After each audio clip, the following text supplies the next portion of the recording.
Follow these exits will lead you to the main hallway stairways, going down to the main entrance and out to the flagpole area. A quick guide. If you are on the south side of the gallery, turn right as you go through the emergency exit. If you are on the north side, turn left. Both will lead you towards the main hallway stairways.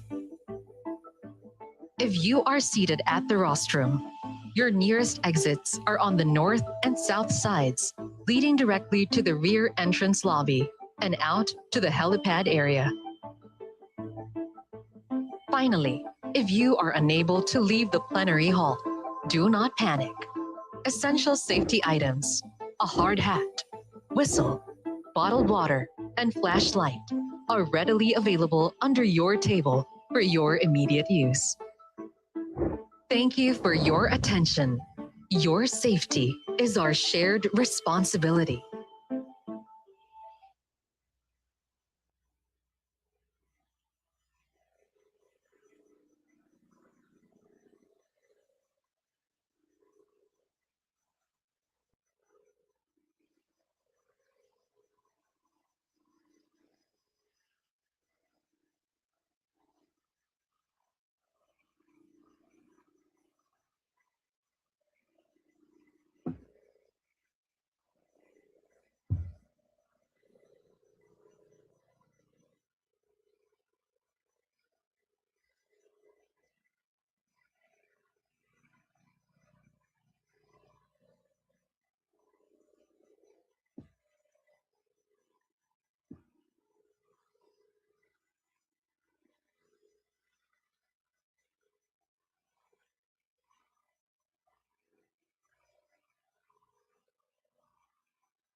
Session resumed. Majority Leader. Madam Speaker, considering that copies of journals number 36 dated May 18 to 2026 were already distributed to the members, I move to dispense with the reading thereof and subsequently to approve the said journal. Is there any objection? The chair hears none. The motion is approved. The reading of the said journal is dispensed with, and journal number 36 dated May 18 to 2026 is hereby approved. Majority Leader.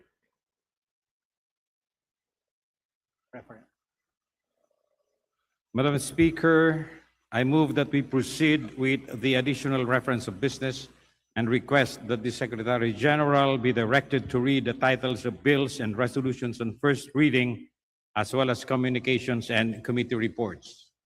Is there any objection? The chair hears none. The motion is approved. The Secretary General is directed to read the titles of bills and resolutions on first reading, as well as communications and committee reports for referral to the appropriate committees. Additional reference of business. Bills on first reading. House Bill 9347, an act establishing senior citizen residential care homes in every region of the Philippines, providing for their functions, funding, and for other purposes, by Representative Baronda. To the Committee on Senior Citizens. House Bill 9349, an act providing for the Magna Carta of Residential Utility Consumers, by Representative Bocobo. To the Committee on Trade and Industry.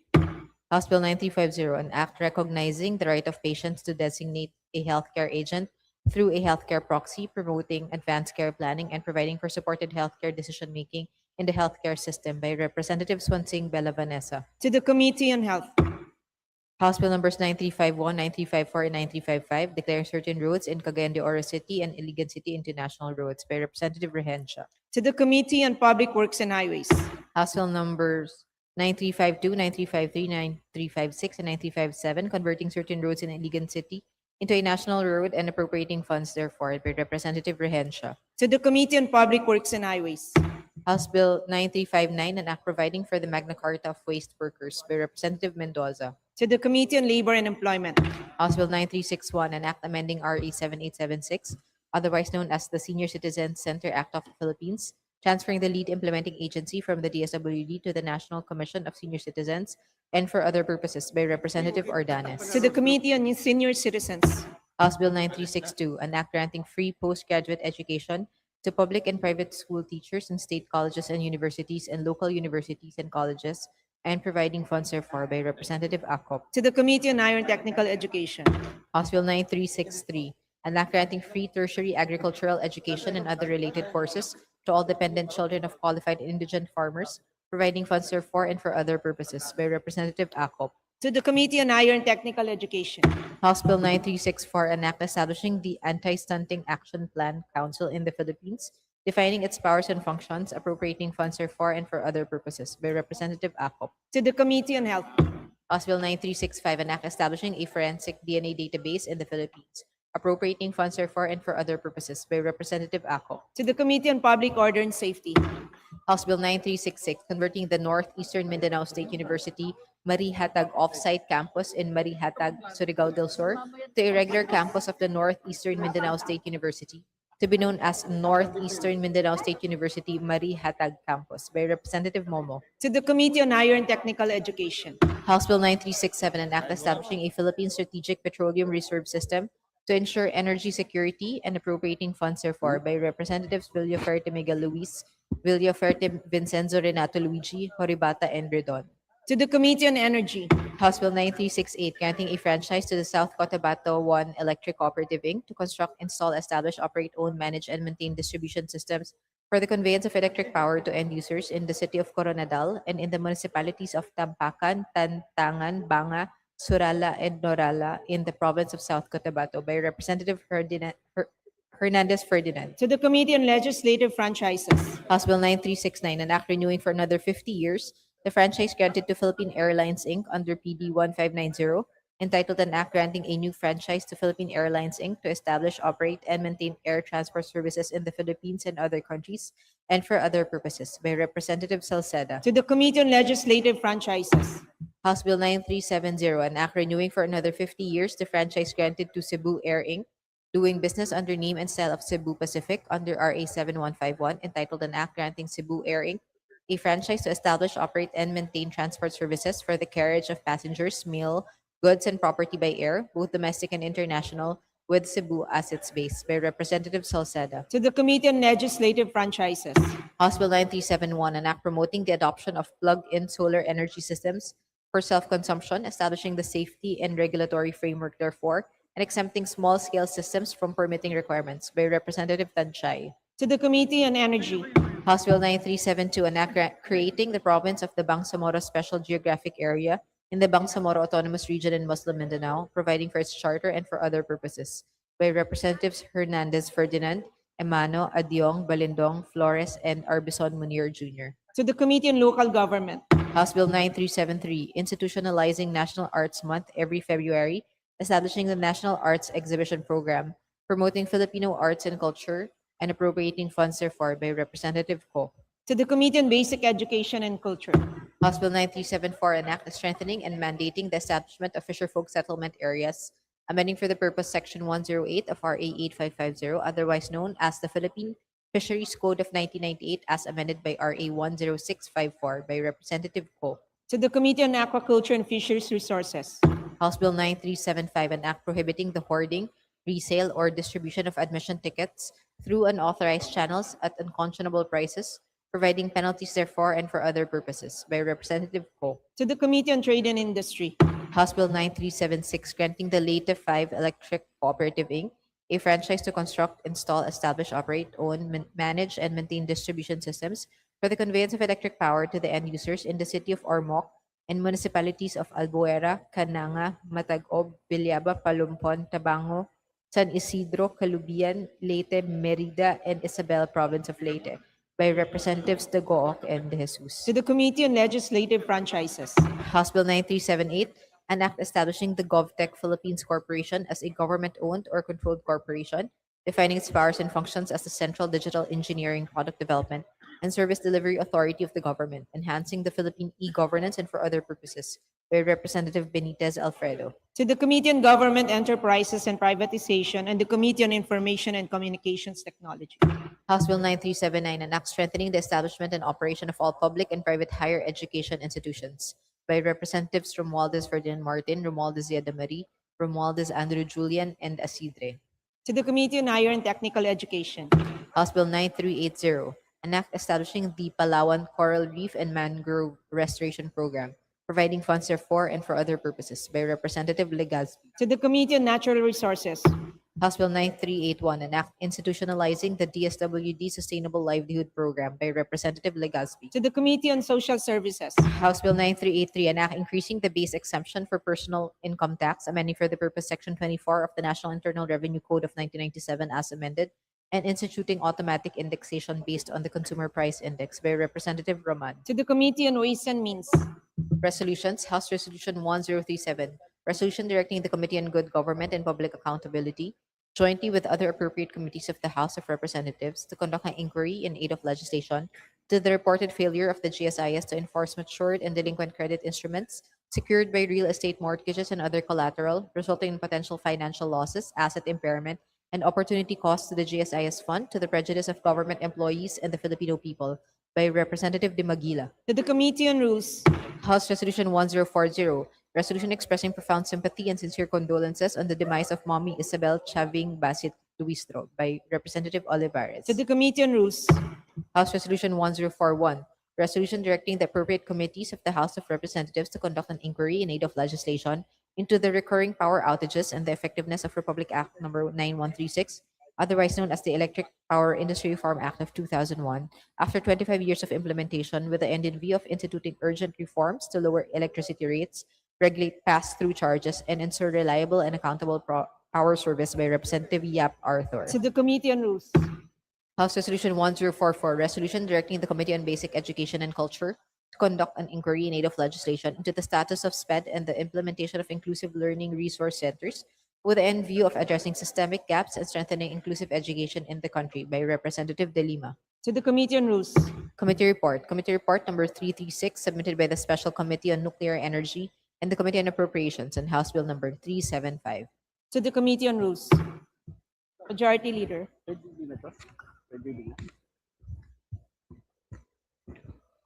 Madam Speaker, I move to suspend session for a few minutes. Session suspended.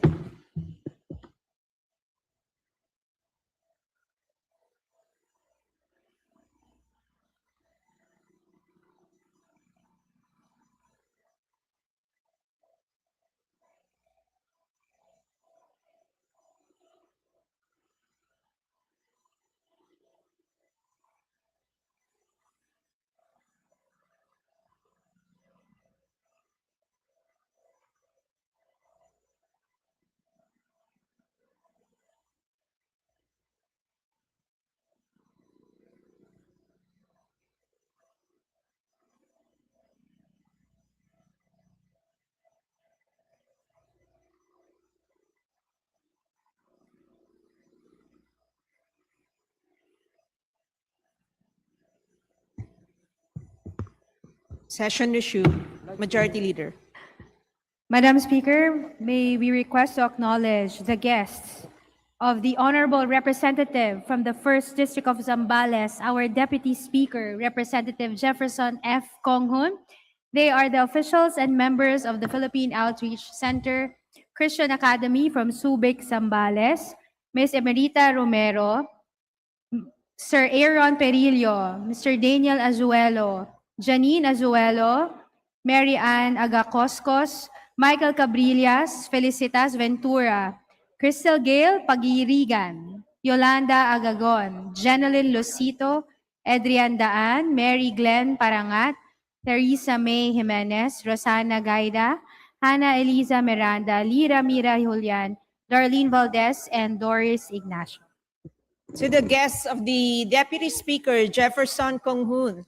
from the 1st District of Zambales, the 18 officials and members of Philippine Outreach Center Christian Academy from Subic, Zambales, welcome to the House of Representatives. Majority Leader. Madam Speaker, may I request that we acknowledge the guest of the Honorable Speaker, Faustino Boji G.D. III. They are members of the Philippine National Team for Artistic Gymnastics. They are Eliza Yulo, member of the team for the 2025 Southeast Asian Games and 2025 World Championship.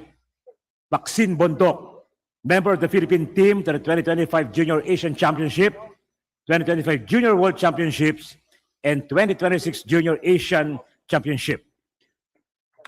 Lilia Escoces, member of the Philippine team to the 2025 Senior Asian Championship and 2026 American Cup. Mati Aboboto, member of the Philippine team to the 2026 Senior Asian Championship. Yana Pasco, member of the Philippine team to the 2026 Junior Asian Championship. Shelo Esliza, member of the Philippine team to the 2025 Junior Asian Championships and 2026 Senior Asian Championships. And Erin Albano, developmental athlete for women's artistic gymnastics. To the guests of Speaker Faustino Boji D. III, the Philippine National Team for Artistic Gymnastics, welcome to the House of Representatives.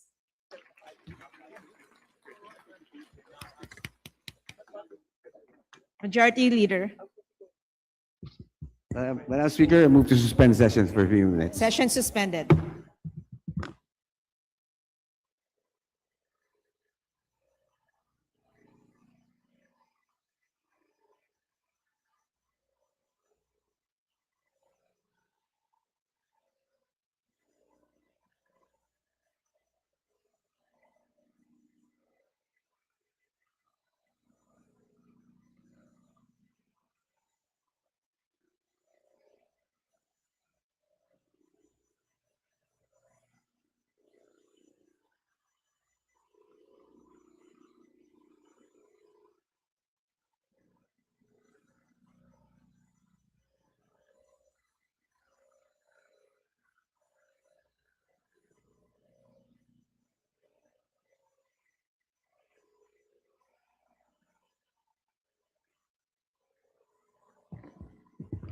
Session resumed. Majority Leader. Madam Speaker, I move to consider on third reading various local bills under the cluster of holidays. House Bill number 122, 494, 611, 671, 685, 688, 936, 982, 1049, 1069, 1076, 1278, 1414, 1540, 1695, 2224, 2658, 2939, 2953, 3273, 3572, 3717, 6433, 7030, and 9216, pursuant to the rules of the House. And for this purpose, may I request the Secretary General to be directed to read the title of the bills and thereafter call the roll for nominal voting. The Secretary is directed to read the title of the aforementioned measures and to call for nominal voting.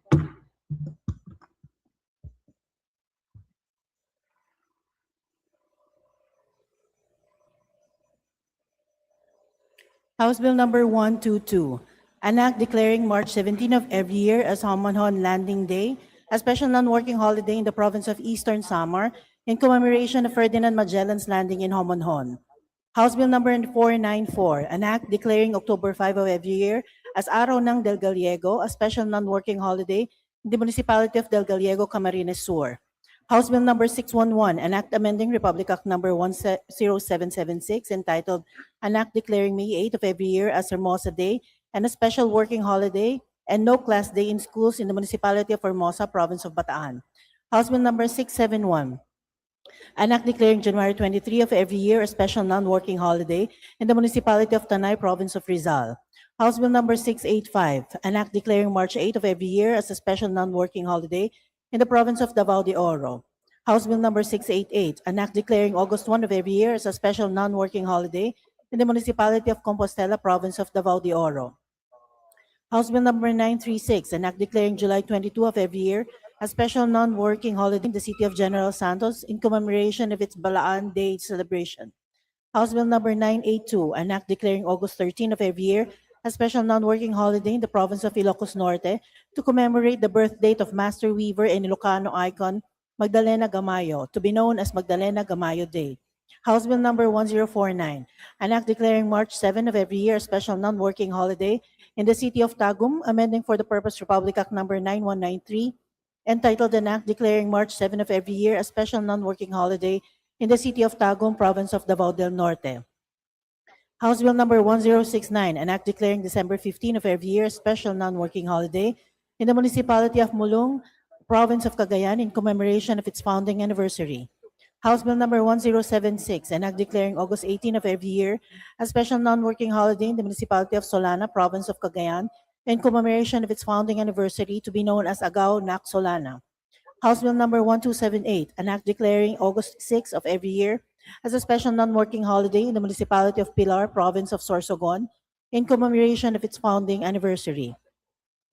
House Bill number 1414, an act declaring November 17 of every year as Araw ng Carmen, a special non-working holiday in the municipality of Carmen, Surigao del Sur.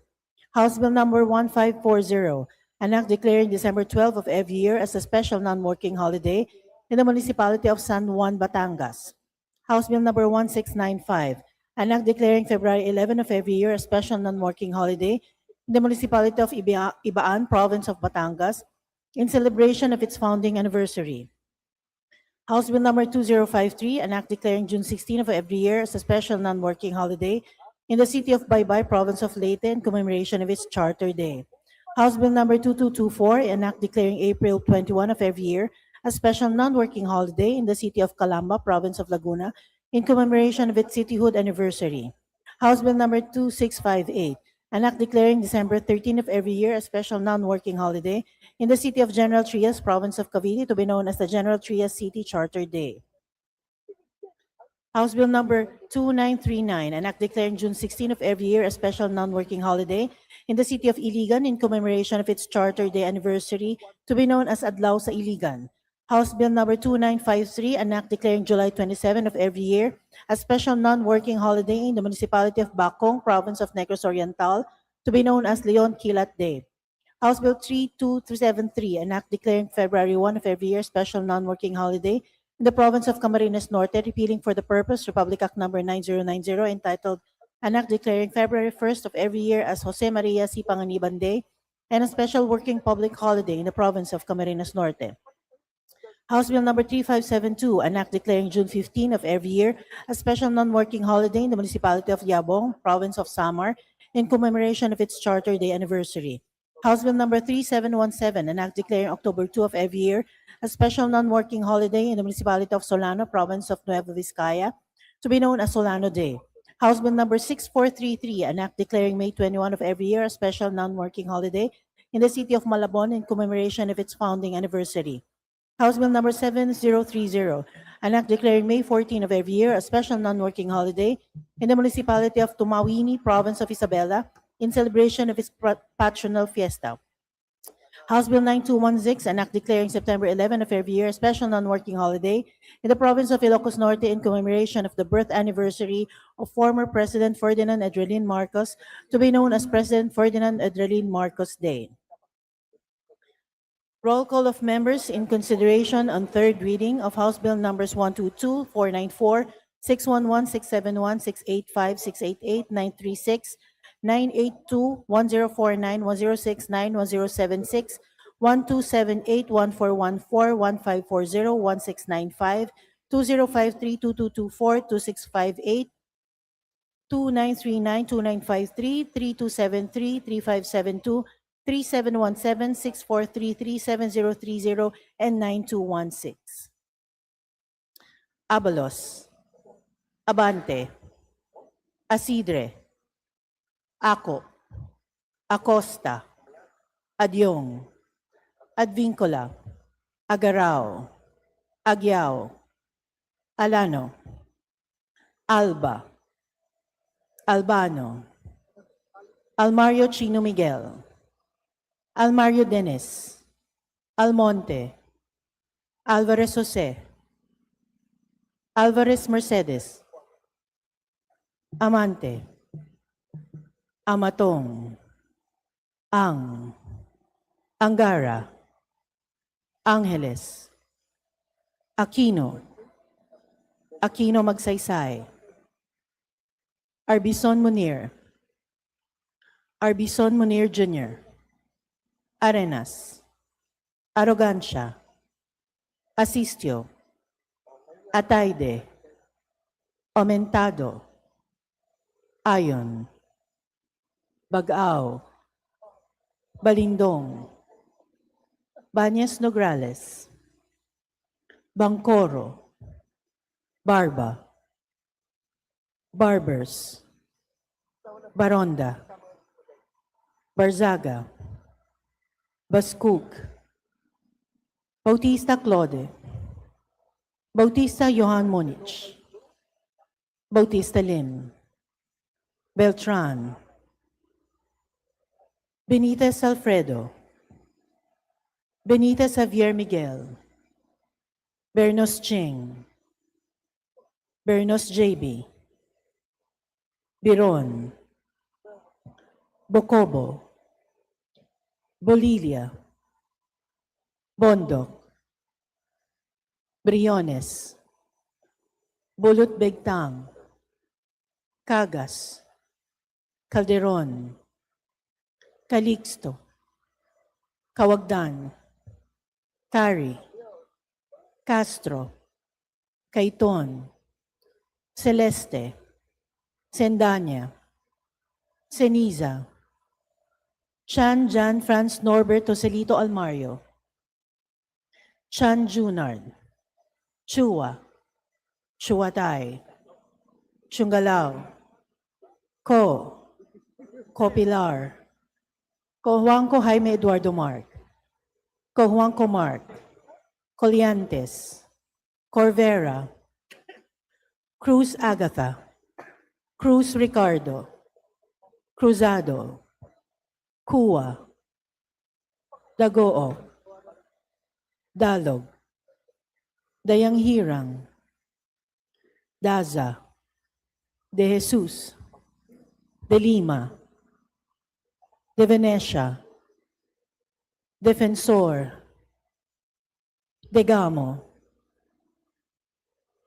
Del Mar, De Los Santos, Di Macuja, Di Maguila, Di Maporo Imelda, Di Maporo City Amina, Diokno, Junicio, Domingo, Domogan, Duterte Harold James, Duterte Omar Vincent, Duterte Paulo, D. Faustino, D. Faustino Michael Carlos, D. Ian Paul, Elago, Emano, Enverga, Erice, Escudero, Espares, Espina, Estrella, Ferrer Antonio, Ferrer Jeffrey, Flores, Fortes,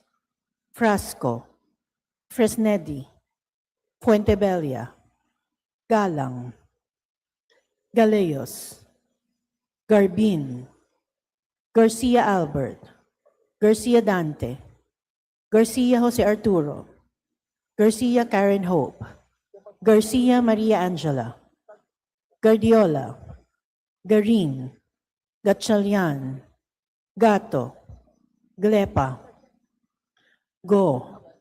Gomez, Gonzalez Alexandria, Gonzalez Eliza Micaela, Gonzalez Christopher Sheen, Gonzalez Roy, Goriseta, Gico, Gintu, Gulias, Gutierrez, Hernandez Cherisan, Hernandez Dennis, Hernandez Ferdinand, Hernandez Ramil, Hofer Hasim, Horibata, Ismula, Iway, Javier, Co Antonio, Co Elisa, Co Wilton, Konghun, Ko, Labad-Labad, Lacson, Lagbas, Lagdameo Jose Manuel, Lagdameo Monique Yasmin Maria, Lagman, Lagon Daphne, Lagon Sunny, Lara, Lezatin, Ledesma, Legacion, Legarda, Legaspi, Leviste, Libanan, Lopez, Loria, Loyola, Luistro, Lumayag, Macapagal Arroyo, Makasait, Maceda, Madrona, Malapitan, Mangudadatu, Manikis, Marañon, Marcoleta, Marcos, Marquez, Mastura, Matibag, Matugas, Mendoza, Mercado, Mercado Revilla, Miraflores, Momo, Montes, Nava, Nazal, Nisay, Nolasco, Waminal Henry, Waminal Sancho Fernando, Olivares, Ongchuan, Ordanes, Oreta, Ortega, Owano Dizon, Padiernos, Panaligan, Pancho, Panotes, Pascual, Perez, Pimentel, Plaza, Pleito, Po, Primicia Sagabas, Pumaren, Puno, Kimbo, Rama, Recto, Rehencia, Remulia, Revilla Brian, Revilla Ramon Jolo, Ridon, Rivera, Robes, Rodriguez Eulogio, Rodriguez Maximo, Rodriguez Rufus, Roman, Romualdez Andrew Julian, Romualdez Ferdinand Martin, Romualdez Yeda Marie, Romualdo, Romulo, Roque, Sagarbaria, Sakaluran, Salceda, Sally, Salvacion, Salvador, Salvame, San Fernando, Santos Maria Alana Samantha, Santos Mark Anthony, Shimura, Singson Richelle, Singson Ronald, Singson Mihan, Solon, Soriano, Suwan, Swansing Bella Vanessa, Swansing Micaela Angela, Suarez, Suntay, Talyado, Tan Amon, Tan Joseph, Tan Keith Micah, Tan Reynolds Michael, Tan Samir, Tan Stephen James, Tan Chai, Tan Watko, Tariela, Teodoro, Tereng, Teves, Tiangco, Tieng, Tino, Tolentino, Tuan, Tulfo Jocelyn, Tulfo Ralph Wendell, Tupas, Tutor, T, Umali, Ungab, Uy De Carlo, Uy Roberto, Valeriano, Vargas, Vargas Alfonso, Veloso, Veloso Tuazon, Vergara, Villa, Villafuerte Miguel Luis, Villafuerte Vincenzo Renato Luigi, Villanueva, Villarica, Violago, Yamsuan, Yap Arthur, Yap Christopherson, Yap Eric, Yap John G. Snell, Yatko, Inares, Yu Jazel Victoria, Yu Joseph Kim, Yulo, Zamora Maria Carmen, Zamora Isabel Maria, Zubiri.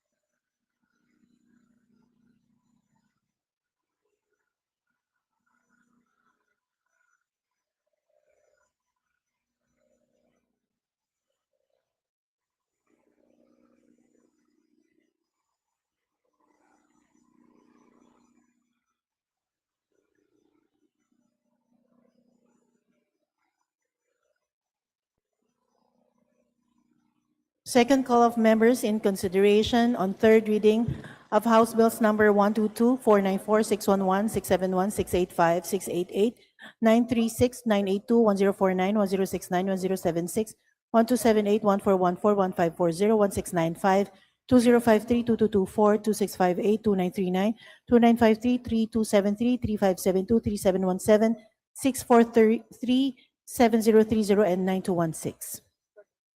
Abante, Advincula, Agarao,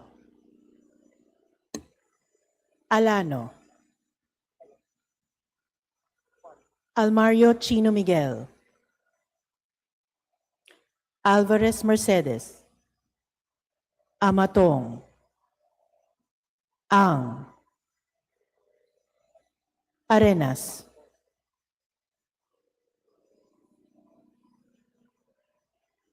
Aumentado, Barbers, Baskug,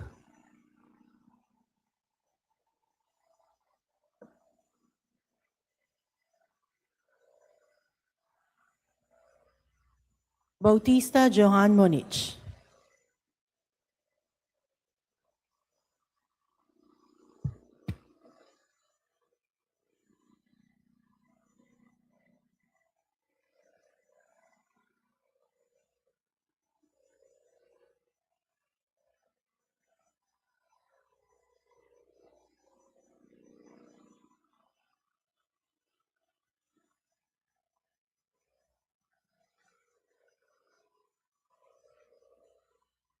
Benitez Alfredo, Benitez Javier Miguel, Biron, Chan Jan Franz Norbert Joselito Almario, Chuatay,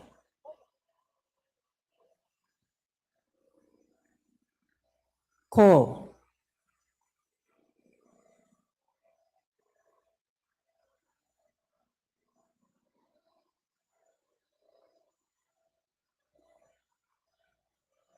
Corvera, Kuwa, Dayang Hirang, Daza, De Jesus, De Venecia, De Gamo, De Los Santos, Dimaporo City Amina, Duterte Harold James, Duterte Omar Vincent, Duterte Paulo, D. Faustino Michael Carlos,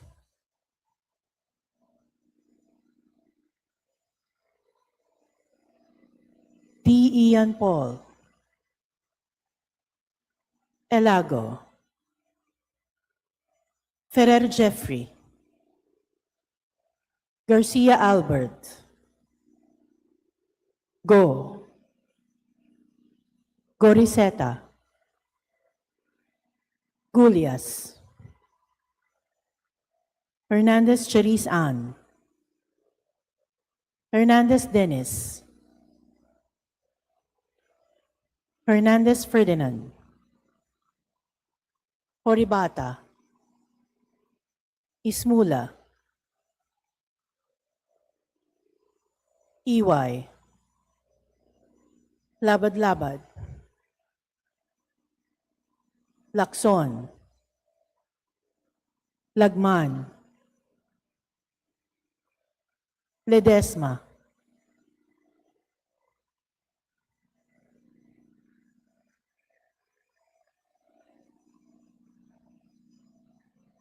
Ledesma,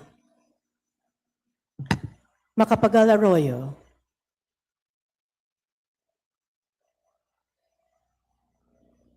Mangudadatu, Marcoleta, Marquez, Mendoza, Mercado Revilla, Nazal,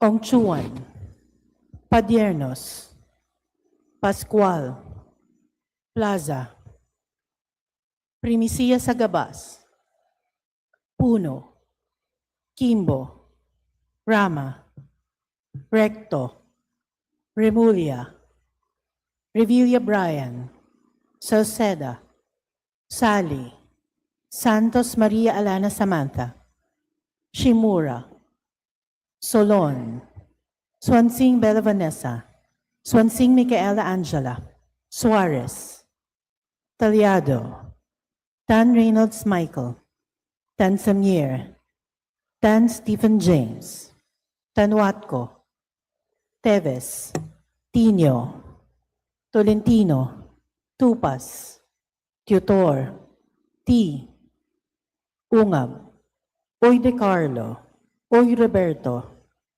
Veloso Tuazon, Villa, Villafuerte Miguel Luis, Villafuerte Vincenzo Renato Luigi, Villanueva, Violago, Yap Christopherson, Zamora Maria Carmen.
with 223 members voting in the affirmative, 0 in the negative, and 1 abstention, House Bill numbers 611, 671, 685, 688, 936, 982, 1049, 1069, 1076, 1278, 1414, 1540, 1695, 2053, 2224, 2658, 2939, 2953, 3273, 3572, 3717, 6433, and 7030 are hereby approved on third and final reading. With 218 members voting in the affirmative, 4 in the negative, and 2 abstentions, House Bill 9216 is hereby approved on third and final reading. With 224 members voting in the affirmative, 0 in the negative, and 1 abstention, House Bill numbers 122 and 494 are hereby approved on third and final reading. Majority Leader. Madam Speaker, before we proceed, may I request that we acknowledge the guest of the Honorable Florabel Siyatko of Nanay Party List. They are the barangay captains from the municipality of Arayat, province of Pampanga, namely Jerry B. Guese, Froilan M. Soriano, Alfredo S. Taboso III, Julito V. Trinidad, Hiherson Cetino, Gloria P. Buwan, Andres G. De Ala, Richard P. Luriz, Alfredo M. Zonza, Elvis P. Calma, Ferdinand B. Castro, Jaime K. Gatchalian, Rizal V. Lumbang, Joseph C. Sison, Gerson C. Samson, Chody A. Tuazon, and Emiliana Q. Tamura. To the guests of the Honorable Yatko from Party List Nanay, please rise to be acknowledged. Welcome to the House of the People. Majority Leader. Madam Speaker, may I also request that we acknowledge the guest of the Honorable Laila M. De Lima of Mamamayan Liberal Party List. They are from Oceana, Von Hernandez, Attorney Maria Nica Andrea Oquillas, May Chato, Jositita Sierra, Christine Dar Cicada, Shara Zombrano, and from the National Anti-Poverty Commission and Pambansang Katipunan ng mga samahan sa Kanayunan, Restituto del Rosario and Rodolfo Rondon. To the various fisher folk organizations and groups, Oceana, the National Anti-Poverty Commission and Pambansang Katipunan ng mga samahan sa Kanayunan, the guests of the Senior Deputy Minority Leader, our former Secretary of Justice, Honorable Laila De Lima, maraming salamat sa inyong pagdalo. Kami ay inspirado sa inyong presensya. Maraming salamat and welcome to the House of the People. Majority Leader. Madam Speaker, may I request that we acknowledge the guest of the Honorable Attorney Lordan G. Suwan. They are from the Right to Know, Right Now Coalition, Attorney Nepomuceno Malaluan, Joy Chavez, Malu Mangahas, Nadine Agustin, Patrick Akupan, Jillian Roque, Annie Enriquez Heron, Marcelino Decena, Timothy Salomon, AJ Montesa, Eunice Tanilon, and Danny Nepomuceno. And from the Presidential Communications Office, FOI Program Management Office, Attorney Danica Orculio, Krisha KZ Avehar, Attorney Kate Nerpillo, Ms. Jaya Ilustrisimo, and Ms. Cristina Laurio. To the guests of the Honorable Lordan Suwan, the Right to Know Right Now Coalition, headed by our co-convener, Attorney Nepomuceno Malaluan, please rise to be acknowledged. Joy Chavez, our co-convener, Malu Mangahas, our co-convener, and the representatives from the Action for Economic Reforms, FOI Youth Initiative, PS Link, and the other NGOs, Makati Business Club and the People's Budget Coalition, together with Marcelino De Sena, and of course, the officials from the Presidential Communications Office. Maraming salamat sa inyong pagdalo. Napaka-importante at napakahalaga ng ambag nyo sa sambayanang Pilipino. Welcome to the House of the People. Majority Leader.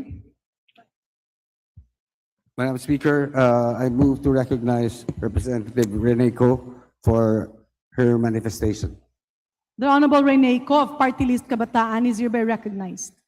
Madam Speaker, just on the bills that was recently announced, House Bill 9216, this representation would like to manifest that they vote no, and we would like to submit a written explanation of our vote. Thank you, Madam Speaker. The manifestation of the Honorable Reneco is hereby noted. Majority Leader. Madam Speaker, I move now that we recognize Representative Ilago for her manifestation. The Honorable Sarah Jane Ilago of Party List Gabriela is hereby recognized.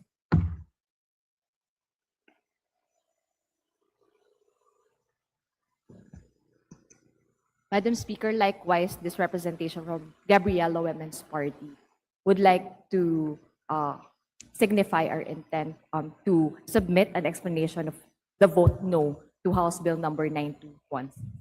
Thank you, Madam Speaker. The manifestation of the Honorable Sarah Jane Ilago is hereby noted. Majority Leader. Madam Speaker, I move that we consider on third reading various local bills under the cluster of electric cooperatives, particularly House Bill number 9002, 9003, House Bill number 9004, House Bill 9005, and pursuant to our rules of the House. And for this purpose, may I ask the Secretary General to read the titles of the bill and thereafter call for the Secretary roll of General is nominal hereby vote. directed to read the titles of House Bill 9002, 9003, 9004, and 9005, and thereafter call the roll for nominal voting. House Bill number 9002, an act granting a legislative franchise to Camarines Sur 2 Electric Cooperative Inc., Casureco 2, to construct, install, establish, operate, own, manage, and maintain a distribution system for the conveyance of electric power to the end users in the city of Naga and municipalities of Bombon, Calabanga, Canaman, Magarao, Milaor, Manabalak, Pili, Siruma, and Tinambak, province of Camarines Sur. House Bill number 9003, an act granting a legislative franchise to Camarines Norte Electric Cooperative Inc., Canureco, to construct, install, establish, operate, own, manage, and maintain a distribution system for the conveyance of electric power to the end users in all municipalities in the province of Camarines Norte. House Bill number 9004, an act granting a legislative franchise to Pangasinan 1 Electric Cooperative Inc., Panelco 1, to construct, install, establish, operate, own, manage, and maintain a distribution system for the conveyance of electric power to the end users in the city of Alaminos and municipalities of Agno, Anda, Bani, Bolinao, Burgos, Dasol, Infanta, and Mabini, province of Pangasinan.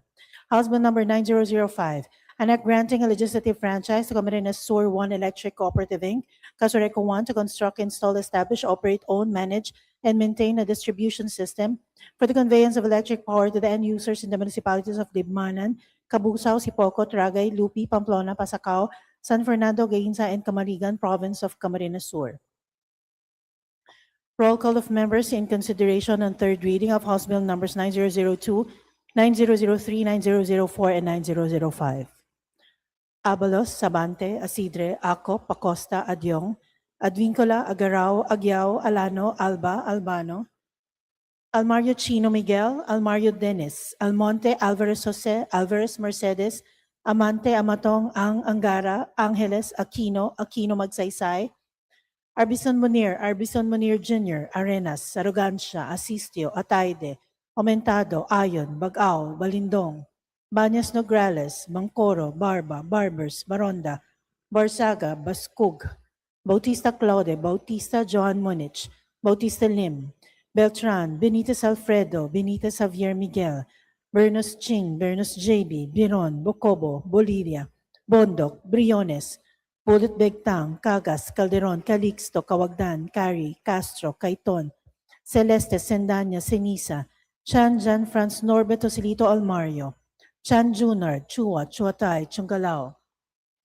Co Pilar, Juanco Jaime Eduardo Mark, Juanco Mark, Coliantes, Corvera, Cruz Agatha, Cruz Ricardo, Cruzado, Cua, Dagook, Dalog, De Yanghirang, Daza, De Jesus, De Lima. Madam Speaker, I vote yes to all these House bills granting legislative franchises to electric cooperatives, but I wish to have a consolidated explanation of yes votes on 3 of these bills later, after the reading of the names. Thank you. The manifestation duly noted. Please proceed with the voting. De Venecia, Defensor, De Gamo, Del Mar, De Los Santos, Di Macuja, Di Maguila, Di Maporo Imelda, Di Maporo City Amina, Diokno, Dionisio, Domingo, Domogan, Duterte Harold James, Duterte Omar Vincent, Duterte Paulo, Di Faustino Michael Carlos, Di Ian Paul, Elago, Emano, Enverga, Erice, Escudero, Espares, Espina, Estrella, Ferrer Antonio, Ferrer Jeffrey, Flores, Fortes, Frasco, Fresnedi, Fuentebella, Galang, Galeos, Garbin, Garcia Albert, Garcia Dante, Garcia Jose Arturo, Garcia Karen Hope, Garcia Maria Angela, Guardiola, Garin, Gatchalian, Gato, Glepa, Go, Gomez, Gonzales Alexandria, Gonzales Eliza Micaela, Gonzales Christopher Sheen, Gonzales Roy, Gorizeta, Gico, Gintu, Golias, Gutierrez, Hernandez Charis Ann, Hernandez Dennis, Hernandez Ferdinand, Hernandez Ramil,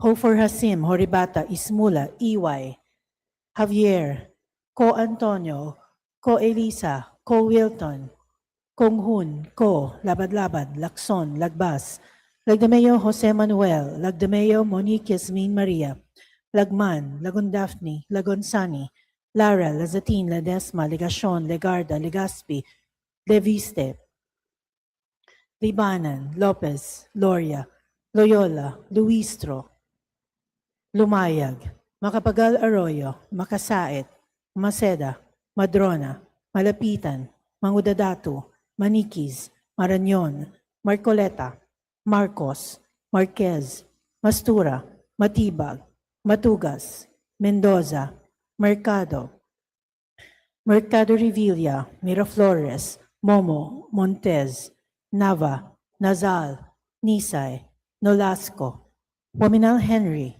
Waminal Sancho Fernando, Olivares, Ongchuan, Ordanes, Oreta, Ortega, Owano Dizon, Padiernos, Panaligan, Pancho, Panotes, Pascual, Perez, Pimentel, Plaza, Pleito, Ho, Primicia Sagabas, Pumaren, Puno, Kimbo, Rama, Recto, Rehencia, Remulia, Revilla Brian, Revilla Ramon Jolo, Ridon, Rivera, Robes, Rodriguez Eulogio, Rodriguez Maximo, Rodriguez Rufus, Roman, Romualdez Andrew Julian, Romualdez Ferdinand Martin, Romualdez Sieda Marie, Romualdo, Romulo, Roque, Sagarbaria, Sakaluran, Salceda, Sally, Salvacion, Salvador, Salvame, San Fernando,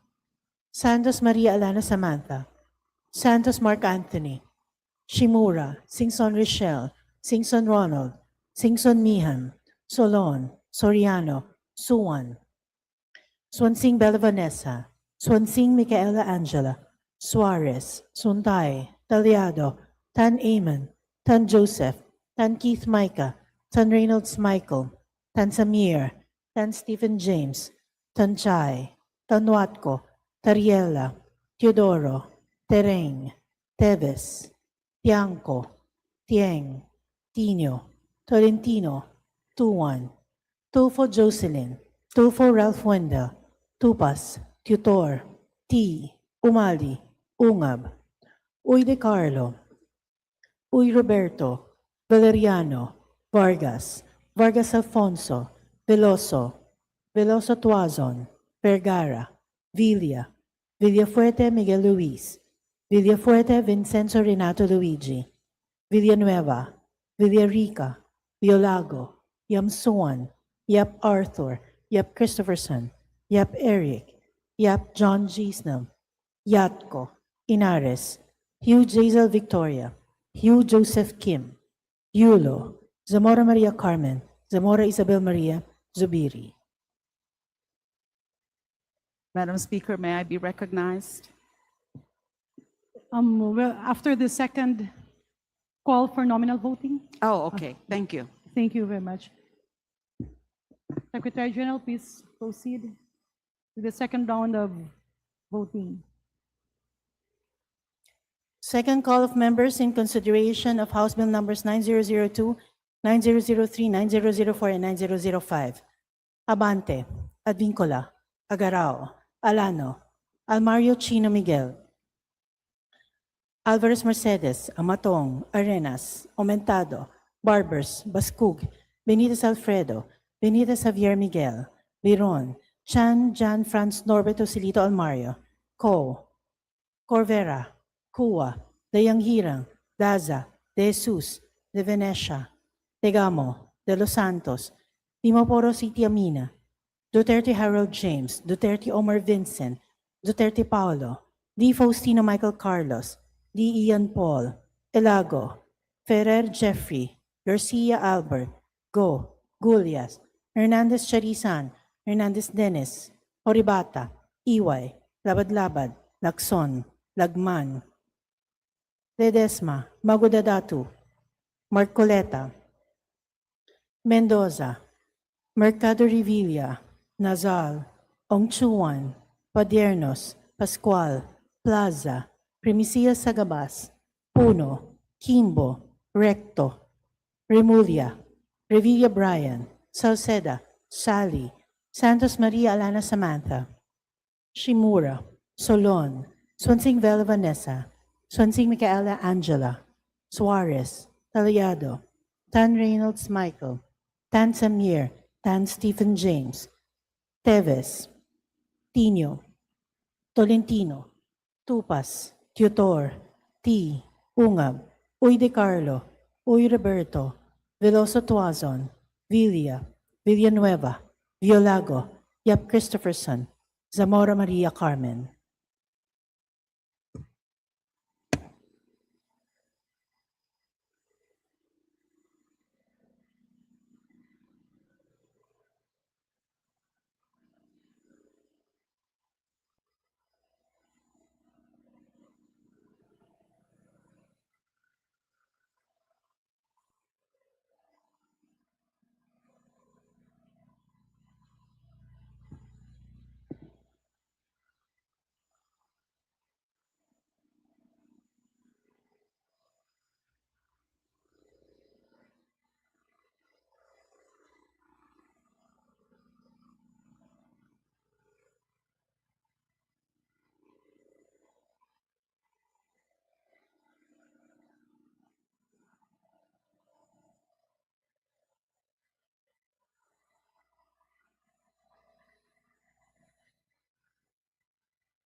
With 226 members voting in the affirmative, 0 in the negative, and 2 abstentions, House Bill numbers 9002, 9003, 9004, and 9005 are hereby approved on third and final reading. The Honorable Laila de Lima is hereby recognized to explain her vote. Thank you, Madam Speaker. This is a consolidated explanation of yes votes to House Bills numbers 9002, 9003, and 9005, Madam Speaker. These three bills granted legislative franchises to three essential electric cooperatives that are the lifeblood of some areas in the Bicol region. Camarines Sur 2 Electric Cooperative or Casureco 2, Camarines Norte Electric Cooperative Canureco, and Camarines Sur 1 Electric Cooperative Casureco 1, respectively. So these are House Bills numbers 9002, 9003, and 9005, respectively. Electricity is far more than a utility service. It is the spark that ignites possibility, the current that powers dreams. As a Bicolana born and raised in this region, I have witnessed firsthand how reliable electricity transforms lives. Sa ating mga liblib na komunidad at lumalaking barangay, ang kuryente ay hindi lamang kaginhawahan. It is a catalyst for economic growth, improved quality of life, and boundless opportunity. I recognize with absolute certainty or clarity that accessible, dependable power service is the essential bedrock upon which all genuine progress is built. Each of these three electric cooperatives achieved milestones in barangay electrification within their respective service areas. Moreover, these cooperatives received AAA classifications from the National Electrification Administration, or NEA, a distinction that stands as a beacon of their unwavering commitment to quality, reliability, and effective stewardship of public trust. By approving these measures, we do far more than affirm our support. We boldly declare our faith in institutions that have proven their capacity and unwavering commitment to serve our people with resolve and dedication. More crucially, we reaffirm a sacred pledge that no Bicolano community, from our most vibrant urban centers to our most remote municipalities, will ever be abandoned in the journey toward lasting development, shared prosperity, and genuine progress. Umaasa po tayo na isa pang electric cooperative sa Camarines Sur, ang renewal ng prangkisa ng Casureco 3, covering the city of Iriga and the municipalities of Baao, Balatan, Bato, Bula, Buhi, and Nabwa, ay isusunod na isasalang sa plenaryong ito. Patuloy tayo magsusumikap upang siguruhin ang bawat sulok ng ating rehiyon ay may access na mapagkakatiwalaang serbisyo ng kuryente. For these reasons and in recognition of the importance of sustained and dependable electrification for our people and our region, I decisively cast my yes vote in favor of House Bills numbers 9002, 9003, and 9005. Maraming salamat po. The explanation of vote of the Honorable Laila de Lima is hereby noted. Majority Leader. Madam Speaker, I move to consider on third reading House Bill number 9214. And for this purpose, may I request that Secretary General be directed to read the title of the bill and thereafter call the roll call for nominal voting. An objection hearing none. The Secretary General is hereby directed to read the title of House Bill 9214 and thereafter call the roll for nominal voting. House Bill number 9214, an act renaming the Dr. Jose N. Rodriguez Memorial Hospital in the city of Caloocan, Metro Manila to Dr. Jose N. Rodriguez Medical Center and Sanitarium, repealing for the purpose Batas Pambansa Bilang 94. Roll call of members in consideration on third reading of House Bill number 9214.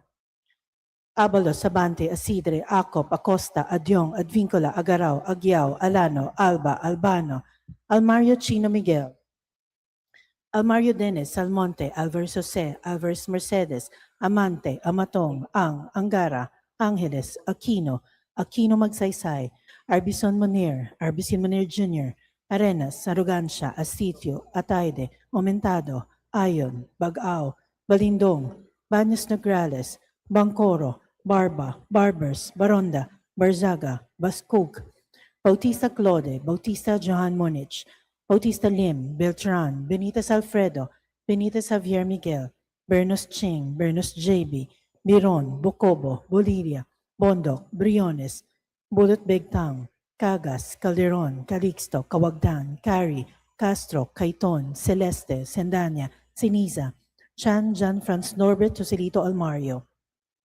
Chan Junior, Chuwat, Chuatay, Chungalao, Copilar, Cojuanco Jaime Eduardo Mark, Cojuanco Mark, Coliantes, Corvera, Cruz Agatha, Cruz Ricardo, Cruzado, Kua, Dagook, Dalog, Dayanghirang, Daza, De Jesus, De Lima, De Venecia, Defensor, Tegamo, Del Mar, De Los Santos, Di Macuja, Di Maguila, Di Maporo si Imelda, Di Maporo City Amina, Diokno, Junicio, Domingo, Dumogan, Duterte Harold James, Duterte Omar Vincent, Duterte Paulo, Di Faustino Michael Carlos, Di Ian Paul, Elago, Emano, Enverga, Erice, Escudero, Espares, Espina, Estrella, Ferrer Antonio, Ferrer Jeffrey, Flores, Fortes, Frasco, Fresnedi, Fuentebella, Galang, Galeos, Garbin, Garcia Albert, Garcia Dante, Garcia Jose Arturo, Garcia Karen Hope, Garcia Maria Angela, Guardiola, Garin, Gatchalian, Gato, Glepa, Go, Gomez, Gonzalez Alexandria, Gonzalez Eliza Micaela, Gonzalez Christopher Sheen, Gonzalez Roy, Goriseta, Kiko, Gintu, Gulias, Gutierrez, Hernandez Cherise Ann, Hernandez Dennis, Hernandez Ferdinand, Hernandez Ramil, Hofer Hasim, Horibata, Ismula, Iway, Javier, Ko Antonio, Ko Eliza, Ko Wilton, Kong Hun, Ko, Labad-Labad, Lacson, Lagbas, Lagdameo Jose Manuel, Lagdameo Monique Yasmin Maria, Lagman, Lagon Daphne, Lagon Sani, Lara, Lazatin, Ledesma, Legacion, Legarda, Legaspi, Leviste, Libanan, Lopez, Loria, Loyola, Luistro, Dumayag, Macapagal Arroyo, Makasait, Maceda, Madrona,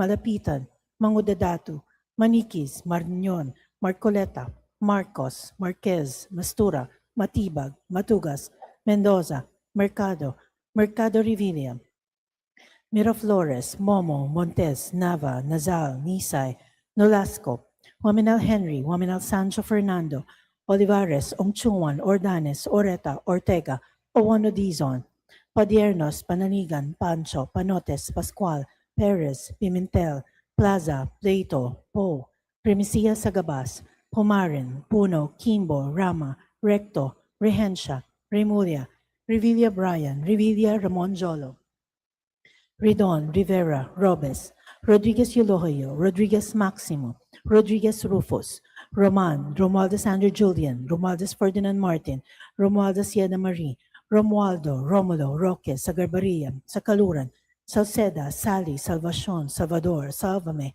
San Fernando, Santos Maria Alana Samantha, Santos Mark Anthony, Shemura, Singson Rochelle, Singson Ronald, Singson Mihan, Solon, Soriano, Suwan, Swansing Bella Vanessa, Swansing Micaela Angela, Suarez, Suntay, Taliado, Tan Eamon, Tan Joseph, Tan Keith Michael, Tan Reynolds Michael, Tan Samir, Tan Stephen James, Tan Chai, Tan Watco, Tariela, Teodoro, Tereng, Teves, Tiangco, Tieng, Tino, Tolentino, Tuan, Tufo Jocelyn, Tufo Ralph Wendell, Tupas, Tutor, T. Umali, Ungam, Uy Decardo, Uy Roberto, Valeriano, Vargas, Vargas Alfonso, Veloso, Veloso Tuazon, Vergara, Villa, Villafuerte Miguel Luis, Villafuerte Vincenzo Renato Luigi, Villanueva, Villarica, Violago, Yamsuan, Yap Arthur, Yap Christopherson, Yap Eric, Yap John G. Snub, Yatko, Inares, Yu Jazel Victoria, Yu Joseph Kim, Yulo, Zamora Maria Carmen, Zamora Isabel Maria, Zubiri.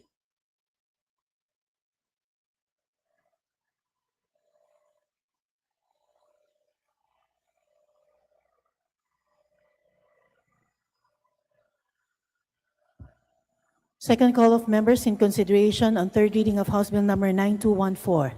Abante, Advincula, Agarao, Alano, Almario, Chino Miguel, Alvarez, Mercedes, Amatong, Arenas, Aumentado, Barbers, Bascog, Benitez Alfredo, Benitez Javier Miguel, Viron, Chan, Jan, Franz, Norbert, Tosilito, Almario, Corvera, Cuwa, De Yanghirang, Daza, De Jesus, De Venecia, De Gamo, De Los Santos, Limaporo City Amina, Duterte Harold James, Duterte Omar Vincent, Duterte Paulo, D. Faustino Michael Carlos, D. Ian Paul, Ferrer Jeffrey, Garcia Albert, Go Gulias, Hernandez Charisan, Hernandez Dennis, Soribata, Iway, Labad-Labad, Lacson, Ledesma, Magundadato, Marcoleta, Mendoza, Mercado Revilla, Nazal, Longchuan, Padiernos, Pascual, Plaza, Primicia Sagabas, Puno, Kimbo, Rector, Remulia, Revilla, Brian, Salceda, Sally, Santos Maria Elena Samantha, Shimura Solon, Swansing Bella Vanessa, Swanting Micaela Angela, Suarez Taliado, Tan Reynolds Michael, Tan Samir, Tan Stephen James, Teves, Tolentino, Tupas, Tutor, T. Ungab, Uy De Carlo, Uy Roberto, Veloso Tuazon, Villa, Villanueva, Violago, Yap Christopherson, Zamora Maria Carmen.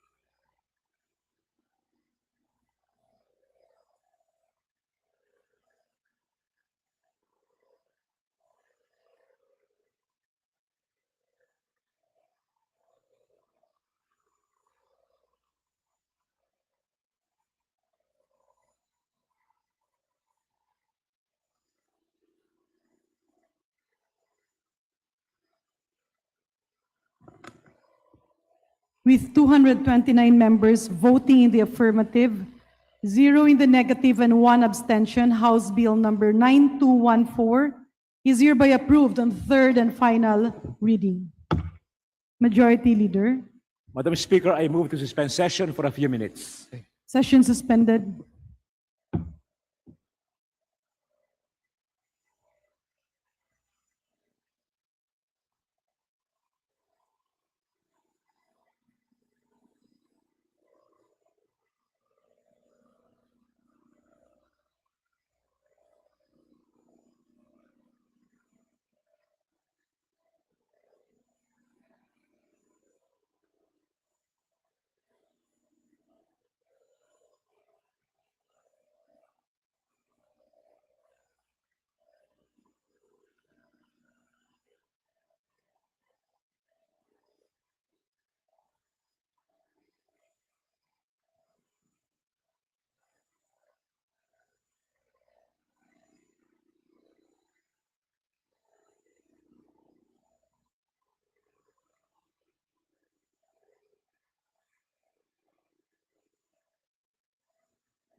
Session resumed.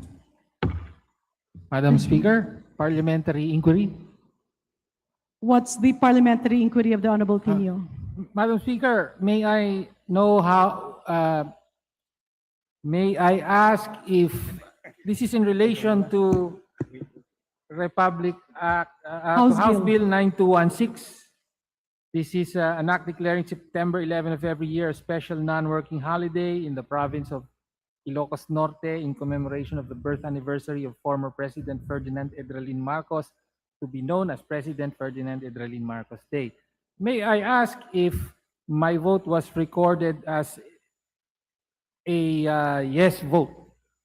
Per the Secretary General, your vote was not recorded as a yes vote. Thank you for that clarification, Madam Speaker. For the record, my vote is a no, and I am happy that that clarification was made. Thank you, Madam Speaker. Duly noted, Majority Leader. Madam Speaker, I move that we vote on third reading on House Bill number 8392, and for this purpose, may I request that the Secretary General be directed to read the title of the bill and thereafter call the roll for nominal voting. The Secretary General, any objection? Hearing none, the Secretary General is hereby directed to read the title of House Bill 8392 and thereafter call the roll for nominal voting.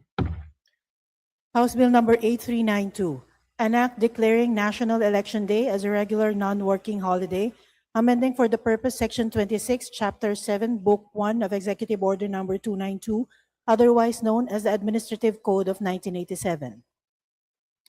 Roll call of members in consideration on third reading of House Bill number 8392. Abalos, Sabante, Asidre, Acop, Acosta, Adyong, Advincula, Agarao, Aguiao, Alano, Alba, Albano, Almario Chino Miguel, Almario Dennis, Almonte, Alvarez Jose, Alvarez Mercedes, Amante, Amatong, Angara, Angeles, Aquino, Aquino Magsaysay, Arbison Munir Jr., Arenas, Arrogancia, Asistio, Atayde, Aumentado, Ayon, Bagao, Balindong, Banyas Nograles, Bangkoro, Barba, Barbers, Baronda, Barsaga, Bascug, Bautista Claude, Bautista Johan Munich, Bautista Lim, Beltran, Benitez Alfredo, Benitez Javier Miguel, Bernos Ching, Bernos JB, Biron, Bocobo, Bolivia, Bondok, Briones, Bulot Begtang, Cagas, Calderon, Calixto, Kawagdan, Cary, Castro, Caiton, Celeste, Sendanya, Ceniza, Chan, Jan Franz Norberto Silito Almario, Chan Junior, Chua, Chuatay, Chungalao, Copilar, Cojuanco Jaime Eduardo Mark, Cojuanco Mark, Coliantes, Corvera, Cruz Agata, Cruz Ricardo, Cruzado, Cua, Dagook, Dalog, Leanghirang, Daza, De Jesus, De Lima, De Venecia, Defensor, De Gamo, Del Mar, De Los Santos, Di Macuja, Di Maguila, Di Maporo Imelda, Di Maporo City Amina, Diokno, Dionisio, Domingo, Dumogan, Duterte Harold James, Duterte Omar Vincent, Duterte Paulo, Di Faustino Michael Carlos, Di Ian Paul, Elago, Emano, Enverga, Erice, Escudero, Espares, Espina, Estrella, Ferrer Antonio, Ferrer Jeffrey, Flores, Fortes, Frasco, Fresnedi, Fuentebella, Galang, Galeos, Garbin, Garcia Albert, Garcia Dante, Garcia Jose Arturo, Garcia Karen Hope, Garcia Maria Angela, Guardiola, Garin, Gatchalian, Gato, Glepa, Gomez, Gonzalez Alexandria, Gonzalez Eliza Micaela, Gonzalez Christopher Sheen, Gonzalez Roy, Goriseta, Gico, Gintu, Golias, Gutierrez, Hernandez Charis Ann, Hernandez Dennis, Hernandez Ferdinand, Hernandez Ramil, Hofer Rasim, Horibata, Ismula, Iway, Javier, Co Antonio, Co Elisa, Co Wilton, Kong Hun, Ko, Labad-Labad, Lacson, Lagbas, Lagdameo Jose Manuel, Lagdameo Munich Yasmin Maria, Lagman, Lagon Daphne, Lagon Sani, Lara, Lazatin, Ledesma, Legacion, Legarda, Legaspi, Leviste, Libanan, Lopez, Loria, Loyola, Luistro, Lumayag, Macapagal Arroyo, Makasayat, Maceda, Madrona, Malapitan, Mangudadatu, Maniquis, Marañon, Marcoleta, Marcos, Marquez, Mastura, Matibag, Matugas, Mendoza, Mercado, Mercado Revilla, Miraflores, Momo, Montes, Nava, Nazal, Nisay, Nolasco, Waminal Henry, Waminal Sancho Fernando, Olivares, Ong Chuan, Ordenes, Oreta, Ortega, Oano Dizon, Padiernos, Panaligan, Pancho, Panotes, Pascual, Perez, Pimentel, Plaza, Plato, Poe, Primicia Sagabas, Pumaren, Puno, Kimbo, Rama, Recto, Rehencia, Remulia, Revilla Brian, Revilla Ramon Jolo, Ridon, Rivera, Robes, Rodriguez Eulogio, Rodriguez Maximo, Rodriguez Rufus, Roman, Romualdez Andrew Julian, Romualdez Ferdinand Martin, Romualdez Sienda Marie, Romualdo, Romulo, Roque, Sagarbaria, Sakaluran, Salceda, Sally, Salvacion, Salvador, Salvame, San Fernando, Santos Maria Alana Samantha, Santos Mark Anthony, Shimura, Singson Richelle, Singson Ronald, Singson Mihan, Solon, Soriano, Suman, Swansing Bella Vanessa, Swansing Micaela Angela, Suarez, Suntay, Talyado, Tan Eamon, Tan Joseph, Tan Keith Micah, Tan Reynolds Michael, Tan Samir, Tan Stephen James, Tan Chai, Tan Watco, Tariela, Teodoro, Tereng, Teves, Tiangco, Tieng, Tino, Tolentino, Tuan, Tufo Jocelyn, Tufo Ralph Wendell, Tupas, Tutor, T, Umali, Ungab, Uy De Carlo, Uy Roberto, Valeriano, Vargas, Vargas Alfonso, Veloso, Veloso Tuazon, Vergara, Villa, Villafuerte Miguel Luis, Villafuerte Vincenzo Renato Luigi, Villanueva, Villarica, Violago, Yam Suwan, Yap Arthur, Yap Christopherson, Yap Eric, Yap John Gisna, Yatko Inares, Yu Jazel Victoria, Yu Joseph Kim, Yulo, Zamora Maria Carmen, Zamora Isabel Maria Zubiri.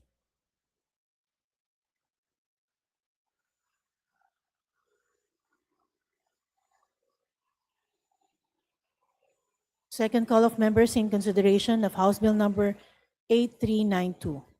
Abante, Advincula, Agarao, Alano, Almario, Chino, Miguel, Alvarez, Mercedes, Amatong, Arenas, Somentado, Barbers, Bascug, Benitez Alfredo, Benitez Javier Miguel, Biron, Chan, John Franz, Norberto Silito, Almario, Corvera, Cuwa, Dayanghirang, Daza de Jesus, de Venecia, de Gamo, de Los Santos, Dimaporo City, Amino, Duterte Harold James, Duterte Omar Vincent, Duterte Paulo, D. Faustino Michael Carlos, D. Ian Paul, Ferrer Jeffrey, Garcia Albert, Go, Gulias, Hernandez Charisan, Hernandez Dennis, Oribata, EY, Labad-Labad, Lacson, Mangudadato, Marcoleta, Mendoza, Mercado Revilla, Nazal, Longchuan, Padiernos, Pascual, Plaza, Primicia, Sagabas, Puno, Kimbo, Recto, Remulia, Revilla, Brian, Salceda, Sally, Santos, Maria Alana, Samantha, Shimura, Solon, Swansing Bella Vanessa, Swansing Micaela Angela, Suarez, Talyado, Tan Reynolds Michael, Tan Samir, Tan Stephen James, Teves, Tonitino, Tupas, Tutor, T. Ungab, Uy De Carlo, Uy Roberto, Veloso Tuazon, Villa, Villanueva, Violago, Yap Christopherson, Zamora Maria Carmen.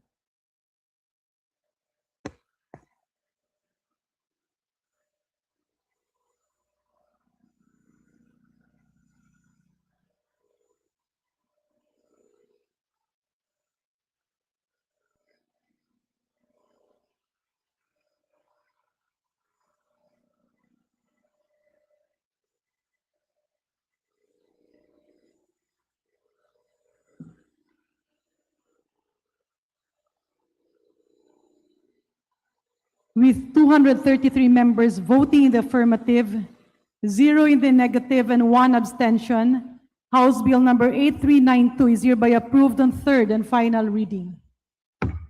Majority Leader. Madam Speaker, I move that we vote on third reading on House Bill number 8702. And for this purpose, may I request that the Secretary General be directed to read the title of the bill and thereafter to call the roll for nominal voting. An objection?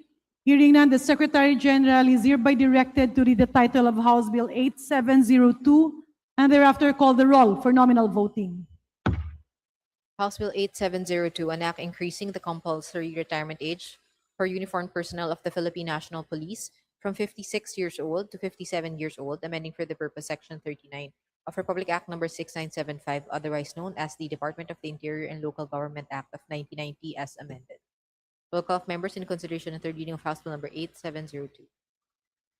Abalos, Abante, Asidre, Acop, Acosta, Adyong, Advincula, Agaraw, Agyao, Alano, Alba, Albano, Almario Chino Miguel, Almario Dennis, Almonte, Alvarez Jose, Alvarez Mercedes, Amante, Amatong, Angara, Angeles, Aquino, Aquino Magsaysay, Arbison Manir Jr., Arenas, Arrogancia, Asistio, Atayde, Aumentado, Ayon, Bagaw, Balindong, Banyas Nograles, Bangcoro, Barba, Barbers, Baronda, Barzaga, Bascub, Bautista Claudia, Bautista Johan Munich, Bautista Lim, Beltran, Benitez Alfredo, Benitez Javier Miguel, Bernas Ching, Bernas JB, Beron, Bocobo, Bolilla, Bondok, Briones, Bulut Begtang, Cagas Calderon, Calixto Cawagdan, Cari, Castro, Caiton, Celeste, Sendanya, Siniza, Chan, Jan, Franz, Norbert, Joselito, Almario, Chan, Junard, Chua, Chuatay, Chungalao, Ko Pilar, Coanco, Jaime Eduardo Mark, Coanco Mark, Poliantes, Corvera, Cruz Agatha, Cruz Ricardo, Cruzado, Pua, de Gook, Dalog de Hirang, Daza de Jesus de Lima de Venecia Defensor, de Gama del Mar de los Santos de Macua, de Maguila, de Maporo Emelda, de Maporo City Amina,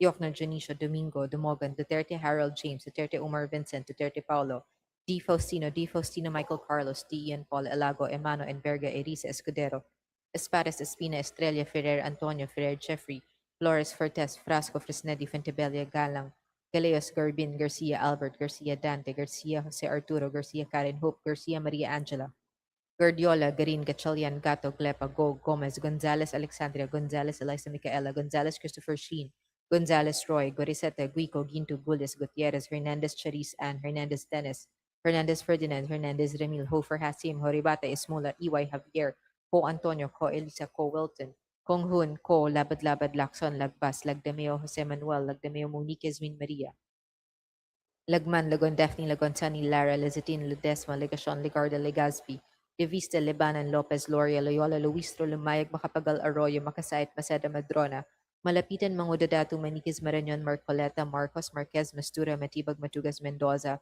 Mercado, Revilla, Miraflores, Momo, Montes, Nava, Nazal, Nisay, Nolasco, Omenal Henry, Omenal Sancho Fernando Olivares, Ongchuan, Ordenes, Oreta, Ortega, Owano Dizon, Padiernos Panaligan, Pancho Panotes, Pascual, Perez, Pimentel, Plaza, Plato, Po, Primicia Sagabas, Pumared, Puno, Kimbo, Rama, Recto, Rehencia, Remulia, Revilla, Brian, Revilla, Monjolo, Redon, Rivera, Robes, Rodriguez, Elohio, Rodriguez, Maximon, Rodriguez, Rufus, Roman, Romualdez, Andrew Julian, Romualdez, Ferdinand Martin, Romualdez, Yedamari, Romualdo, Romulo, Roque, Sagarberia, Sacaluran, Salceda, Sally, Salvacion, Salvador, Salva, San Fernando, Santos Maria Alana Samantha, Santos Mark Anthony Shimura, Singson Rochelle, Singson Ronald, Singson Mihan, Solon Soriano, Swansing Bella Vanessa, Swansing Michaela Angela Suarez, Suntay Taliado Tan Iman, Tan Joseph, Tan Keith Micah, Tan Reynolds Michael, Tan Samir, Tan Stephen James, Tan Chay, Tan Watko, Tariela Teodoro Tereng, Teves Tiangco Tieng, Tino Tolentino, Tuan Tulfo Jocelyn, Tulfo Ralph Wendell, Tupas Tutor, T. Umali Ungab, Uy de Carlo, Uy Roberto Valeriano, Vargas Alfonso, Veloso Tuazon, Vergara, Villaferte, Miguel Luis, Villaferte, Vincenzo, Renato, Luigi, Villanueva, Villarica, Villago, Yamsuan, Yap Arthur, Yap Christopherson, Yap Eric, Yap John Chisnell, Yatco Inares, U. Zel Victoria, U. Joseph Kim, Yulo, Zamora Maria Carmen, Zamora Isabel Maria Zubiri.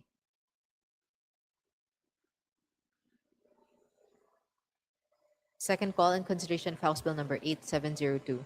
Abante, Advincula, Agarao, Alano, Almario Chino Miguel, Alvarez Mercedes, Amatong, Arenas, Aumentado, Barbers, Bascub, Benitez Alfredo, Benitez Javier Miguel, Biron, Chan Jan Franz Norbert Joselito, Corvera, Pua, De Hirang, Daza, De Jesus, De Venecia, De Gamo, De Los Santos, De Maporo City Amina, Duterte Harold James, Duterte Omar Vincent, Duterte Paulo, D. Faustino Michael Carlos, D. Ian Paul, Ferrer Jeffrey, Garcia Albert, Go, Julius, Hernandez Charis Ann, Hernandez Dennis, Oribata, EY, Labad, Lacson, Mangudadatu, Marcoleta, Mendoza, Mercado Revilla, Nazal, Ongchuan, Padiernos, Pascual, Plaza, Primicias Agabas, Puno, Kimbo, Recto, Remulla, Revilla Brian, Salceda,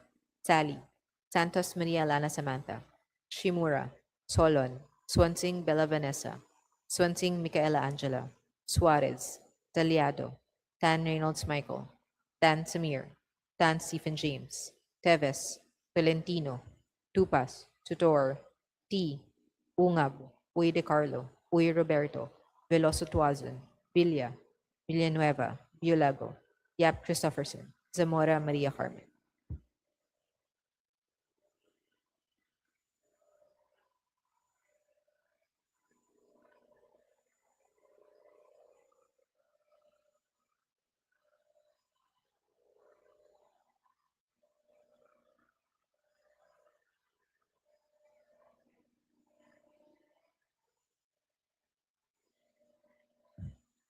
with 233 members voting in the affirmative, 0 in the negative, and 1 abstention, House Bill number 8702 is hereby approved on third and final reading.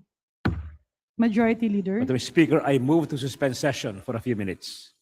Session suspended.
Session resumed.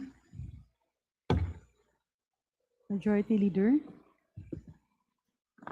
Madam Speaker, in accordance with our rules governing inquiries in aid of legislation, I move to refer the following House resolutions to the appropriate committees.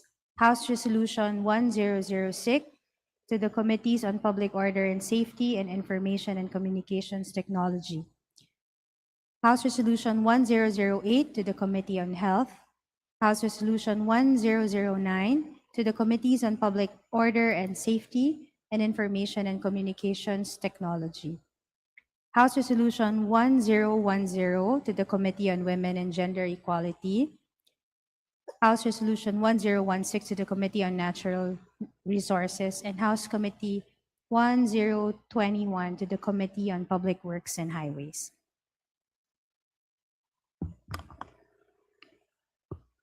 Any objection? Hearing none, the motion is carried. Majority Leader. Madam Speaker, pursuant to our rules governing inquiries in aid of legislation, I move to refer the following speeches delivered on May 18, 2026 to the appropriate committees.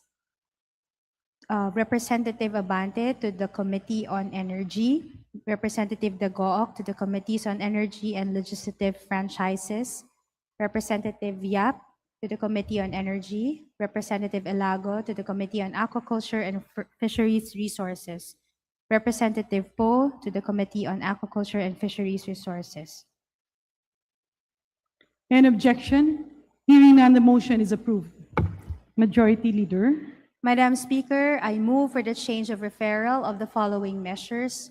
House Bill numbers 1987 and 9713 from the Committee on Civil Service and Professional Regulation to the Committees of Higher and Technical Education and Civil Service and Professional Regulation.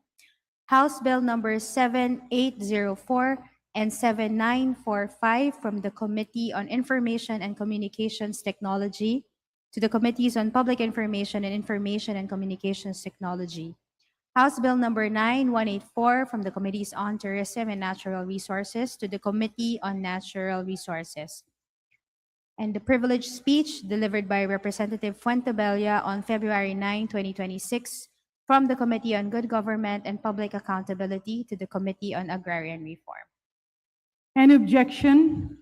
Hearing none, the motion with regards to the change of referral of the measures mentioned is hereby approved. Majority Leader. Madam Speaker, we move to suspend session for a few minutes. Session suspended.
Session resumed.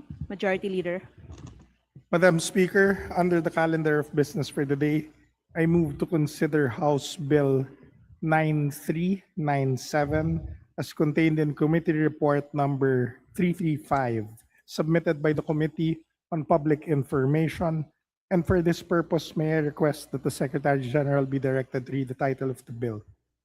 Is there any objection? The chair hears none. The Secretary General is directed to read the title of the measure.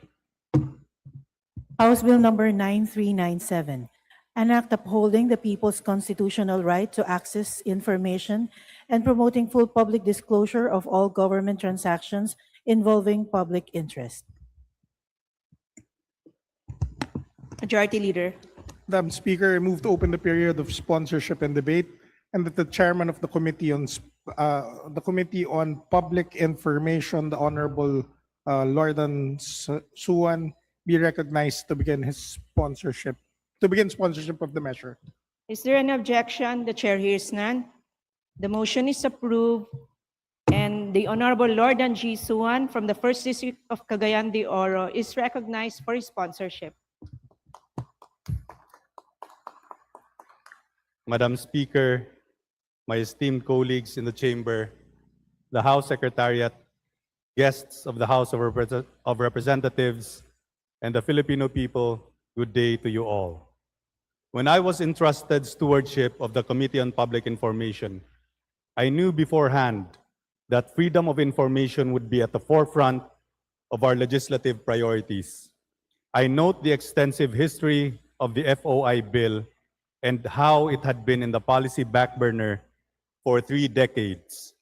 The odds truly were stacked against the committee to pass this measure. Throughout those years, there were multiple opportunities to pass this essential legislation.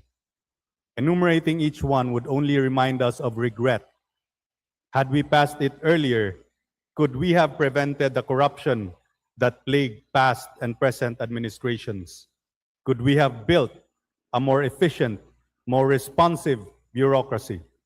Could we have unlocked our full potential as an economic powerhouse in the region and contribute to our ascent as a middle power in the global stage?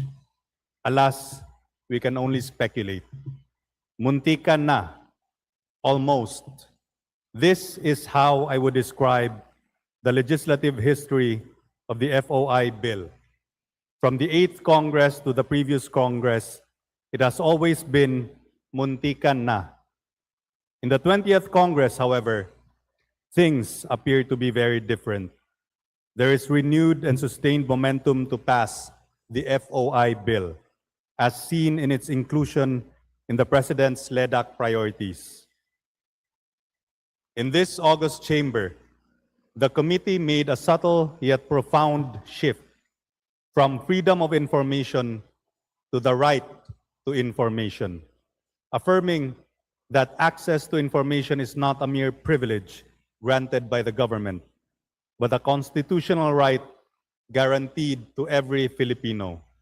If there is one benefit, one silver lining we can derive from having the multiple times that the FOI bill, now the RTI Act, have been deferred, it is that we were able to build on rock-solid ground. The proposed RTI Act is anchored on a simple but fundamental principle. In a democracy, government information belongs to the people. This measure institutionalizes Section 28, Article 2, and Section 7, Article 3 of the 1987 Constitution, which guarantees that the right of the people to information on matters of public concern shall be recognized. After all, it is the right of every Filipino taxpayer to know how government transacts and spends its resources in all public sector tiers, from local government units to the alter egos of the President himself. This bill does not merely recognize a right, it makes that right real, enforceable, and accessible. It establishes clear guidelines for information requests, provides remedies against unjustified denials, and mandates proactive disclosure through accessible platforms and a centralized RTI portal. Importantly, the measure covers all branches of government, local government units, state universities and colleges, government-owned or controlled corporations, and even private entities that perform public functions or utilize public funds. At the same time, it carefully balances transparency with the protection of legitimate interests, including national security, privileged information, trade secrets, and the fundamental right to privacy.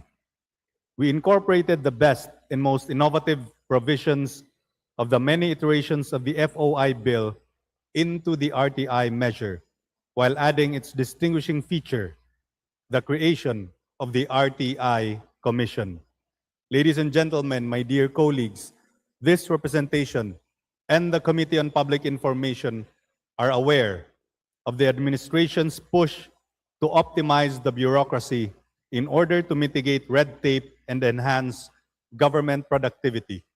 And so I preempt the question, why create a commission at a time of government resizing or right-sizing?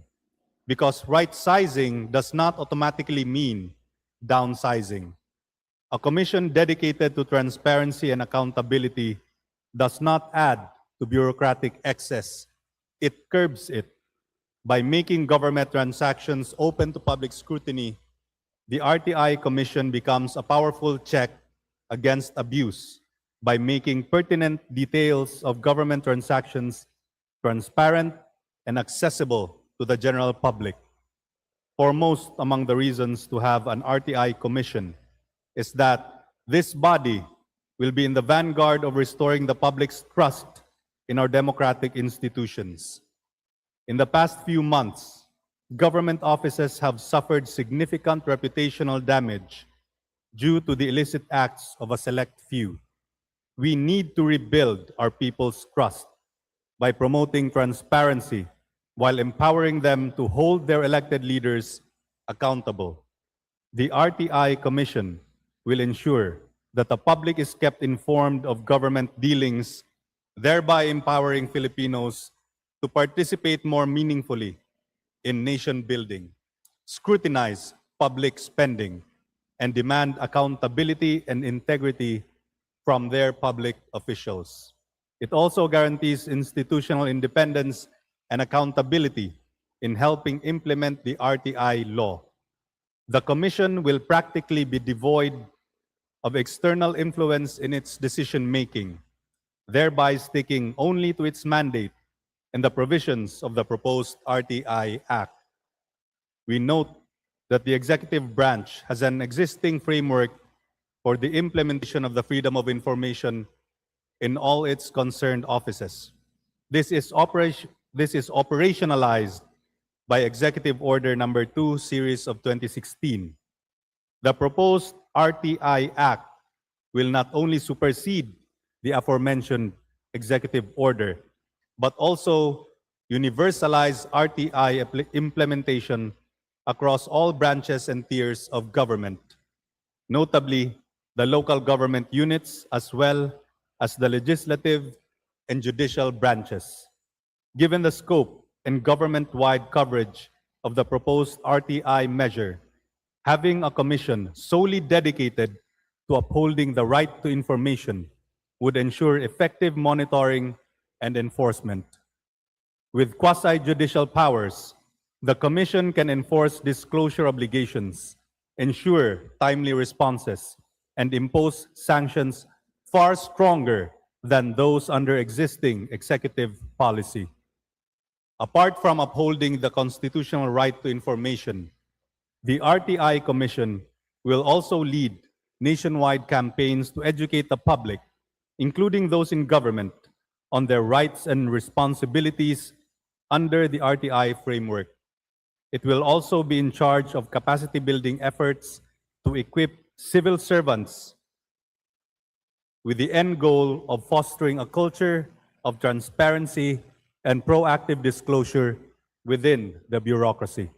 Ultimately, the RTI Act brings the Philippines closer to international standards on access to information. During our technical working group meetings, excellently chaired by Representative Brian Yamsuan, and in the drafting of the substitute RTI Act, we considered as input the best practices of other countries in the implementation of their respective RTI laws, not to copy them wholesale, but to adapt them to the Philippine context. The private sector likewise stands to gain significantly from the passage of the RTI Act, which serves as an essential economic policy infrastructure. In countries with established RTI systems, businesses rely on public data for investment, innovation, and planning. In contrast, the absence of an RTI law in the Philippines makes access to information inconsistent, slow, and costly, discouraging investment and effectively acting as a hidden tax on firms. These challenges are even more severe in rural, predominantly agricultural areas where information silos, especially at the local level, limit access to vital data such as soil conditions, weather patterns, and production figures. This slows modernization and makes it harder for micro, small, and medium-sized enterprises, cooperatives, and startups to grow. Without standardized protocols, businesses also face duplicative and mismatched requirements across agencies, increasing costs. Taken together, these barriers highlight the urgent need for the RTI Act to drive efficiency and strengthen competitiveness. My dear colleagues, let me cite another practical reason why this measure needs to be passed now more than ever before. We are living through a geopolitical crisis that threatens our economic stability. The conflict in the Middle East has disrupted global fuel supply chains, and the effects are reaching our shores. We are a fuel import-reliant, service-based, consumption-driven economy buoyed by international remittances.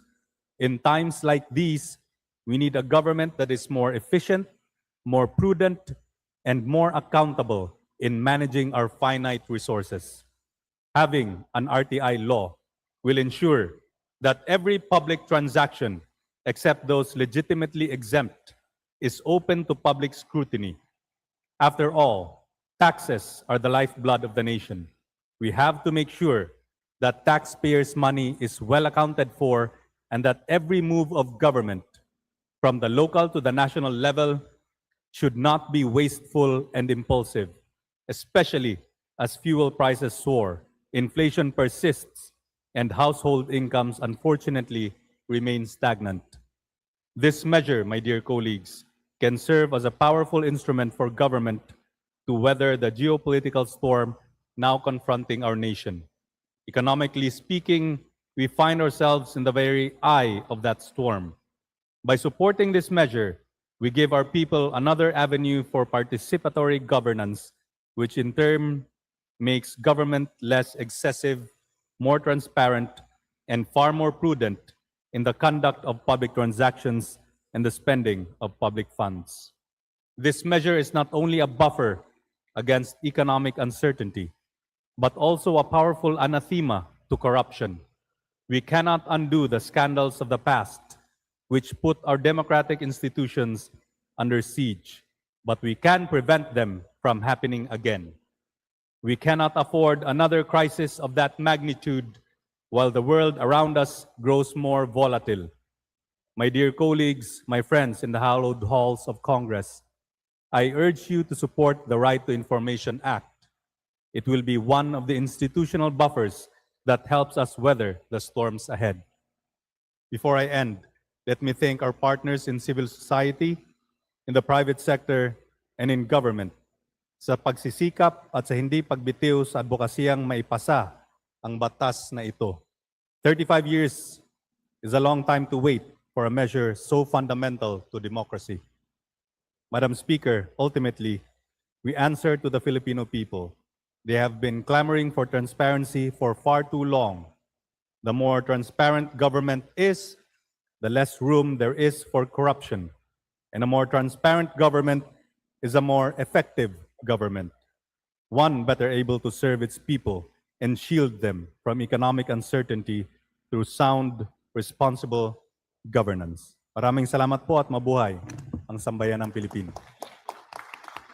Majority Leader. Madam Speaker, I move to recognize the gentleman from party list Panday Bayanihan, the Honorable Representative Brian Po, for his sponsorship speech. The Honorable Brian Po from the Panday Bayanihan Party List is recognized for his sponsorship. Madam Speaker, esteemed colleagues, magandang araw po.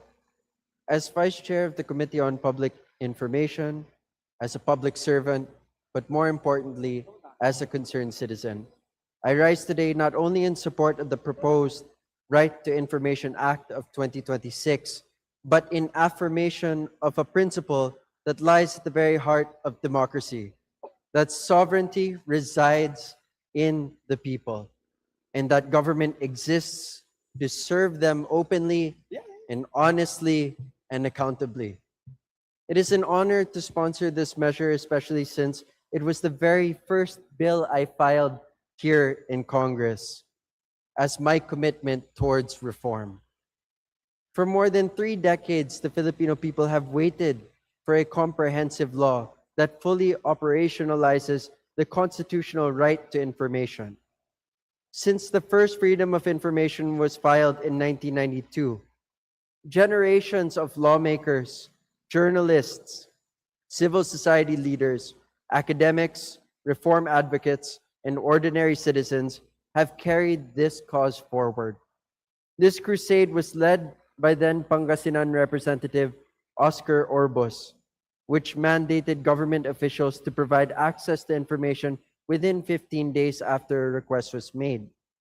In the 11th Congress, this great body approved the same on third reading, but was left hanging by the Senate.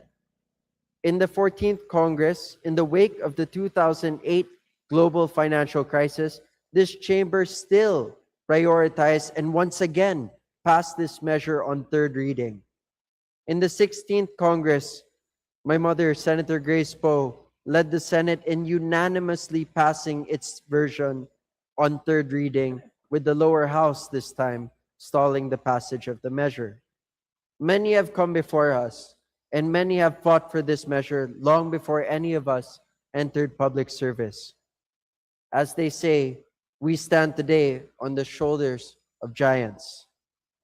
And so, with the inspiration of courage that I saw in my mother, I've said numerous times and in many manifestations for this bill, but I will say it once again, that she often spoke of what was known as the sunshine principle, the belief that transparency is not meant to weaken government, but to strengthen it.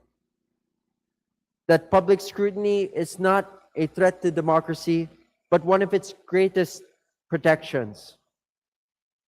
I still remember her words when she sponsored the FOI bill many years ago. She said that when the first FOI bill was filed, I was just an infant. By the time she delivered the speech, I had already graduated from school, and yet the measure still had not become a law. Today, I rise before this great august chamber as a representative carrying forward not merely a family advocacy, but a national aspiration that has endured decades. Dear colleagues, here we are yet again at the crux of a historical moment. We have the chance to push for transparency, accountability, and empowerment of citizenry. The world has changed. Governance has changed. Technology has changed. And the challenges facing democracy today are more complex than ever. We now live in an age where information moves instantly, where misinformation spreads rapidly, and where public trust can easily erode when the institutions are perceived inaccessible or unaccountable. In such a time, transparency is no longer optional. It is essential. This bill recognizes that reality, our reality, the reality of the 20th Congress. It establishes a comprehensive framework that institutionalizes the people's right to access government-held information across all branches and instrumentalities of government. It creates clear timelines for requests, mandates proactive disclosure of public transactions, strengthens records management systems, and establishes an independent right to information commission to oversee the implementation and adjudication of disputes, giving teeth to this measure. Importantly, this measure also modernizes transparency for the digital age. It strengthens the online RTI portal, encourages open machine-readable data, and allows the responsible use of emerging technologies such as artificial intelligence to improve efficiency and public access to information. At the same time, the bill carefully balances openness with legitimate concerns involving privacy, national security, due process, and sensitive personal information. Transparency and responsibility must go hand in hand. Dear colleagues, I cannot emphasize enough that this important legislation is a principled framework for accountable governance. And perhaps most importantly, this bill reminds us that the right to information must not only be reserved for the powerful, the educated, or the well-connected. It belongs to every Filipino.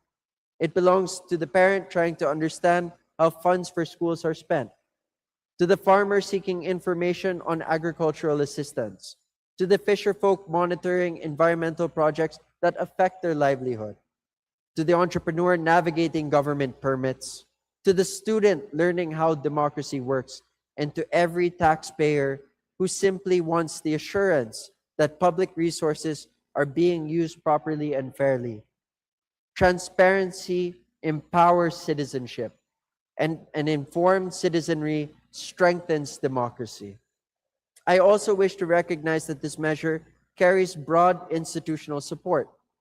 The Right to Information Act has already been identified as a priority legislative measure under the Legislative Executive Development Advisory Council, or LEDAC. The Senate has likewise passed its own version of the measure. Across sectors, government, civil society, media, private sector, academia, and even reform advocates who are here with us today, there is growing recognition that the time for reform has finally come. This is the closest we've ever come.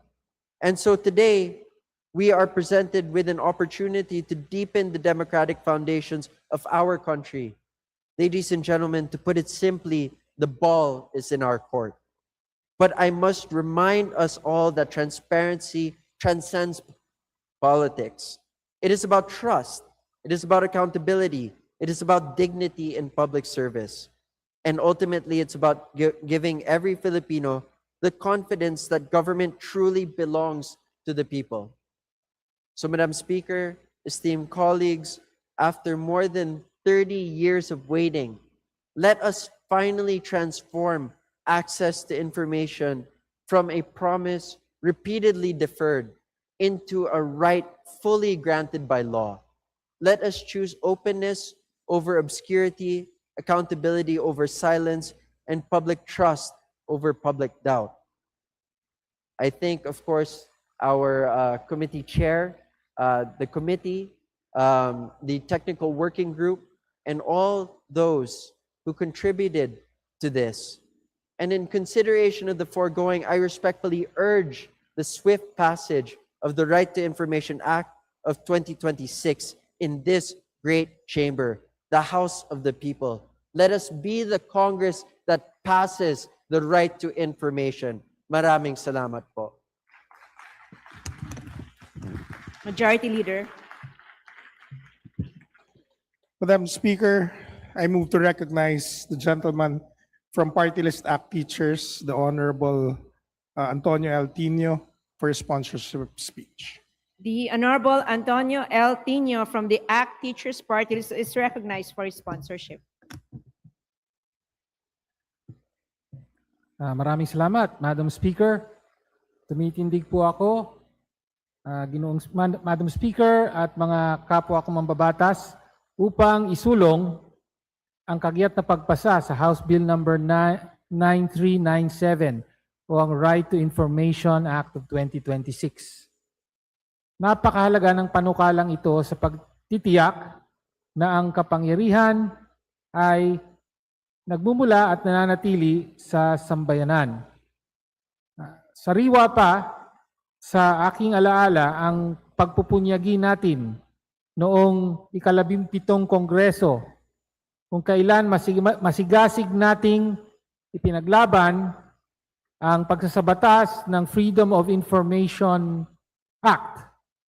Bilang chairman ng Committee on Public Information, kasama ang mga Freedom of Information Advocates na marami sa kanila ay kapiling po natin ngayon sa gallery. At kung pwede po ay tumindig din po ang mga matagal na nating kasama at matagal nang nagtutulak ng panukalang batas na ito. Kung maaari po ay magsitayo sila. Madam Speaker, if you will allow. Salamat po sa inyong pagpupursige. Thank you. Okay.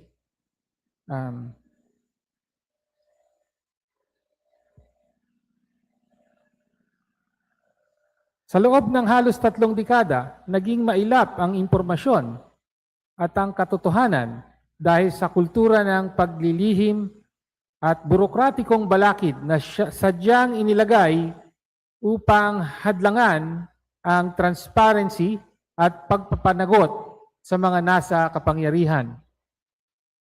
Hindi lamang simpleng kahilingan ang access sa impormasyon.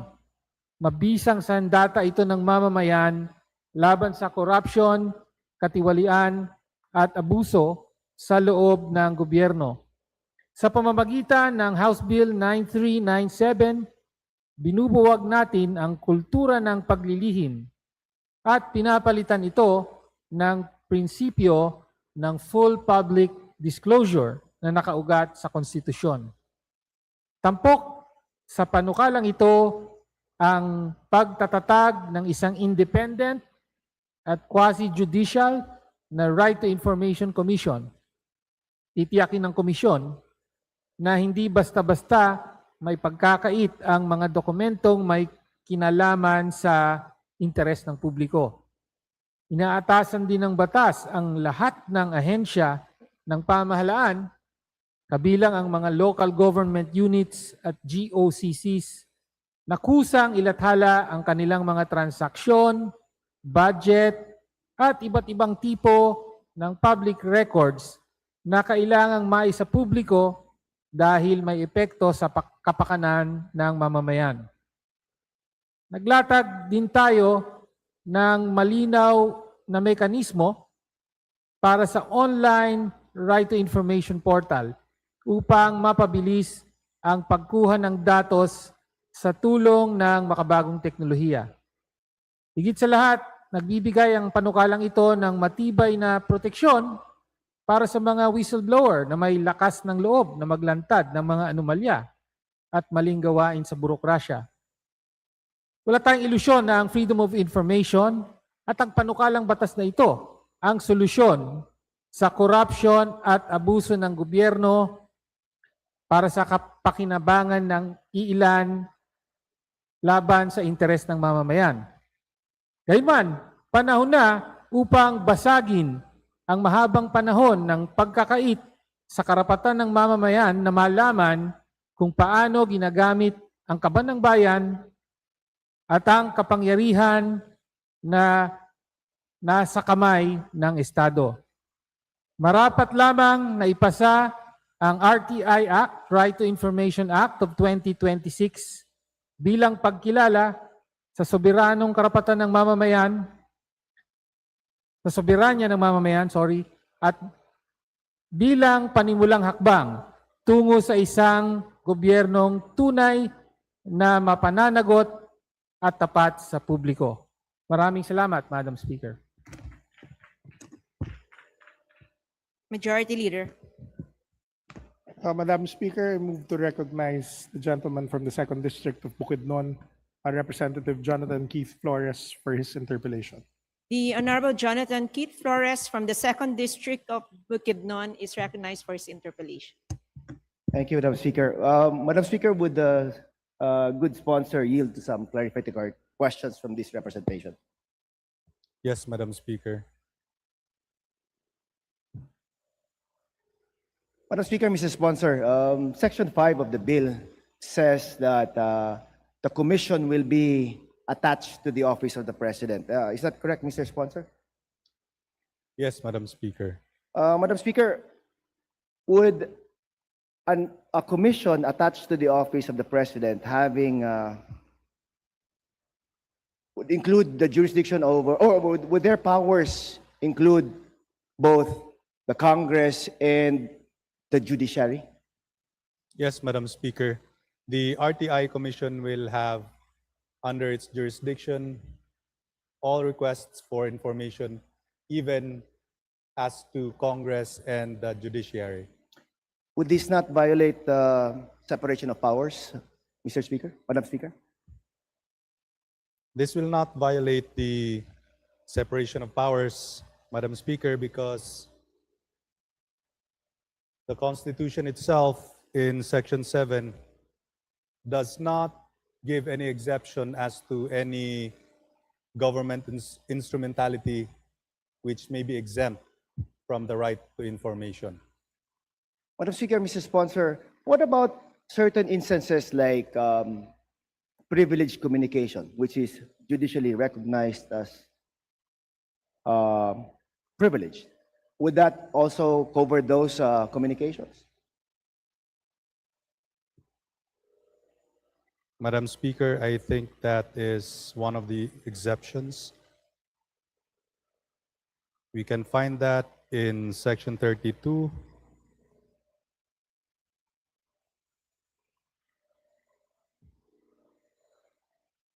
Letter C. One of the exceptions is that the information pertains to a testimony, report, document, or discussion obtained during an executive session of the Congress of the Philippines or any of its committees. What about privileged communication that is recognized by the courts? Example, between lawyer-client,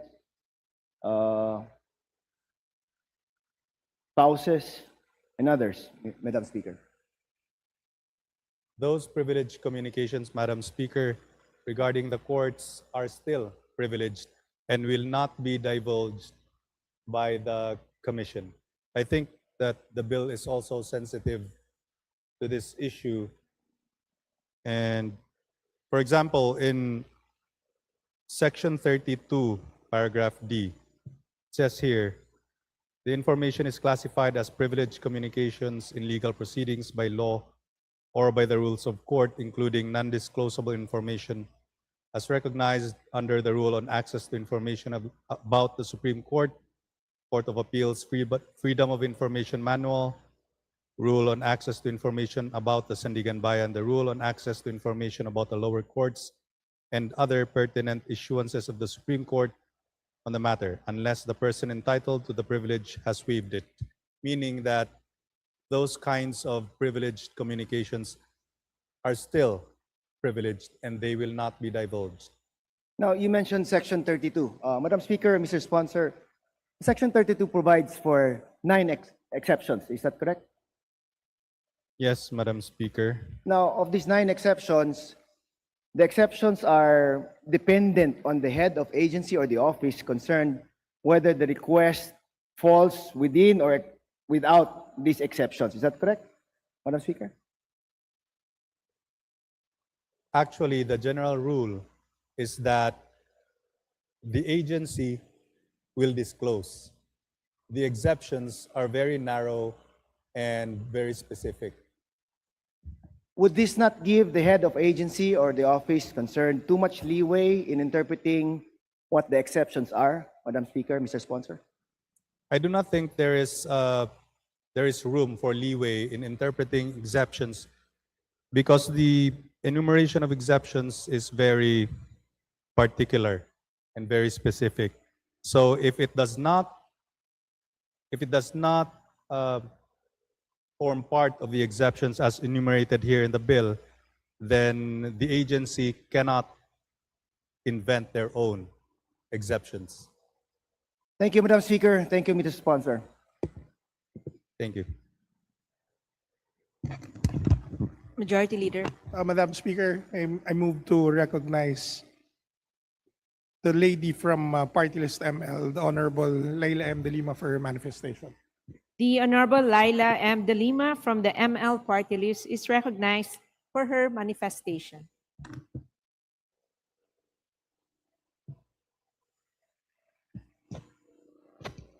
Thank you, Madam Speaker. So as stated, this is not an interpellation, this is a manifestation. Magandang hapon po.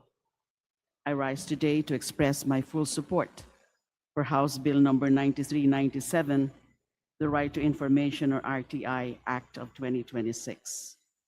This historic measure consolidates 29 related bills filed across party lines, representing the 20th Congress's commitment to fulfilling a constitutional promise unlegislated for over 3 decades. My fellow Bicolano lawmaker, the late Senator Raul S. Rocco, first filed this bill in the 8th Congress. I repeat, it's 8th Congress. Since then, the People's Right to Information Act, previously known as the Freedom of Information or FOI Act, has been fiercely championed and fought for in previous Congresses by my fellow Liberal Party lawmakers, including the late Representative Edsel Lagman, former Representatives Lorenzo Erin Tañada III, Jose Christopher Kit Del Monte, George Bolet Banal, Joseph Emilio Jun Abaya, Teodoro Teddy Bagilat Jr., and former Vice President, now Mayor Lenny Robredo, in the House of Representatives, and Senator Francis Kiko Pangilinan in the Senate. In the 20th Congress, my fellow Liberal Party members and I carried this fight for transparency through House Bill 2897, now substituted by this bill, House Bill 9397. Ngayon, sa wakas, tinutugunan natin ang matagal ng hamon ng kasaysayan. The people's right to information is not a statutory privilege, but a constitutional mandate. Sa kabila ng malinaw na mandato at paglipas ng mahigit 3 dekada mula nang ipinagtibay ang konstitusyon, wala pa ring komprehensibong batas na nagbibigay ng epektibong mekanismo sa pagpapatupad ng karapatang ito. Executive Order Number 2 of 2016 provided a partial solution within the executive branch, but executive orders can be rescinded, diluted, or abandoned by successive administrations. The people's freedom of and right to information cannot be abrogated by a mere stroke of the presidential pen. It cannot have its protection stripped away through administrative convenience. Hindi na tayo maaring magtago sa likod ng kawalan ng batas. A statute is not merely preferable, it is essential. Paano magiging tunay na makapangyarihan ng mamamayan kung ang impormasyon ay nananatiling nakatago? Paano makikilahok ang sambayanan sa pamamahala kung mahalagang tala, pasya at aksyon ng pamahalaan ay hindi naaabot ng taong bayan? Paano maniningil ng pananagutan ng mamamayan kung ang katotohanan ay nakatago? These are not mere rhetorical questions. Their answers are woven into this proposed law. This bill possesses several critical strengths that distinguish it as comprehensive and enforceable legislation, as already laid down or set forth by the distinguished sponsor. And those features or strengths include its comprehensive coverage of all branches and instrumentalities of government, all local government units, state universities and colleges, constitutional commissions. It also creates an independent quasi-judicial right to information commission to oversee implementation and resolve disputes. It also provides for the protection of persons who disclose information in good faith regarding wrongdoing, corruption, or serious threats to public safety or public health and safety from legal or employment-related sanctions. And it also provides sanctions against erring individuals criminally and administratively. In our current era, marked by corruption, misinformation, or fake news, and eroding public trust, access to information is essential.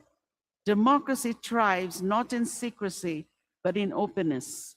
Citizens cannot meaningfully participate in governance if information remains inaccessible. They cannot hold institutions accountable if records are withheld, and public trust cannot flourish where transparency is absent. Ang katotohanan na hindi kaaway ng gobyerno, ito ang pundasyon ng lehitimong kapangyarihan. This law is not merely about access to documents. It is about respecting the dignity of the people as the true sovereigns of this nation. By passing this measure, we affirm that information held by the government belongs in trust to the people. We fulfill a constitutional promise long overdue and strengthen the democratic foundations of our nation. For these reasons, I respectfully manifest my full support for the passage of this vital measure. Maraming salamat po. Thank you. Majority Leader. Madam Speaker, there being no other member who wishes to interpolate the sponsor, I move to close the period of sponsorship and debate. There's a motion to close the period of sponsorship and debate. Is there any objection? The chair hears none. The motion is approved. Majority Leader. Madam Speaker, I move to open the period of amendments. There's a motion to open the period of amendments. Is there any objection? The chair hears none. The motion is approved. Majority Leader.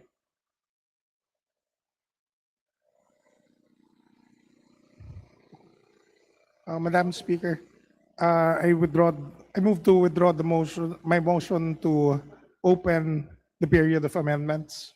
Is there any objection? Chair hears none. The motion is Madam Speaker, I move to withdraw the motion to close the period of sponsorship and debate. There's a motion. Is there any objection? The chair hears none. The motion is approved. Majority Leader.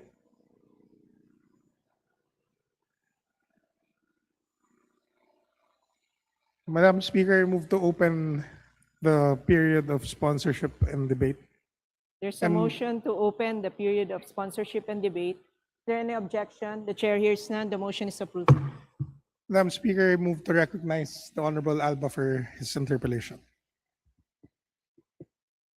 The Honorable Alba is recognized for his interpellation.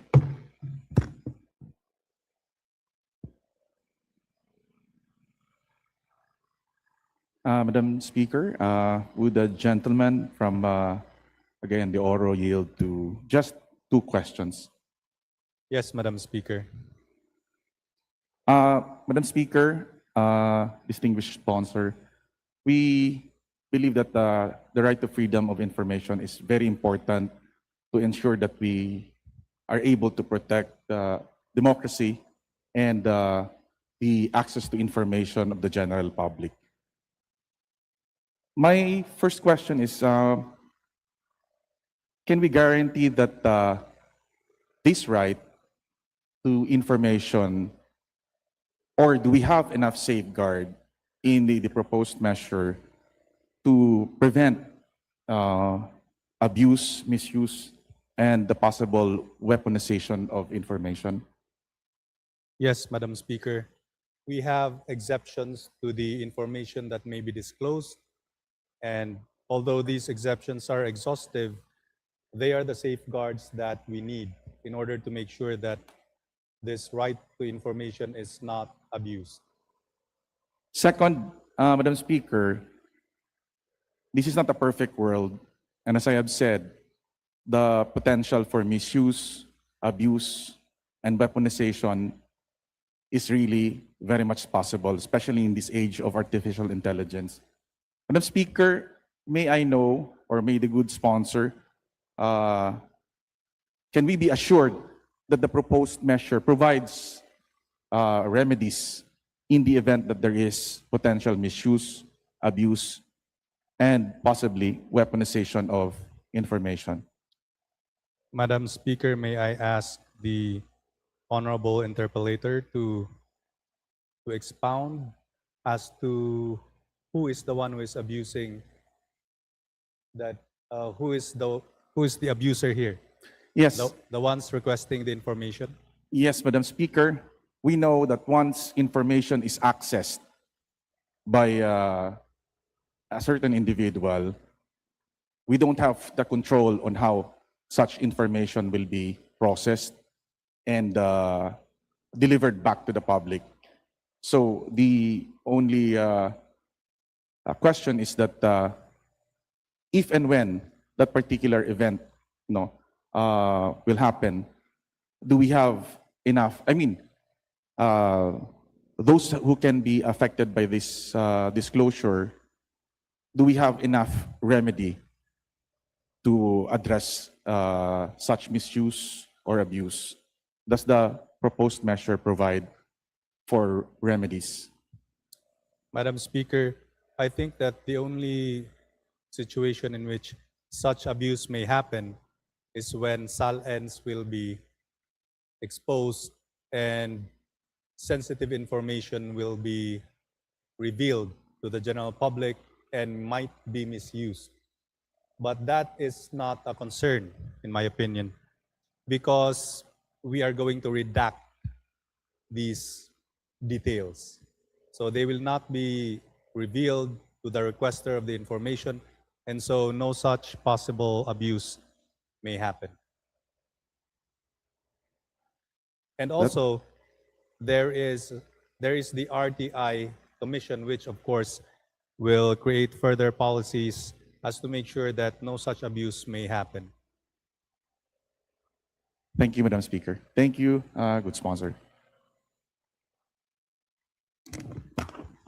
Majority Leader. Madam Speaker, there being no other member who wishes to interpolate the sponsor, I move to close the period of sponsorship. There's a and debate. motion. Is there any objection? The chair hears none. The motion is approved. Majority Leader. Madam Speaker, I move to open the period of amendments. There's a motion. Is there any objection? Chair hears none. The motion is approved. Majority Leader. Madam Speaker, there being no committee amendments or individual amendments, I move to close the period of amendments. There's a motion. Is there any objection? The chair hears none. The motion is approved. Majority Leader. Madam Speaker, I move to vote on second reading House Bill 9397. So moved, Madam Speaker. There's a motion to approve House Bill 9397. Those who are in favor say aye. Aye. Those who are against say nay. The ayes have it. House Bill 9397 is approved on second reading. Congratulations. Majority Leader. Madam Speaker, move to suspend session for a few minutes. Session suspended.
Session resumed.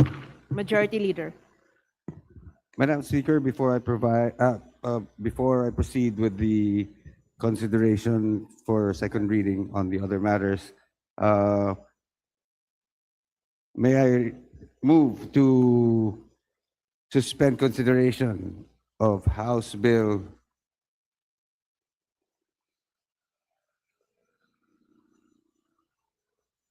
number 9397. Kasi hindi niya na-suspend ko. Okay. Session suspended.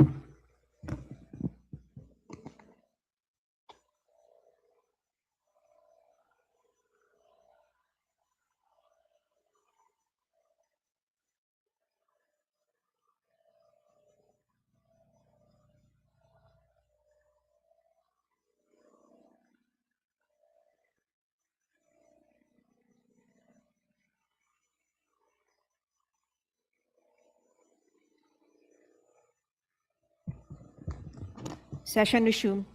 Majority Leader. Madam Speaker, I withdraw my motion and proceed now to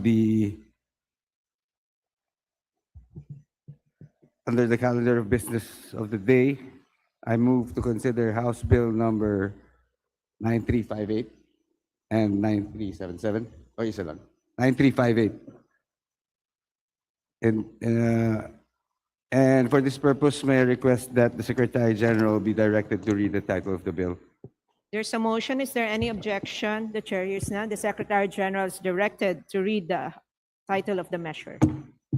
House Bill 9358, an act strengthening the Department of Education, amending for the purpose Republic Act number 9155, otherwise known as the Governance of Basic Education Act of 2001. Majority Leader. Madam Speaker, I move to open the period of sponsorship and debate, and that the chairman of the committee, Honorable Roman Romulo, be recognized for his sponsorship. Is there any objection? The chair hears none. The motion is approved. The Honorable Roman Romulo of the Lone District of Pasig City is recognized for his sponsorship. Thank you, Madam Speaker. Distinguished colleagues, I rise today to sponsor this measure seeking to strengthen the governance structure of the Department of Education under Republic Act number 9155. Over the past decade, our basic education system has undergone unprecedented expansion. The implementation of the K-12 program and the establishment of the senior high schools significantly increased the number of schools, learners, teachers, and administrative demands across the country.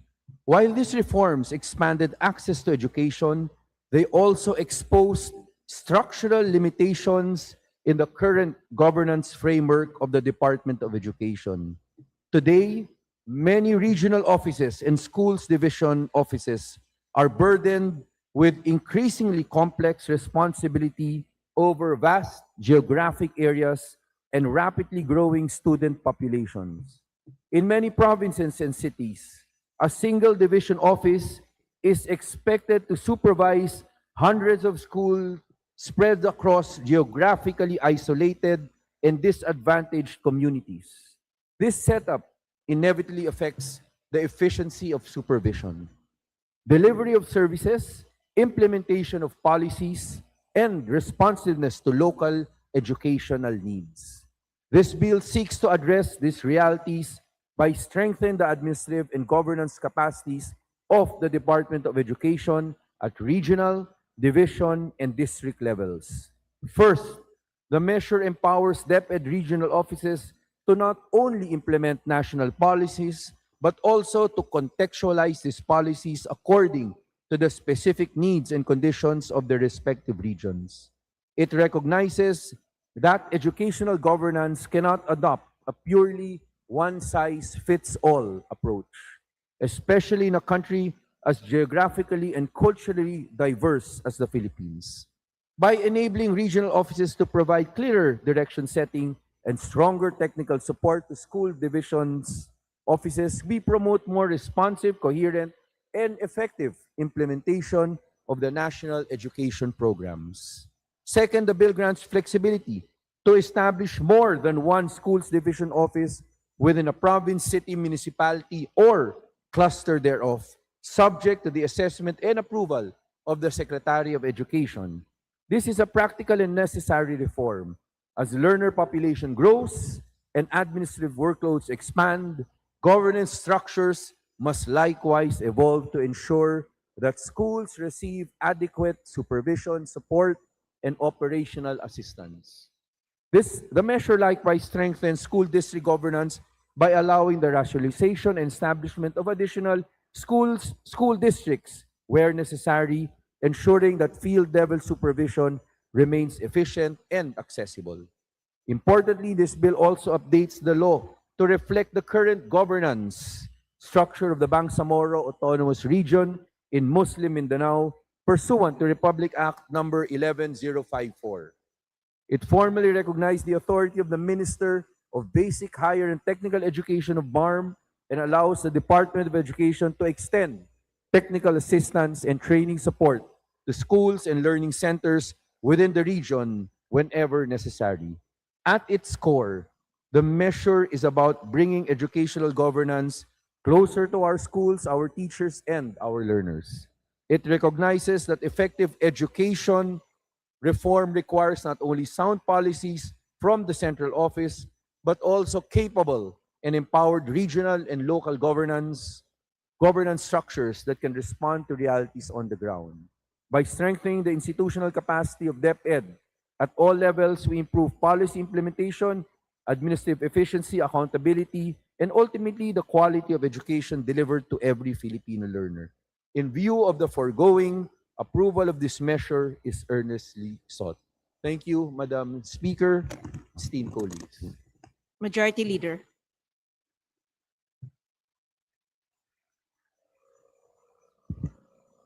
Madam Speaker, I move to suspend session for a few minutes. Session suspended.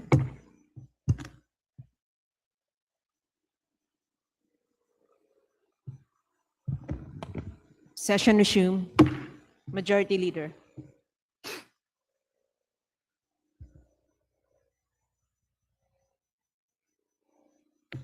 Madam Speaker, is there no interpollators? May I move to suspend the period of interpolation? And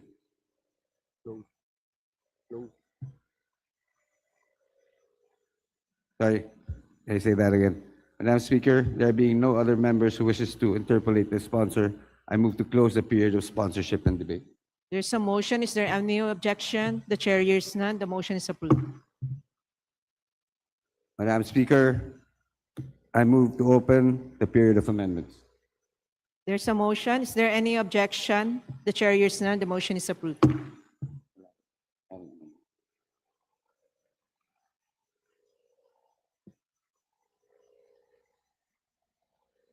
Madam Speaker, there being no committee nor individual amendments, I move to close the period of amendments. There's a motion. Is there any objection? The chair hears none. The motion is approved. Majority Leader. Madam Speaker, I move to vote on second reading, House Bill number 9358.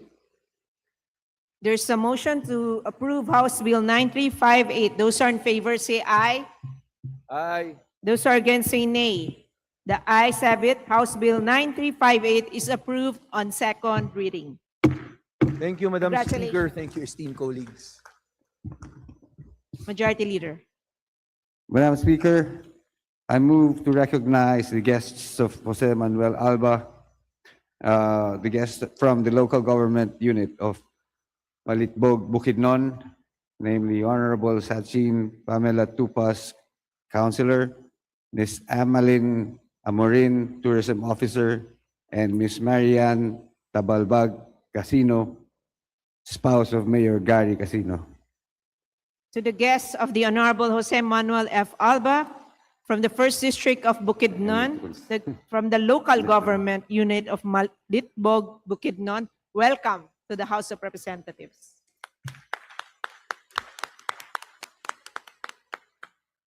Majority Leader. Madam Speaker, under the calendar of business for the day, I move to consider House Bill number 9377 as contained in the committee report submitted by committee.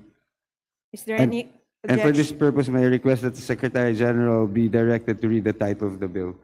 Is there any objection? The chair hears none. The motion is approved. The Secretary General is directed to read the title of the measure.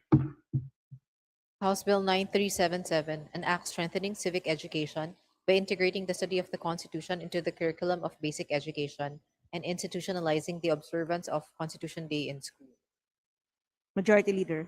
Madam Speaker, I move to open the periods of sponsorship and debate, and that the chairperson of the committee, Honorable Roman Romulo, be recognized to begin his sponsorship of the measure. Is there any objection? The chair hears none. The motion is approved, and the Honorable Roman Romulo of the Lone District of Pasig City is recognized for his sponsorship. Thank you, Madam Speaker, esteemed colleagues. Today, I have the honor of presenting for plenary approval House Bill number 9377, otherwise known as the Constitutional Education Act.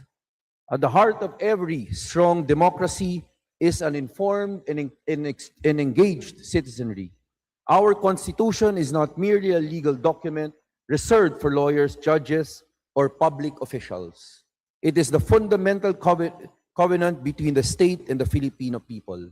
It defines our rights, protects our freedom, and establishes the principles upon which our republic stands. Yet for many young Filipinos, the Constitution remains distant, abstract, and unfamiliar. This measure seeks to change that. Article 14, Section 3 of the 1987 Constitution already mandates that all educational institutions include the study of the Constitution as an integral part of the curriculum. It likewise directs schools to inculcate patriotism and nationalism, teach the rights and duties of citizenship, strengthen ethical and moral values, and encourage critical and creative thinking. This bill gives life and meaning to those constitutional mandates by institutionalizing constitutional education beginning in grade 1. Under this proposed measure, the Department of Education shall integrate age-appropriate constitutional education throughout the basic education curriculum. Learners will gradually develop an understanding of the Constitution, democratic institutions, citizenship, human rights, accountability in government, nationalism, social justice, and civic participation. The bill covers key constitutional principles and institutions, including the history and overview of the Constitution, nationalism and sovereignty, the structure and powers of government, the rights and duties of citizens, citizenship and suffrage, social justice and human rights, accountability of public officers, local governance, and active participation in democratic processes. Importantly, this measure does not intend to burden students with technical legal instruction. Rather, it seeks to cultivate constitutional literacy at an early age in a manner that is practical, accessible, relevant to the daily lives of learners.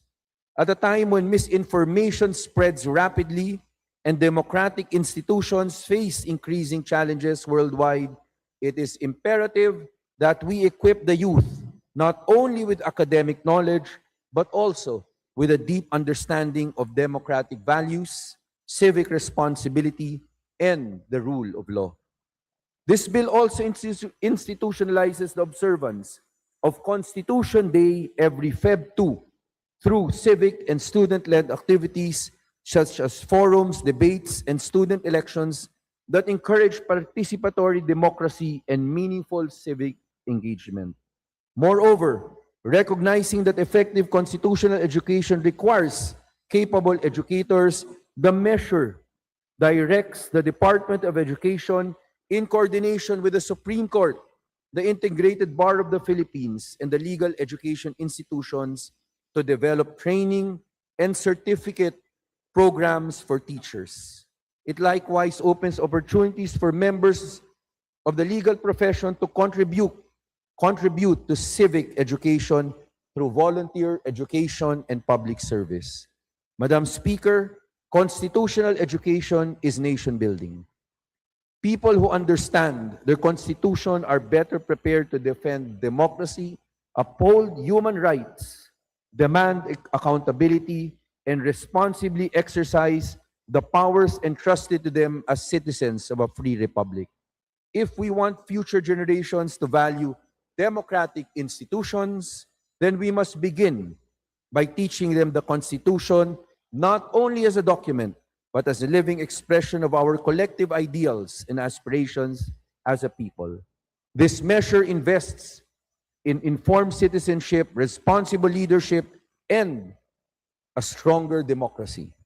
In view of the foregoing, I earnestly seek the support of this august chamber for the immediate approval of House Bill number 9377. Thank you, Madam Speaker. Thank you, esteemed colleagues. Majority Leader. Madam Speaker, there being no member who wishes to interpolate the speaker or the sponsor, I move to close the period of sponsorship and debate. There's a motion. Is there any objection? The chair hears none. The motion is approved. Majority Leader. Madam Speaker, I move to open the period of amendments. There's a motion. Is there any objection? The chair hears none. The motion is approved. Majority Leader.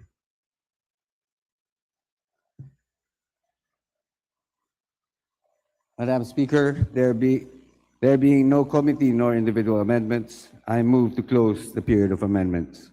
There's a motion. Is there any objection? The chair hears none. The motion is approved. Majority Leader. Madam Speaker, I move to vote on second reading House Bill number... Ano number yun?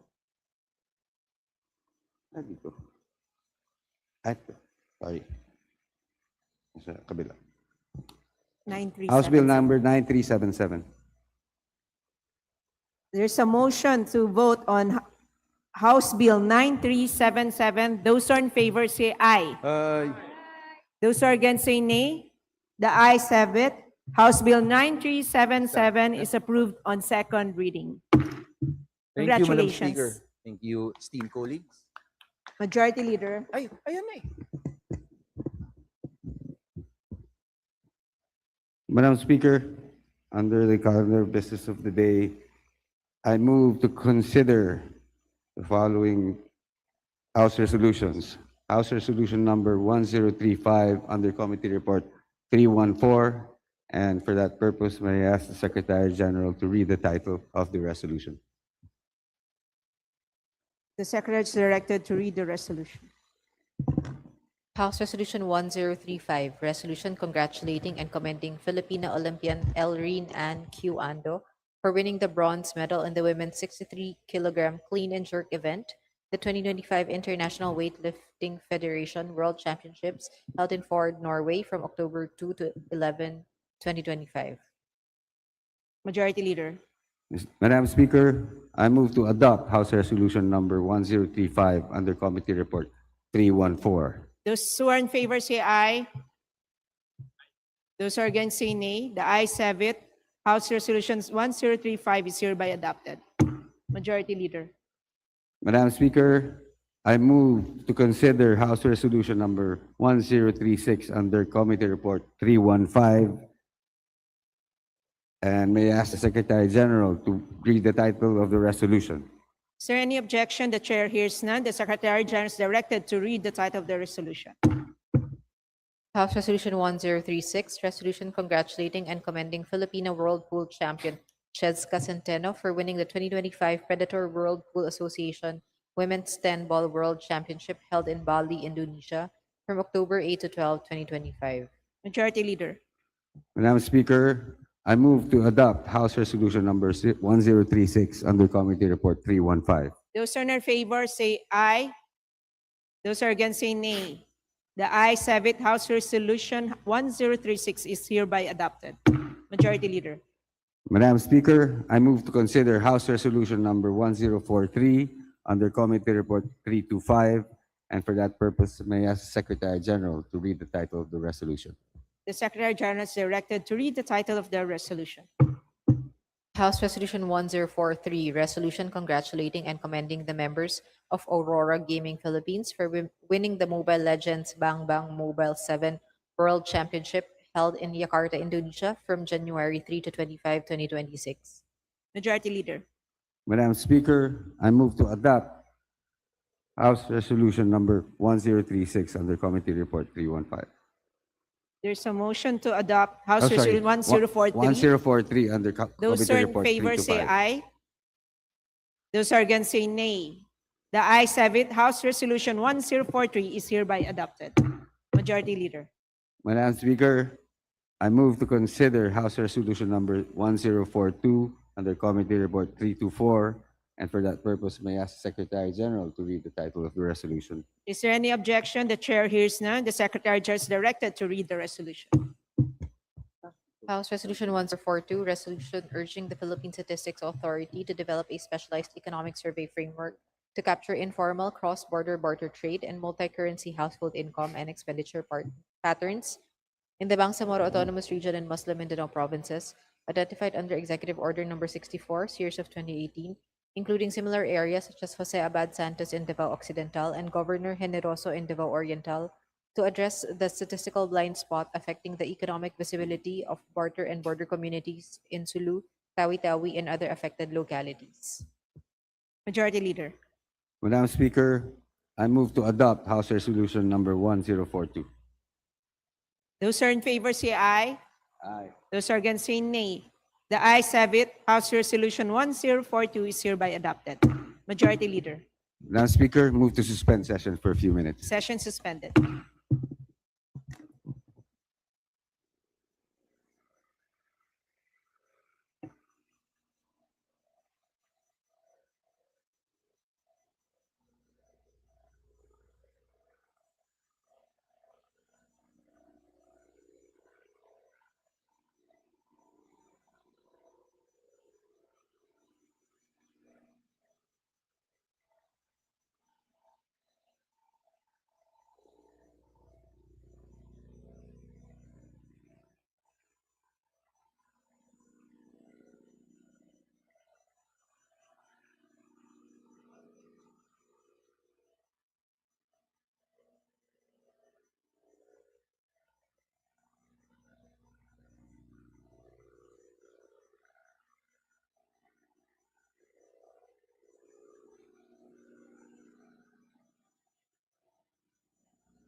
Session resumed.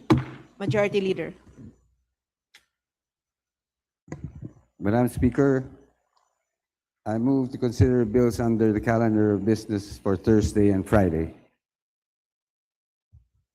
There's a motion. Is there any objection? The chair is none. The motion is approved. Majority Leader. Madam Speaker, pursuant to our rules, I move for the omnibus consideration of the following local bills. House Bill number 2749 under Committee Report 301, House Bill 3206, Committee Report 302, House Bill 3212 under Committee Report 303, House Bill 4395 under Committee Report 304, House Bill 5008 under Committee Report 305, House Bill number 7251 under Committee Report 306, House Bill number 7735 under Committee Report 307, House Bill number 7883 under Committee Report 308, House Bill number 8194 under Committee Report 309, House Bill number 8200 under Committee Report 310, House Bill number 8225 under Committee Report 311. House Bill number 2486 under Committee Report 316. House Bill number 9384 under Committee Report 317. House Bill number 9360 under Committee Report 321. House Bill number 9382 under Committee Report 323. House Bill number 9387 under Committee Report 330. House Bill number 9388 under Committee Report 331. House Bill number 9390 under Committee Report 933. And House Bill number 9391 under Committee Report 334. And for this purpose, may I request that the Secretary General be directed to read the title of the bills. Is there any objection? The chair hears none. The Secretary is directed to read the title of the following measures. House Bill 2749, an act declaring December 5 of every year as a special non-working holiday in the city of Palayan, province of Nueva Ecija, to commemorate the foundation anniversary of the city of Palayan. House Bill 3206, an act declaring December 23 of every year a special non-working holiday in the municipality of Sindangan, province of Zamboanga del Norte, to be known as Araw ng Sindangan in celebration of its founding anniversary. House Bill 3212, an act declaring June 26 of every year as a special non-working holiday in the province of Batanes.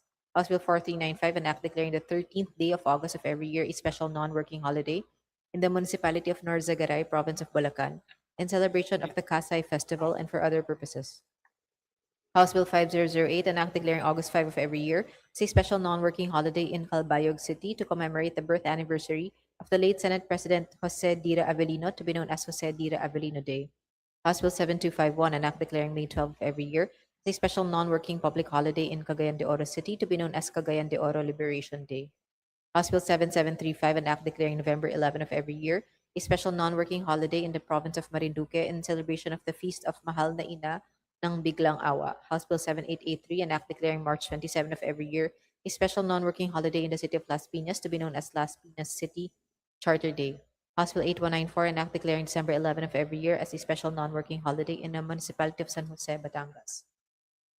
House Bill 8200, an act declaring June 16 of every year a special non-working holiday in the municipality of La Trinidad, province of Benguet, in commemoration of its founding anniversary to be known as La Trinidad Day. House Bill 8225, an act declaring December 11 of every year a special non-working holiday in the municipality of Tuba, province of Benguet, in commemoration of its founding anniversary to be known as Tuba Day. House Bill 2486, an act declaring July 10 of every year as a special non-working holiday in the city of Santa Rosa, province of Laguna, in commemoration of its cityhood anniversary. House Bill 9348, an act declaring November 11 of every year a special non-working holiday in the municipality of Santa Barbara, province of Iloilo, to commemorate the birth anniversary of Ilonggo hero and Revolutionary General Martin T. Delgado, to be known as General Martin T. Delgado Day. House Bill 9360, an act changing the name of Central Azucarera de Tarlac High School Annex in Barangay Balete, Tarlac City, province of Tarlac, to Balete National High School. House Bill 9382, an act establishing a College of Medicine in the Mindanao State University General Santos City campus in the city of General Santos and appropriating funds therefor. House Bill 9387, an act establishing a regular campus of the Don Mariano Marcos Memorial State University in the municipality of Nagilian, province of La Union, to be known as the Don Mariano Marcos Memorial State University East La Union campus and appropriating funds therefor. House Bill 9388, an act establishing a College of Medicine in Northeastern Mindanao State University main campus in the city of Tandag, province of Surigao del Sur, and appropriating funds therefor. House Bill 9390, an act establishing a College of Medicine in the Bukidnon State University in Malay Balay City, province of Bukidnon, and appropriating funds therefor. House Bill 9391, an act establishing a College of Medicine in the University of Science and Technology of Southern Philippines, Cagayan de Oro City campus in Cagayan de Oro City, province of Misamis Oriental, and appropriating funds therefor. Majority Leader. Madam Speaker, I move to open the period of sponsorship and debate and that the respective explanatory notes be considered as sponsorship of the said measures. There's a motion. Is there any objection? The chair hears none. The motion is approved. Majority Leader. Madam Speaker, there being no member who wishes to interpolate on the said measures, I move to close the period of sponsorship and debate. There's a motion. Is there any objection? The chair hears none. The motion is approved. Madam Majority Speaker, I move to open the period of amendments and approve the committee amendments, if any, as contained in the respective committee reports of the aforementioned bills. There's a motion. Is there any objection? The chair hears none. The motion is approved. Majority Leader. Madam Speaker, there being no individual amendments, I move to close the period of amendments. There's a motion. Is there any objection? The chair hears none. The motion is approved. Majority Leader. Madam Speaker, I move to vote on second reading the following aforementioned bills. Those who are in favor say aye. Those who are against say nay. The ayes have it. House Bill 2749, 3206, 3212, 4395, 5008, 7251, 7735, 7883, 8194, 8200, 8225, 2486, 9348, 9360, 9382, 9387, 9388, 9390, 9391, including their committee amendments, is approved on second reading. Majority Leader. Madam Speaker, I now move to designate the following members to the Conference Committee on the disagreeing provisions of House Bill number 6636 and Senate Bill number 1966, institutionalizing the Assistance to Individuals in Crisis Situations program of the Department of Social Welfare and Development, namely Representative Chino Miguel Almario, Representative Attorney Miro Kimbo, Representative Dante Garcia, Representative Lani Mercado Revilla, Representative Jocelyn F. Tulfo, Representative Zia Alonto Adjong, and Representative Marcelino Libanon. There's a motion to designate the aforementioned members to the said conference committee. Is there any objection? The chair hears none. The motion is approved. Majority Leader. Mr. Speaker, I move to include additional co-authors to the House Bills numbers 9257, 9358, 9377, and 9397, and the House Resolution numbers 1035, 1036, 1042, and 1043 as contained in the list to be submitted by the Committee on Rules. Is there any objection? The chair hears none. The motion is approved. Majority Leader. Madam Speaker, I move to suspend session for a few minutes. Session suspended.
Session resumed.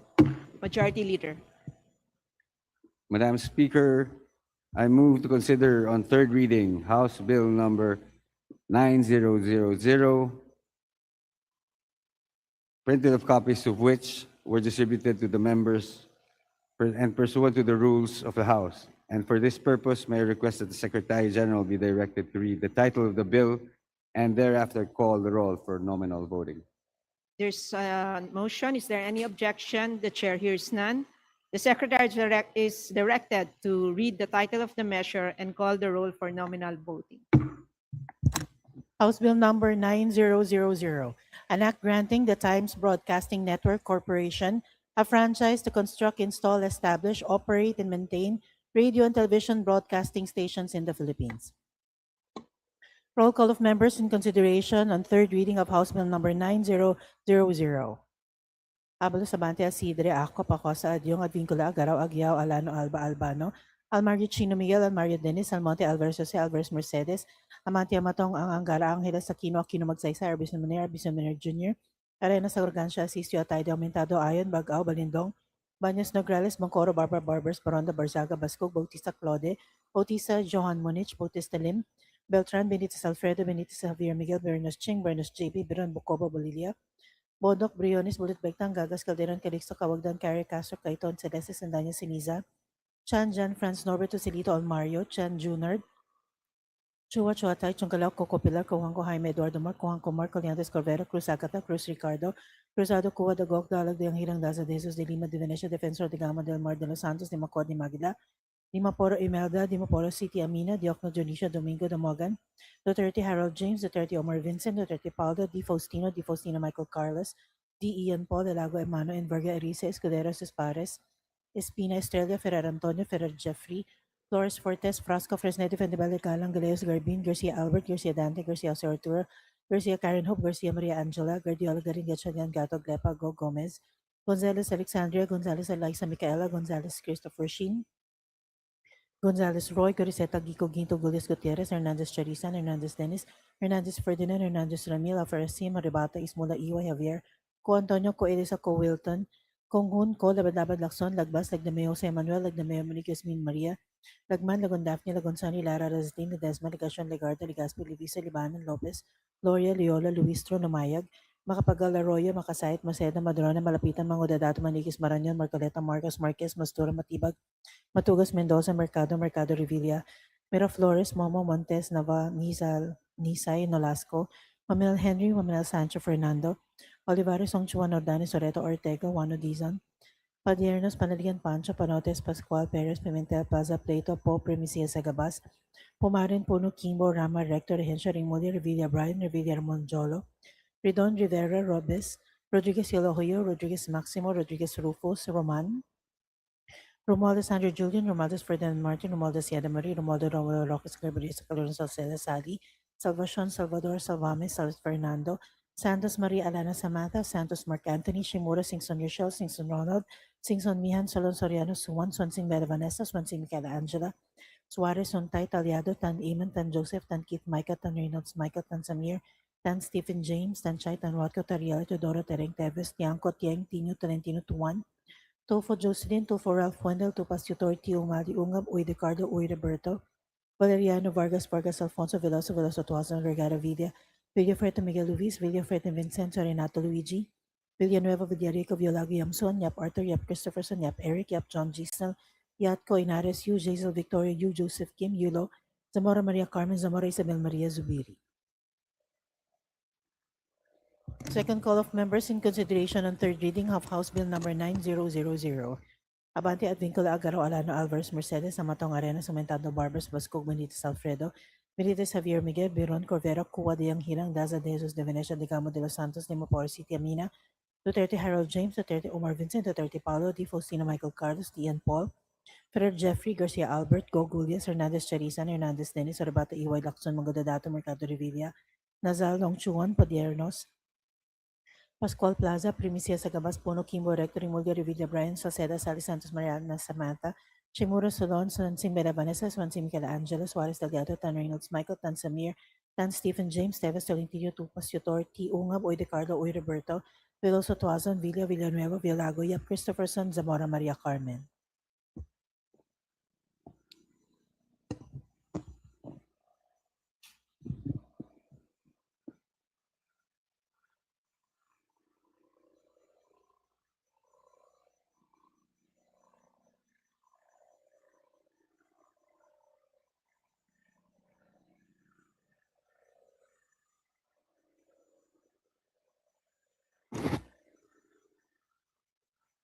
With 234 members voting in the affirmative, 0 in the negative, and 3 abstentions, House Bill number 9000 is hereby approved on third and final reading. Majority Leader.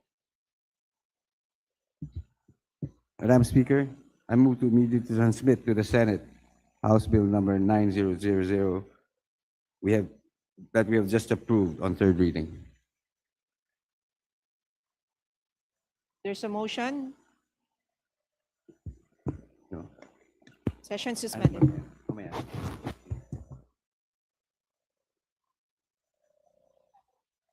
Hindi.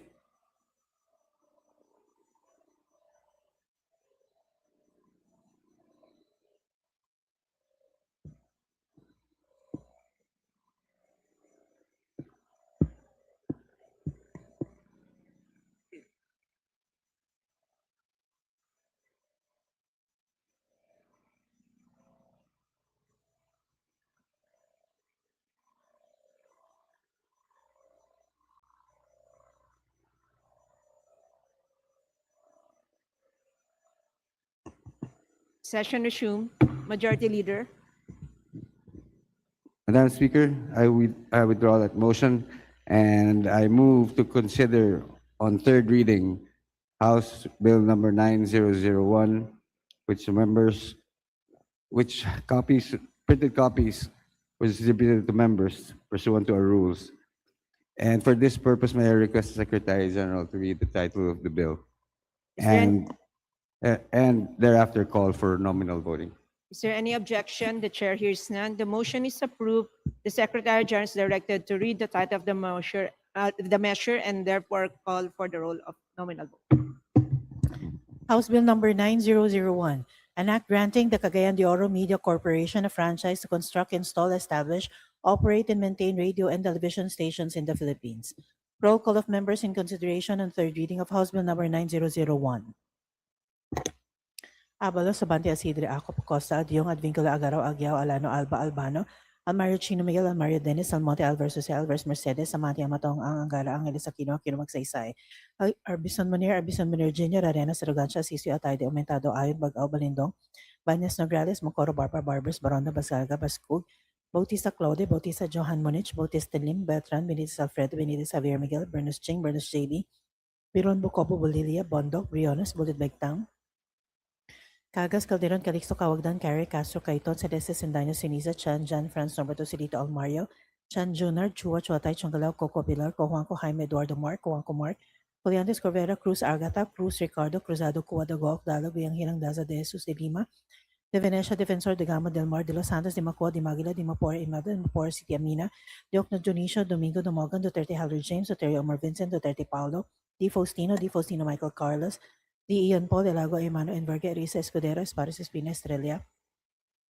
Pereira Antonio, Fer, Jeffrey, Flores, Fortes, Frasco, Fresneti, Fendebele, Galang, Gales, Garbin, Garcia, Albert, Garcia Dante, Garcia, Arturo, Garcia, Karen Hope, Garcia, Maria Angela, Periola, Garin, Gachadian, Gato, Glepa, Go, Gomez, Gonzalez, Alexandre, Gonzalez, Eliza, Michaela, Gonzalez, Christopher Sheen, Gonzalez, Roy, Gorizeta, Gico, Ginto, Gullias, Gutierrez, Hernandez, Charisan, Hernandez, Dennis, Hernandez, Ferdinand, Hernandez, Ramil, Hope for Racim, Moribata, Ismuda, EY, Javier, Co, Antonio, Co, Elisa, Co, Wilton, Ponghun, Co, Labadaba, Lacson, Lagbas, Lagdamay, Jose Manuel, Lagdamay, Monique, Asmin, Maria, Lagman, Lagon, Daphne, Lagon, Sani, Lara, Rosatin, Ledesma, Ligacion, Legarda, Legaspi, Levis, Libanan, Lopez, Loria, Loyola, Luis, Lumayag, Makapagal, Arroyo, Makasayit, Maceda, Madrona, Malapitan, Magandadato, Maniquis, Marañon, Marcoleta, Marcos, Marquez, Mastura, Matibag, Matugas, Mendoza, Mercado, Rivida, Miraflores, Momo, Montes, Nava, Nazal, Nisay, Nolasco, Waminal Henry, Waminal Sancho, Fernando, Olivares, Omchuan, Ordanes, Soreto, Ortega, Juan Dizon, Padiernos, Panarigan, Pancho, Panotes, Pascual, Perez, Pimentel, Plaza, Plato, Po, Primicia, Sagabas, Pomarian, Puno, Kimbo, Rama, Rector, Regencia, Rimulya,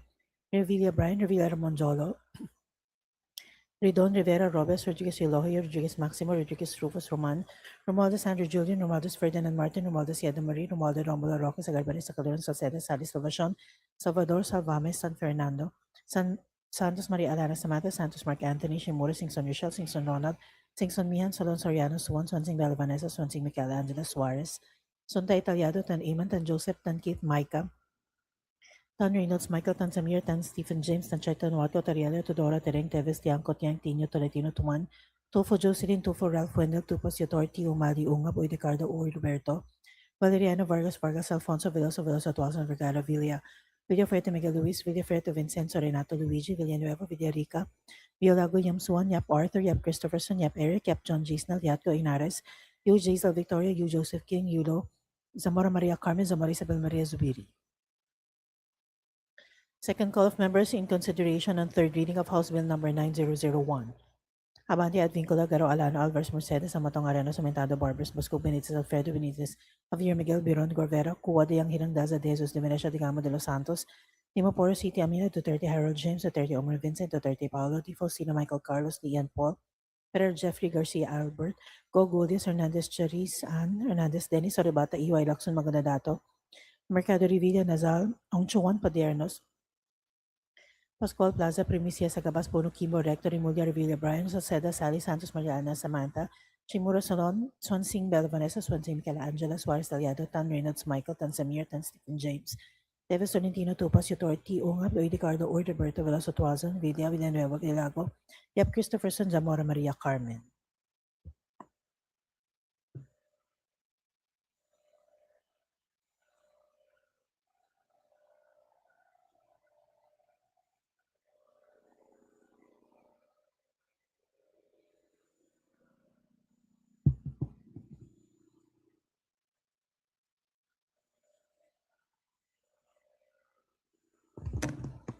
With 234 members voting in the affirmative, 0 in the negative, and 3 abstentions, House Bill number 9001 is hereby approved on third and final reading. Majority Leader. Madam Speaker, I move to consider on third reading House Bill number 9010, printed copies of which were distributed to the members pursuant to our rules of the House. And for this purpose, may I request the Secretary General to read the title of the bill and thereafter call the roll for nominal voting. Is there any objection? The chair hears none. The Secretary General is directed to read the title of the measure and hereby call the roll for nominal voting. House Bill number 9010, an act granting First Gas Pipeline Corporation a franchise to construct, install, own, operate, and maintain pipelines for the transportation and distribution of natural gas, petroleum, and petroleum products throughout the Philippines. Roll call of members in consideration and third reading of House Bill number 9010. Abalo Sabante Asidre Ako Pacosa Adyong Advíncula Agaraw Aguiao Alano Alba Albano Almario Chini Miguel Almario Dennis Almonte Alvarez Jose Alvarez Mercedes Amante Amatong Ang Angara Angeles Aquino Aquino Magsaysay Arbison Munir Jr. Arena Sagragansya Sisi Otaidio Mentado Ayon Bagao Balindong Banyas Nograles Bangkoro Barbara Barbers Baronda Barzaga Bascog Bautista Claude Bautista Johan Munich Bautista Lim Beltran Benitez Alfredo Benitez Javier Miguel Bernos Ching Bernos JB Biron Bucobo Bulilia Bondok Briones, Budot Begdang Cagas Calderon Calixto Cabagdan Carrie Castro Caiton Celeste Sendaña Ceniza, Chan Jan Francis Norbert Joselito Almario, Chan Jr. Chua Chuatay Changalao Coco Pilar, Cojuanco Jaime Eduardo Mark, Cojuanco Mark, Coliantes Corvera, Cruz Agata, Cruz Ricardo. Madam Speaker, my vote is no, and I reserve my right to explain my vote later. Thank you. Yes, you may. Please proceed.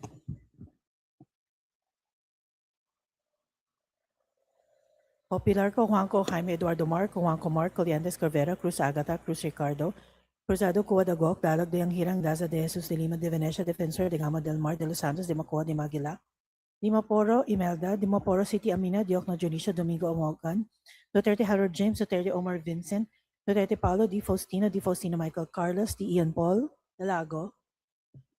Madam Speaker, my vote is no. Thank you. Emmanuel Enverga, Erice, Escudero, Espares, Espina, Estrella, Ferrer Antonio, Ferrer Jeffrey, Flores, Fortes, Frasco, Fresnelli, Vendebella, Galang, Galeos, Garbin, Garcia Albert, Garcia Dante, Garcia Jose Arturo, Garcia Karen Hope, Garcia Maria Angela, Gloriola Garindia Chalian, Gato Glepa, Go Gomez, Gonzales Alexandria, Gonzales Eliza Michael, Gonzales Christopher Sheen, Gonzales Roy, Coriseta Gico Ginto, Galias Oteres, Hernandez Charisan, Hernandez Dennis, Hernandez Ferdinand, Hernandez Ramil, Hofer Hasim, Horibata, Ismola EY, Javier, Co Antonio, Co Elisa, Co Wilton, Konghun Ko, Labad Lakson, Lagbas, Lagdamayo Jose Manuel, Lagdamayo Moniquez Minaria, Lagman, Lagon Daphne, Lagon Sani, Lara, Lazadin, Ledesma, Ligasyon, Ligarda, Legaspi, Levista, Libanan, Lopez, Loria, Loyola, Luis Sir Lumayag, Makapagal, Arroyo, Makasait, Maceda, Madrona, Malapitan, Magodadato, Maniquis, Maranyon, Marcoleta, Marcos, Marquez, Mastura, Matibag, Matugas, Mendoza, Mercado, Revilla, Miro Flores, Momo Montes, Navan, Niazal, Nisay, Nolasco, Maminal Henry, Maminal Sancho Fernando, Olivares, Songchuan, Ordanes, Oreto, Ortega, Juan Dizon, Padiernes, Panaligan, Pancho, Panotes, Pascual, Perez, Pimentel, Plaza, Plato, Po, Primicia, Sagabas, Pumarin, Puno, Kimbo, Rama, Rector, Hensha, Remulia, Revilla, Brian, Revilla, Monjolo, Ridon, Rivera, Trobes, Rodriguez Hilohoya, Rodriguez Maximo, Rodriguez Rufus, Roman Romualdez Sandro Julian, Romualdez Ferdinand Martin, Romualdez Yada Marie, Romualdo Romulo Rocco Zagarbaria, Sacalon Salceda, Sally Salvacion, Salvador Salvamis, San Fernando, Santos Maria Alana Samantha, Santos Mark Anthony, Shimura, Singson Rochelle, Singson Ronald, Singson Mian, Salon Soriano, Swansing Bella Vanessa, Swansing Michelangela Suarez, Sontay Talyado, Tan Eamon, Tan Joseph, Tan Kit Micah, Tan Reynolds Michael, Tan Samir, Tan Stephen James, Tan Chay, Tan Watco, Tariel, Doro Tereng, Teves, Tiangco, Tieng, Tino. Madam Speaker, I vote no and will explain my vote later. Yes, you Thank may. you. Please proceed. Tolentino, 2-1, 2 for Jocelyn, 2 for Ralph Mendez, 2 Pasitor, Tio Mali, Ungab, Uy De Carlo, Uy Roberto, Valeriano Vargas, Vargas Alfonso, Veloso, Veloso Tuazan, Vergal, Villa, Villafrete Miguel Luis, Villafrete Vincenzo, Renato Luigi, Villanueva, Villarica, Villalago, Yam Suan, Yap Arthur, Yap Christopherson, Yap Eric, Yap John Gisnel, Yatco, Inares, Yu Jaisal Victoria, Yu Joseph Kim, Yulo, Zamora Maria Carmen, Zamora Isabel Maria Zubiri.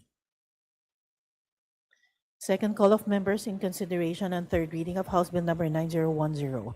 Abante Advincula Agaro Alan Alvarez Mercedes, Amadong Arenas, Aumentado Barbers, Basco Benitez Alfredo Benitez Xavier Miguel Biron Corbero, Cuba de Yang Daza de Jesus de Meneja de Gamo, De Los Santos, de Maporo City, Amina, Duterte Harold James, Duterte Omar Vincent, Duterte Paulo, D. Faustino Michael Carlos, D. Ian Paul, Ferrer Jeffrey, Garcia Albert, Go, Gulius, Hernandez Charis Ann, Hernandez Dennis, Oribata, EY Lacson, Mangonadato, Mercado Revilla, Nazal Ongchuan Pardernos, Pascual Plaza, Primicia Sagabas, Puno, Kimbo, Rectory, Mulia, Revilla, Brian, Salceda, Sally, Santos, Mariana, Samantha, Chimura, Celon, Swansing, Bella Vanessa, Swansing, Michelangelo, Suarez, Taliados, Dan Reynolds, Michael, Tan Samir, Tan Stephen James, David Tonitino, Tupas, Tutor, T. Ungab, Uy De Carlo, Uy Roberto, Veloso Tuazon, Villa Villanueva, Violago, Yap Christopherson, Zamora Maria Carmen.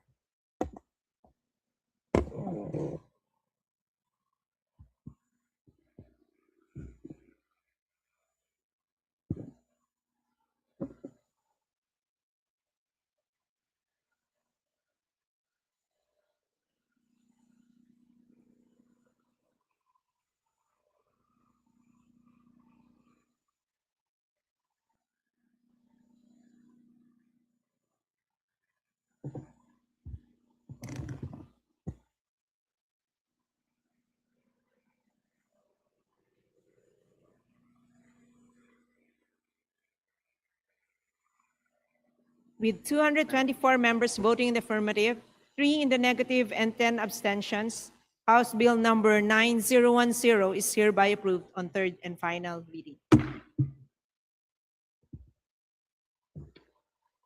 The Honorable Rene Luis M. Co. from the Kabataan Party List is recognized to explain her vote. You have 3 minutes. Thank you, Madam Speaker. Madam Speaker, mga kapwa mambabatas at lahat ng mamamayang nakikinig, bumoboto ang kabataan ng no sa House Bill number 9010 at mariin nating tinututulan ang pagbibigay ng prangkisa sa First Gas Pipeline Corporation, not only for transportation but also distribution of natural gas energy, dahil ito po ay 60% owned by Prime Infrastructure Capital Incorporated, which is primarily owned by Enrique Razon Jr., the richest Filipino, the 175th richest in the world with a net worth of $16.5 billion or 1 trillion pesos. Madam Speaker, unang kalahati pa lamang ng taon, sunod-sunod na ang krisis pang ekonomiya na sumalubong sa ating lahat at lalo pang nagbaon sa bansa sa hirap. So Madam Speaker, this is just simple math. An economic crisis plus the unrestricted control of billionaires on our economy equals a disaster for the Filipino people and a super booster for their already fat pockets. May natutuhan po ba tayo sa pagsirit ng presyo ng langis nitong nakaraang mga buwan kung bibigyan lang natin ng prangkisa at dagdag kita si Enrique Razon Jr.? Sa pagpasa ng panukalang batas na ito, hinahayaan na lamang natin na lalo pang magpayaman ang mga mayayaman habang naghihirap at pinagkakakitaan ang higit na napakaraming mga mamamayang naghihirap. Hahayaan lang din natin si Enrique Razon Jr. na pagmay-arian ang lahat ng natural gas infrastructure sa ating bansa habang napapabayaan ng gobyerno ang tungkulin na pangasiwaan ang bawat serbisyong pampubliko. Kaya Madam Speaker, malinaw ang tindig ng kabataan. Wala sa kamay ng mga bilyonaryo ang tunay na pag-unlad ng ating mga pangunahing industriya. No, ang tugon ng kabataan sa pagbibigay ng prangkisa na ito. Serbisyo sa tao, huwag gawing negosyo. Muling isa bansa ang industriya ng langis. Maraming salamat, Madam Speaker. The Honorable Antonio L. Tino is recognized to explain his vote. You have 3 minutes. Maraming salamat, Madam Speaker. We register our unequivocal no vote on House Bill number 9010, which grants a 25-year nationwide franchise to First Gas Pipeline Corporation. This bill is not a simple update to an existing franchise. It is a legislative instrument for the wholesale surrender of the nation's strategic energy resources and infrastructure to a private oligarchic monopoly. It directly contravenes the constitutional mandate that all natural resources are owned by the state and must be under its full control and supervision. We vote no for the following reasons. First, the bill creates a private, vertically integrated monopoly over the natural gas sector. It grants a nationwide transmission and distribution franchise. Transmission and distribution franchise to a corporation that is now a central part of an empire controlled by a single tycoon, Enrique Razon. This empire already holds a dominant 45% stake in the Malampaya gas field, controls 60% of the critical Batangas LNG terminal and gas-fired power plants, and now seeks control over the very pipelines that would carry this gas. And again, the franchise is for transmission and distribution. This consolidation of upstream resource extraction, midstream importation and storage, downstream power generation, and now nationwide transmission and distribution into one private hand is a textbook definition of a monopoly. The so-called non-exclusivity clause is a hollow formality, as no other entity can possibly compete after this franchise established a single privately owned national grid. Second, the bill facilitates the plunder of national patrimony. The timing is not coincidental with the announcement of new gas discoveries in Malampaya. This bill ensures that the benefits of this public resource will flow primarily into private coffers. By expanding the franchise to include petroleum and petroleum products without any justification. So this is not just a franchise to distribute natural gas, but also petroleum and petroleum products.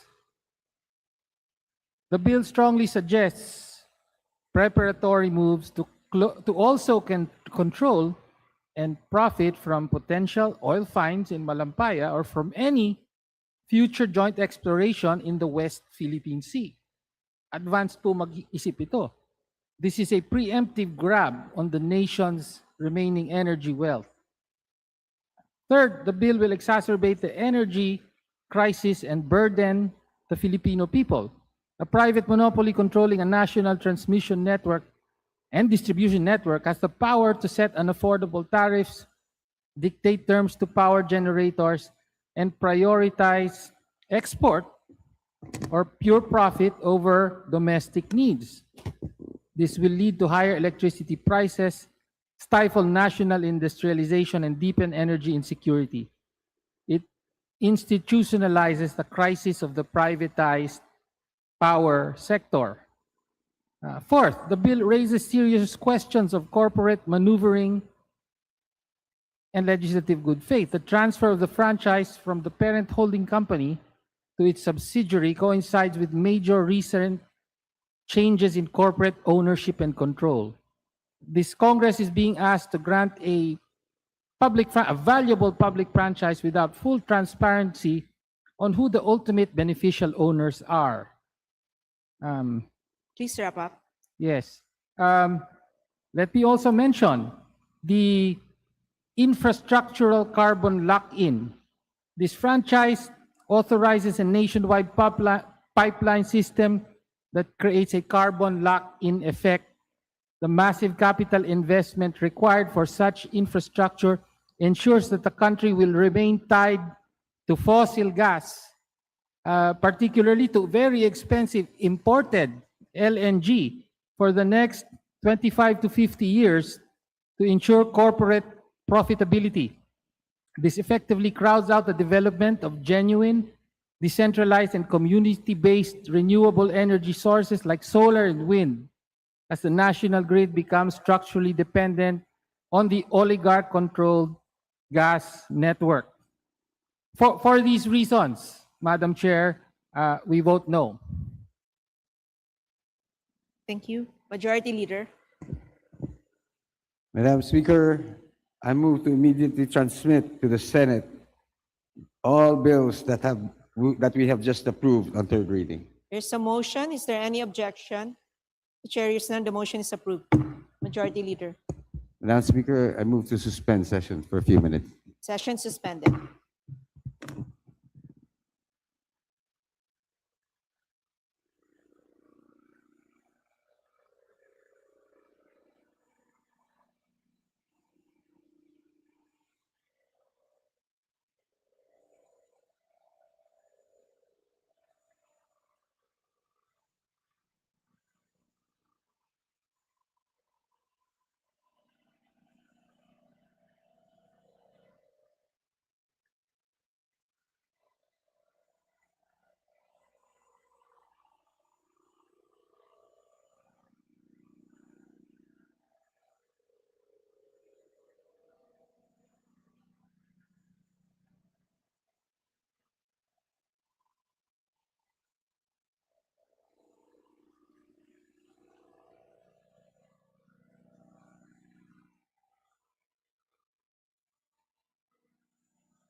Session resume. Majority Leader.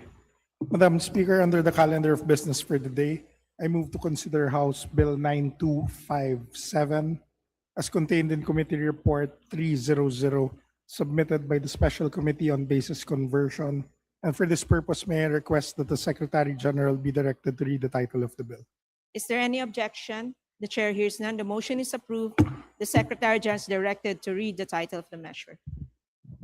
House Bill number 9257, an act strengthening the Basis Conversion and Development Authority, adding a new section 15D, amending for the purpose Republic Act number 7227, otherwise known as the Basis Conversion Act and Development Act of 1992 as amended.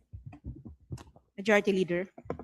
Madam Speaker, I move to open the period of sponsorship and debate and that the Vice Chairman of the Special Committee on Basis Conversion, the Honorable Ricardo S. Cruz Jr. be recognized to begin the sponsorship of the measure. Is there any objection? The chair hears none. The Honorable Ading Cruz is recognized for his sponsorship. Thank you, Madam Speaker. Our dear colleagues, today we discuss a measure that is simple in its purpose but significant in its impact. The bill is about creating more opportunities for Filipinos. It is about jobs. It is about decent and comfortable housing. It is about stronger communities and greater economic growth. This is House Bill number 9257 in substitution of House Bills numbered 4490, 4899, 5717, 5968, and 6068. Introduced by Representative Rufus Rodriguez, Maximo Rodriguez, Gloria Macapagal Arroyo, Eric Olivares, Christine Singson, Mihan, Eric Goyap, Edwick Giap, Arturo B. Robes, Jefferson Conghun, Bambi Emano, Ricardo S. Cruz, Carmelo Lasatin Jr., Antonino Roman III, and Ferdinand Beltran. For many years, the Basis Conversion and Development Authority, or BCDA, has transformed former military camps into centers of progress.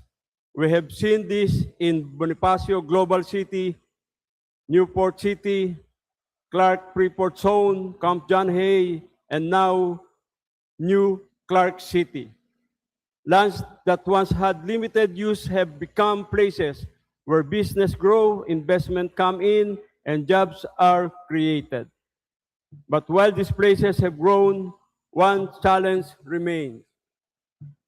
Under the present framework, BCDA development is limited by leasehold arrangement.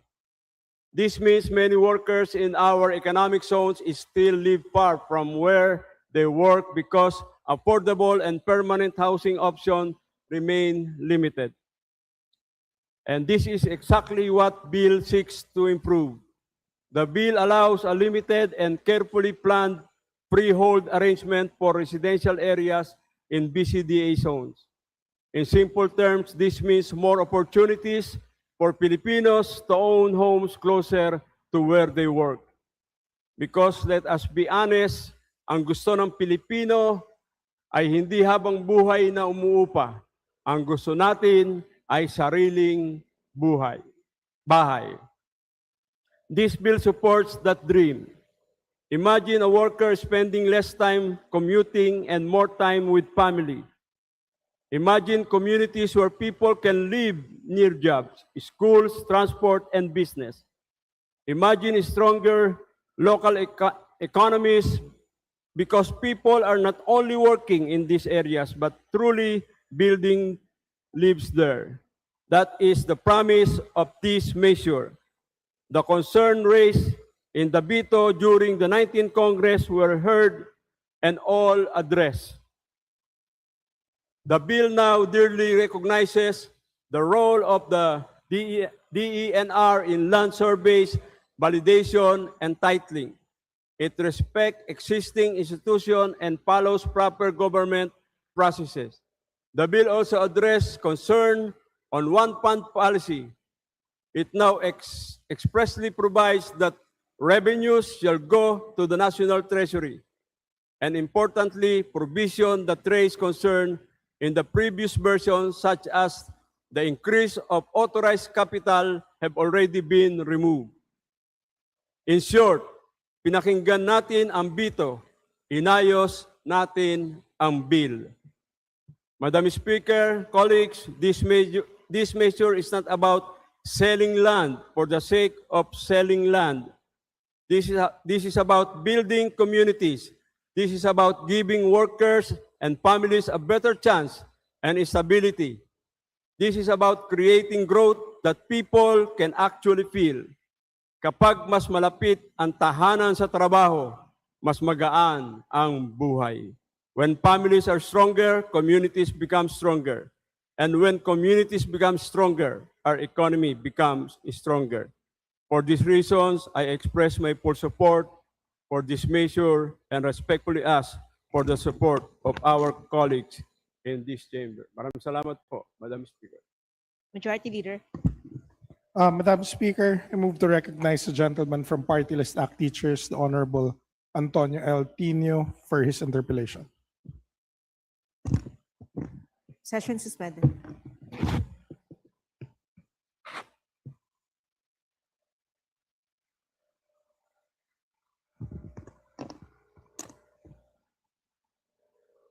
Session resumed. Majority Leader. Madam Speaker, I move to open the period of sponsorship and debate. Is there any objection? Hearing none, the motion is approved.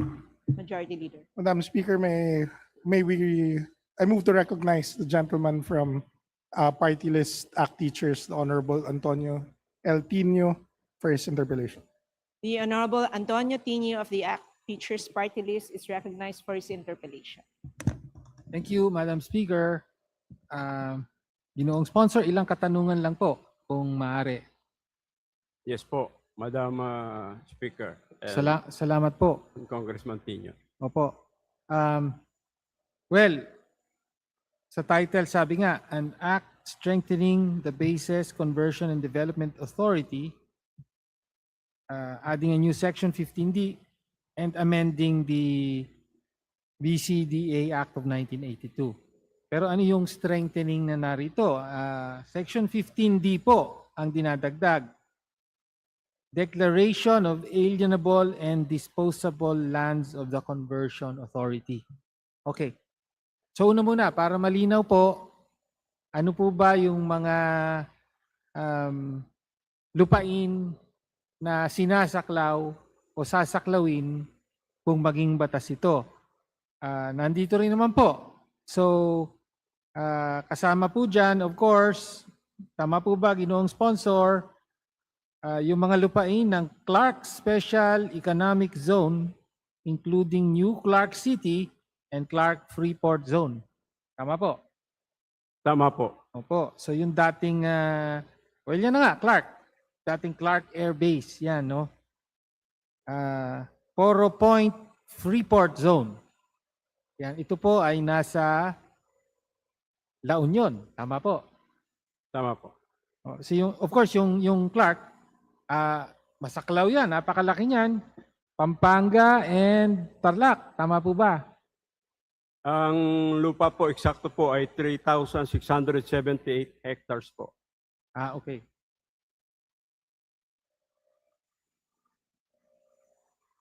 Okay. So, yeah. So, yun yung Clark. And then, meron tayong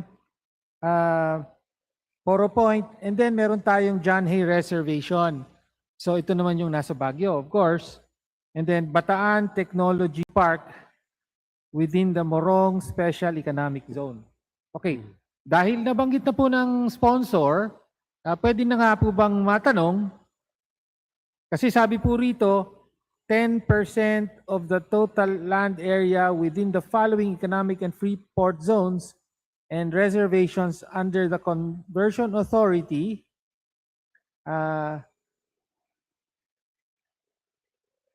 is hereby classified as agricultural land and declared as alienable and disposable. Okay.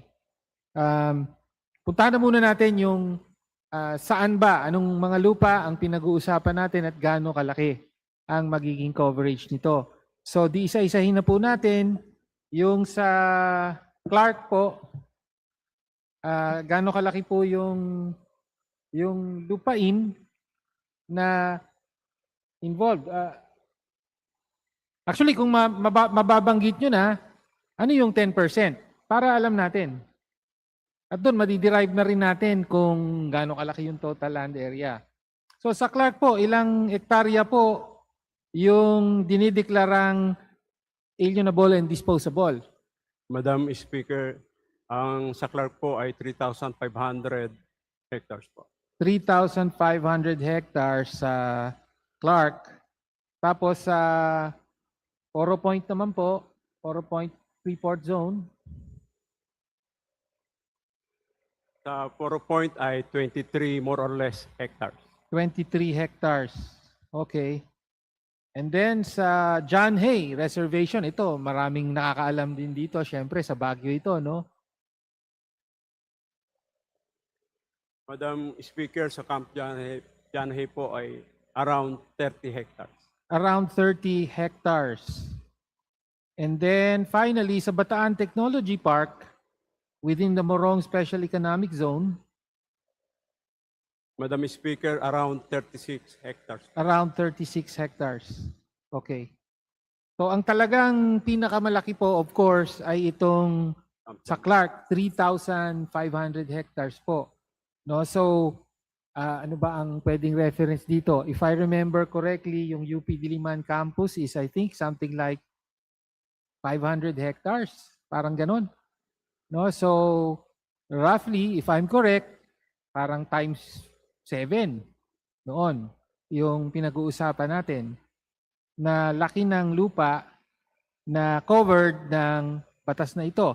Tapos yung sa Poro Point, sa John Hay at sa Bataan, sabi nyo nga, from 23 to 36 hectares. So relatively mas maliliit po. No? Dahil alam naman natin, mas maliliit din yung mga dating kampo na yon.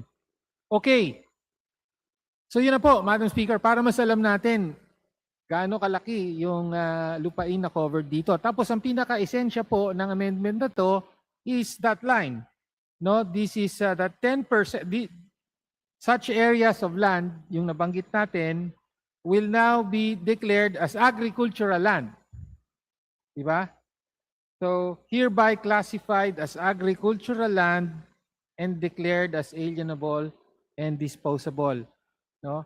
Ngayon, tama po ba ako, Madam Speaker at ginoong sponsor, kaya po ginawa yan dahil sa ating konstitusyon, sabi po, Section 3 of Article 12, National Economy and Patrimony, sabi po, lands of the public domain are classified into agricultural, forest or timber, mineral lands, and national parks. Agricultural lands of the public domain may be further classified by law according to the uses to which they may be devoted.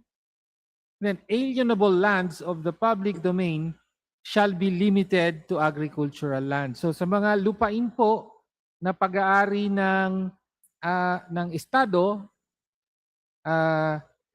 yun nga, agricultural, forest or timber, mineral lands, and national parks.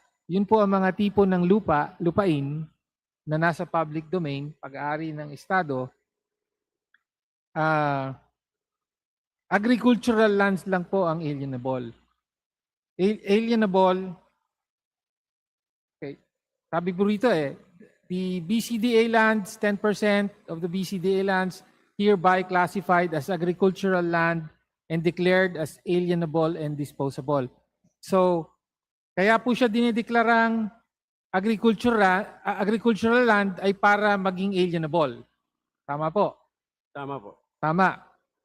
Pag sinabing alienable, ano po ba ibig sabihin nun? Para sa kaunawaan ng lahat. Pag sinabing alienable, ano ibig sabihin nun? Pwede pong, Madam Chairperson, ang ibig sabihin po nun ay pwede pong ibenta. Ayun. Okay. So, alienable and disposable. So, Sa esensya, ang ginagawa ng batas na ito, yung mga lupain ng saklaw ng BCDA, itong more than 3,600 hectares, all in all, 3,500 of which ay nasa Clark. Lupa yan ng estado. No? Sabihin natin, lupa ng gobyerno, public land, ganon. No? Pero sa ngayon, inalienable. Ibig sabihin, hindi pwedeng ibenta. Okay, ngayon ang gusto, sa pamamagitan ng batas na ito, ideklara siyang agricultural para pwede nang maibenta. In other words, pwede nang pumapunta sa pribadong kamay. Tama po? Tama po. In other words, privatization. Ganun po, privatization ng lupa. Okay, so ganun po ang pinakapakay nito. Okay, ngayon, so sabi nga po, ang autoridad na binibigay ay 10%. Tapos, nagtatakda po na kailangan na merong, kasi ang tanong ngayon, o sige, 10%. Yung mga nabanggit nyo, 3,500 hectares, 30 hectares, and so on and so forth. The next question is, well, alin doon? Aling bahagi? Who will, anong bahagi ng malalaking lupain na to yung gagawing, pwede nang ibenta? In short, sabi dito, kailangan may master plan na gawin ang BCDA, Section 2, the Master Development Plan. It shall be formulated and prepared jointly by the BCDA and its implementing arm. So gagawa po ng master plan. Sila mag-identify kung ano na yung ipa-privatize at pwede nang ibenta. Opo. Tama po? Tama po, nasabi niyo na po. Okay. Ngayon, so of course, parang napakalawak, masaklaw ang kapangyarihan. Silang ma-identify kung anong pinaka magandang bahagi, ano yung ibebenta. Sa batas po, meron din namang general na guidelines kung paano daw ang magiging gamit sa lupa. In other words, gabay sa master plan. Sige, gawa kayo ng master plan, pero kailangan yung master plan, i-consider nyo yung ganitong gamit. Alinsunod sa ganito, 5% for residential and residential mixed-use purposes. And 5% for institutional and industrial purposes, consistent with government priorities. Okay. Una, just a clarification. Yung 5% na yon, actually, baka dapat may clarificatory language. Okay, kasi 5% of what? Ano po, ang intention, pwede po bang, kasi 5% ng 10%? Or are we talking about, of the 10%, 5% will be for this purpose, and the other 5% will be for that purpose? Madam Chair, yung 10% divided sa dalawa. Ayun. Oo. Oo. So, I'm just flagging that para sa committee na baka may ambiguity na kasi a plausible interpretation could be of the 3,600 hectares, which comprise 10% of the land that will be declared alienable and disposable. Baka ang maging interpretation dito 5% nun. Diba? Di iba yon. So yun lang po, i-note lang natin, maybe of the 10%, 5% will be such and such. Okay. Ngayon, anyway, so going back, 5%, dun sa 10%, 5% non-residential and residential mixed-use purposes. Okay. So yun po yung una. Basically, pag residential housing po. Tama po ba? Private housing. Pag residential mixed use, ano po ibig sabihin nun?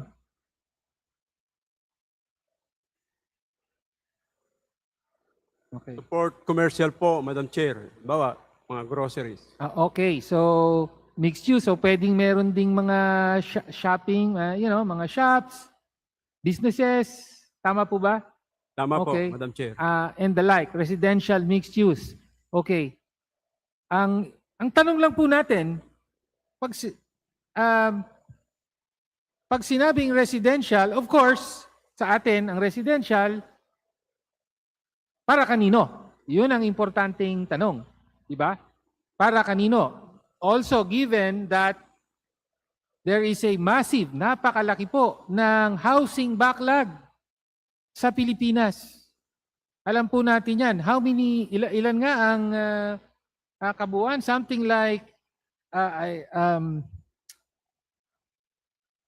30 million. Hindi ko maalala, no? At the moment, the figure escapes me, but napakalaki po ng housing backlog natin. Napakaraming Pilipino ang walang bahay. Okay? Kaya nga, ang tanong po ngayon, para kanino ang magiging housing na to? Kasi residential ito, pero sa ating batas, maraming klase ng housing. Meron pong high-end, di ba? Merong pang middle, and then merong socialized. Di ba? Okay. Madam Chair. Dito sa batas, meron po bang mandato para sa, na yung lupa ng BCDA, napakalaki naman, 3,500 hectares. Meron bang mandato rito na at least merong sa residential na yan ay maglalaan po ng pabahay para sa daan-daan libong mamamayan ng Pilipinas, lalo na sa Central Luzon, na wala pong bahay. Relocation area nga po yan di ba? Yun po, ang tanong natin. In other words, para kanino po yung residential na ito? Madam Chair, primarily po ay para po doon sa mga empleyadong within o nasa loob mismo ng lupa. Primarily para sa mga empleyado. Okay. So in other words, it should be affordable. Tama Yes. po ba?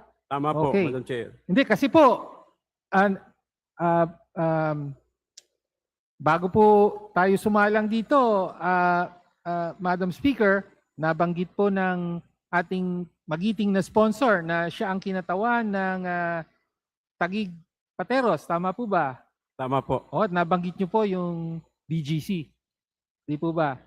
Bonifacio Global City. And of course, parang ganito nga yung nangyari doon na yung malawak na lupain ng Fort Bonifacio, kaya nga BGC, parang ganito ang karanasan. At para sa Taguig po, naging positive, sabi nyo, di ba? Of course, naintindihan natin, napakalaki ng income na generate nito. Pero alam din natin, yung BGC ay high-end po yan. Tama po ba? Exclusive.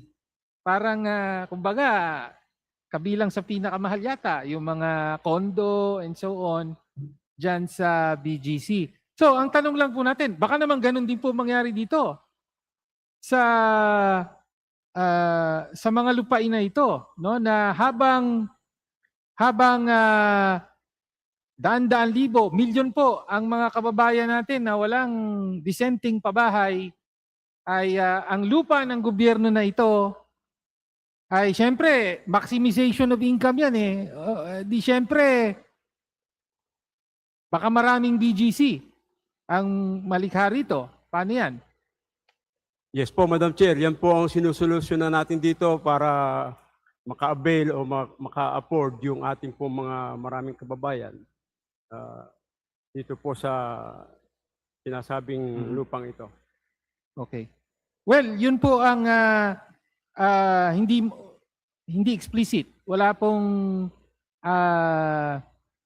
tuwirang mandato rito na sa residential and residential mixed use ay meron pong talagang ilalaan para sa socialized, di ba? Para sa or pabahay para sa mahirap.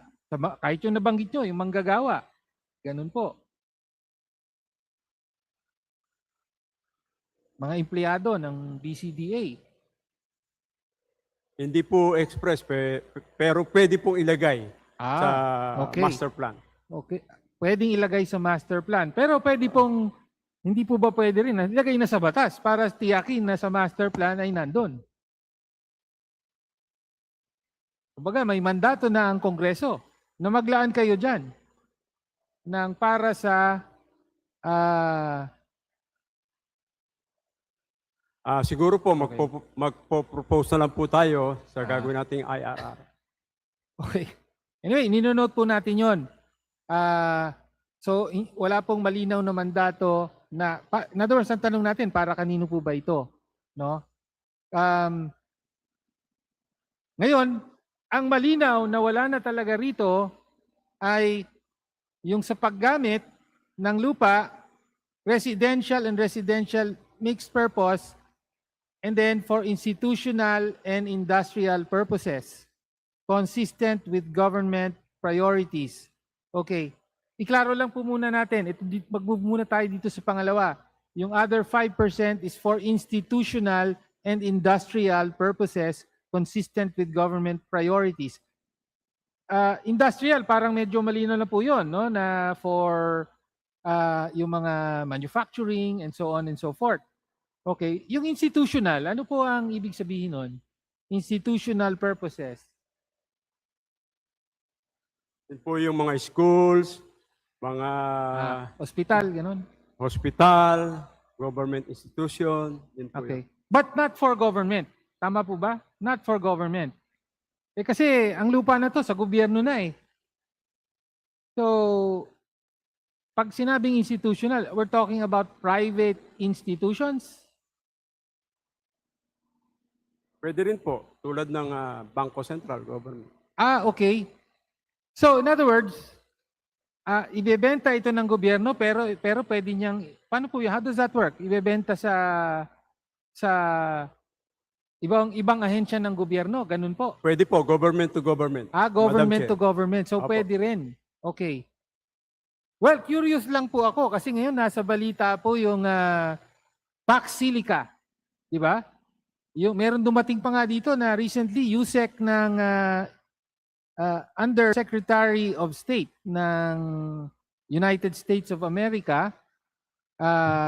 Tapos binibida niya yung itatatag daw na Pax Silica, meaning a manufacturing corridor in Luzon to include this area, yung New Clark City, para daw sa AI manufacturing, advanced manufacturing, and development or processing of rare earth minerals to secure the critical defense and economic supply chains for the United States.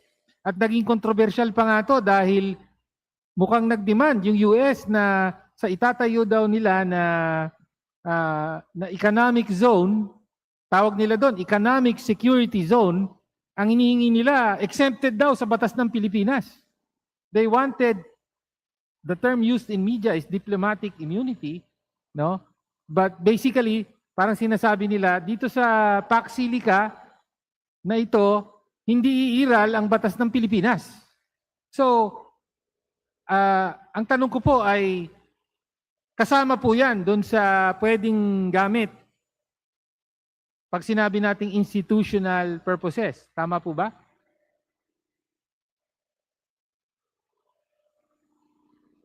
Hindi daw po kasama kasi under the Constitution, hindi po pwede po yung mag-own ang foreigner dito. Okay. Sige, tinanong ko lang po. Okay, so yun na po yung, so in other words, for residential and residential mixed-use purposes and for institutional and industrial purposes. So kinlaro nyo po. Pero malinaw din po na wala dito sa purposes na ito yung agricultural. Di ba? Tama po ba? So ibig sabihin, ika-classify siya. Yun ang irony po. Ika-classify as agricultural lands. Pero actually hindi gagamitin para sa agrikultura. Naintindihan natin. Kaya tinawag na agricultural lands kasi yan lang inaalaw ng konstitusyon para maging alienable and disposable. Pero nevertheless, yung 3,500 hectares na to na lupain ng Clark in particular, ay napakalawak po yan na malaking bahagi niyan agricultural lands. And in fact, hindi po ito mga uninhabited lands. Sa totoo lang, maraming mga nandyan. May mga magsasaka, merong mga indigenous peoples, no, na meron ding claim at nabubuhay mula sa lupa doon. So, bakit po hindi kasama ang agricultural dito sa mga purposes na tinatakda ng batas?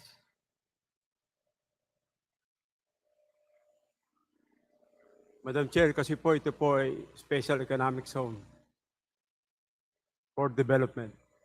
Okay. At, well, Madam Speaker, I mean, development of, high-tech and modernized agriculture is also economic development. Hindi po ba ginoong sponsor? Tama po, Madam Speaker. Opo. So, yun nga, gusto ko lang malaman, yung thinking talagang out of the question para sa mga proponents ang paggamit ng mga lupang ito sa maunlad na agrikultura, no?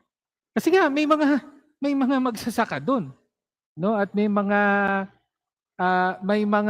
IP tayo, mga AITA, no, na hindi necessarily hindi necessarily angkop sa kanila na magtrabaho sa call center or sa ano pa man, di ba, na maaaring or maging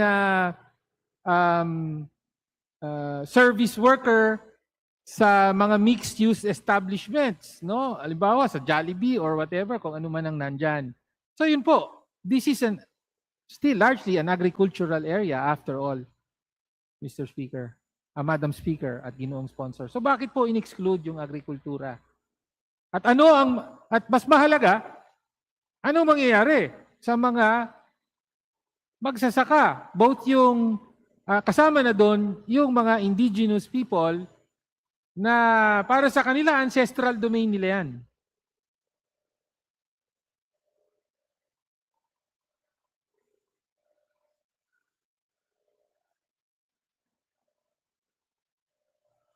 Some development po ng master plan po ay kasama po sila doon. They will be consulted po ang mga ating mga okay.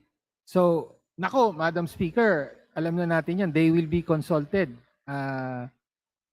Minsan, ganun po ang nangyayari. That is a prelude to displacement, no? Yun po ang concern na nire-raise natin dito.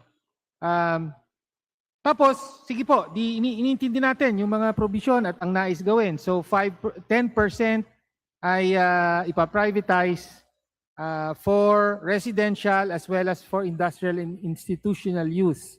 No, so, ang vision nga, katulad ng on the side, pinag-usapan na, vision is mainly parang kung anong nangyari sa BGC. Tama po ba? Parang gano'n, ano? Okay. Pero may dagdag na provision pa po rito, no? Hindi po tumitigil dun sa 5% dahil meron pa pong provided that the President of the Philippines may, considering market demand and economic conditions, declare an additional 5% for the same purposes. Tama po. Tama po, Madam So Chair. ibig sabihin hindi lang yung 10% pero dinedelegate pa ng Kongreso sa Presidente yung desisyon. Pwede pa, additional 5%. No? On top of yung 3,600 hectares na nabanggit natin kanina na mabenta rin, no, for these purposes. Okay. Tapos ang tanging gabay sa desisyon na yan ng Presidente, considering market demand and economic conditions. So very general po, no, na ano yung pwedeng trigger kung kailan niya ibebenta muli ito, very general. Nino-note ko lang po, Madam Speaker. Okay. And then of course, privatization ito ng lupa So, sabi po sa Section 3,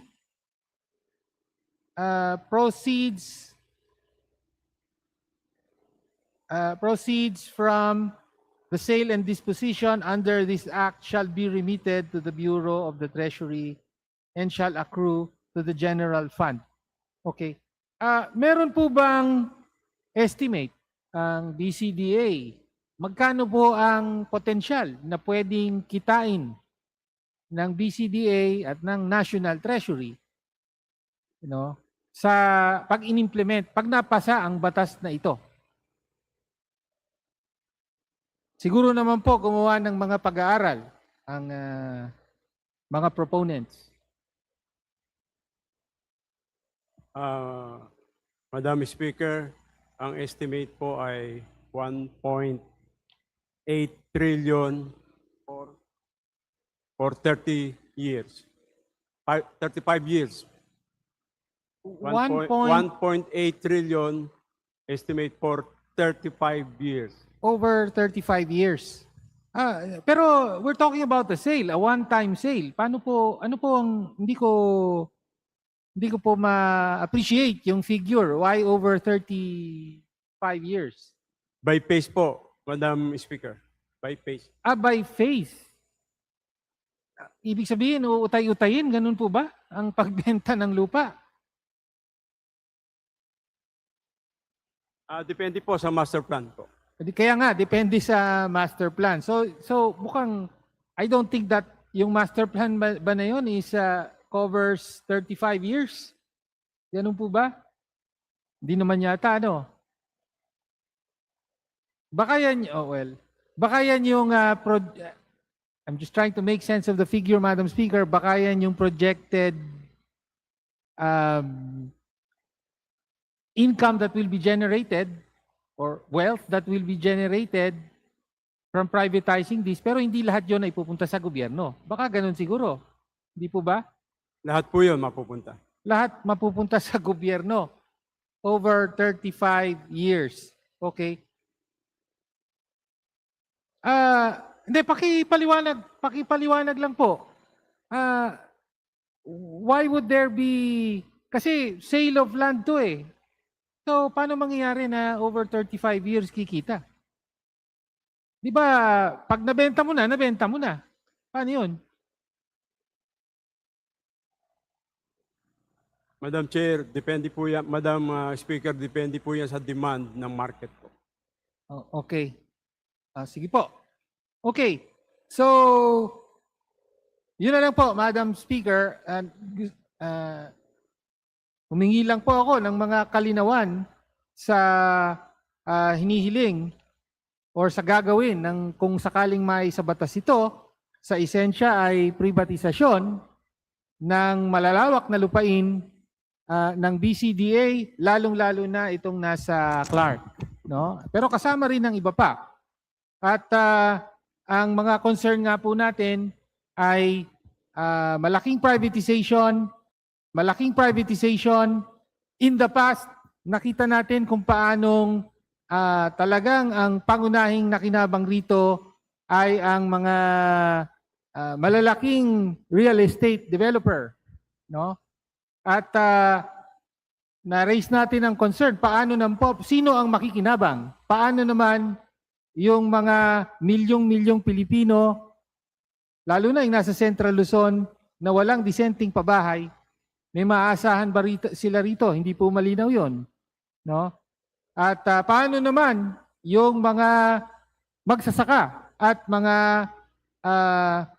indigenous people na nasasaklaw, no? At maaring maagawan ng lupa, maaring wala silang titulo pero nandun sila. Paano ang kanilang kabuhayan? Ano ang gagawin? Ano ang mangyayari sa kanila? Paano sila makikinabang? Makikinabang nga ba sila? Yan po ang mga pangamba natin kapag naipasa ang batas na ito. Maraming salamat po, Ginoong Sponsor at Madam Speaker sa pagkakataong ito. Thank you. Maraming salamat po, Madam Speaker, at maraming salamat, Kong Tinyo. Ala ko, isa lang itatanong mo sa akin, marami pala. Thank you po, thank you. Majority Leader. Madam Speaker, there being no other member who wishes to interpolate the sponsor, I move to close the period of sponsorship and debate. There's a motion. Is there any objection? The chair hears none. The motion is approved. Majority Leader. Madam Speaker, I move to open the period of amendments. There's a motion to open the period of amendments. Is there any objection? The chair hears none. The motion is approved. Majority Leader. Madam Speaker, there being no committee nor individual amendments, I move to close the period of amendments. Is there any objection? Majority Leader. Madam Speaker, may we recognize the Honorable Tino. The Honorable Propose an Tino, individual amendment, Madam Speaker. for your individual amendment, Yes. you're recognized. Kung open po yung sponsor, katulad po ng diniscuss natin. So kanina dito sa section 1A, which will introduce insert a section 15D. Di ba napag-usapan natin yung sa residential. Bukas po ba ang sponsor na tanggapin yung specific na mandato na yung residential ay may paglalaan o prioritization paglalaan para sa socialized housing para mabigyan ng pabahay ang mga Pilipinong walang bahay. Yes po. What does the sponsor say? Yes po, Madam Speaker. Portion. A portion. Opo. A portion. Madam Speaker, may we request the gentleman to state specifically the individual amendment? Sige po, Madam Speaker. Well, Please proceed, Honorable Tino. So subject to style po, 5% for residential and residential mixed-use purposes, giving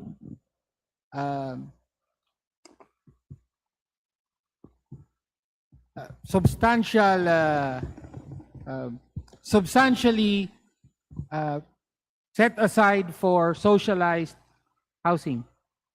Madam Chair, pwede po Subject bang to style. i-state po ng ating congressman kung ano yung exact sige po. amendments niya po para po ito po Do sa you bill. wish to suspend so we can discuss the actual amendment? Yes. Yes, Session Madam Speaker. suspended. Thank you. Thank you po.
Session resumed. The Honorable Tino for your amendment, if you can please repeat. Thank you, Madam Chair. My proposed amendment is in line 4 of page 2 of the bill.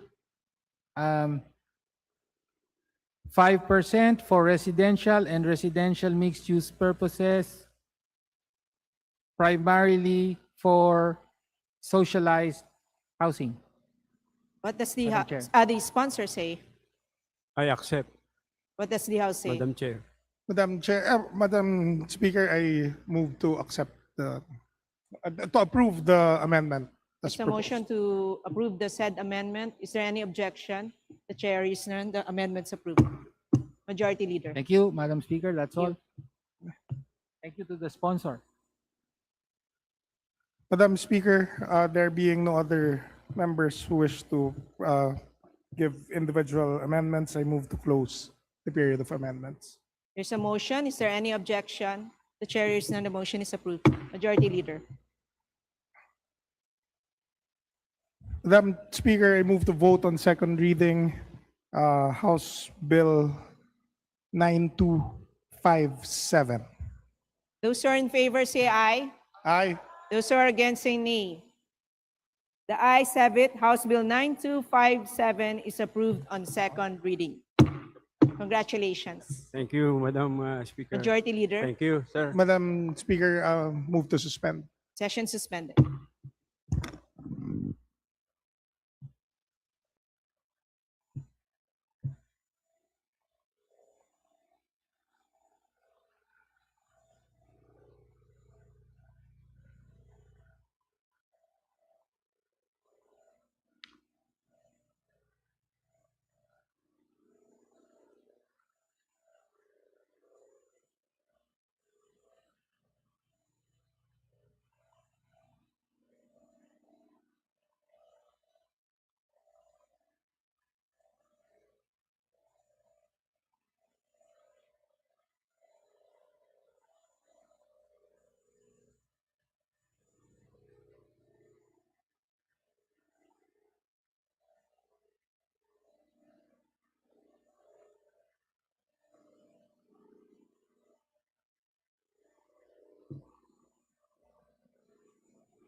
Session resumed. Majority Leader. Madam Speaker, I move that we take up additional reference of business and that the Secretary General be directed to read the titles of the committee reports for referral. Is there any the proper objection? The chair hears none. The motion is approved. The Secretary General is directed to read the following committee reports. Additional reference of business. Committee reports. Committee report number 337 and 338 submitted by the Committee on Transportation and the Committee on Appropriations on House Bill numbers 9452 and 9453.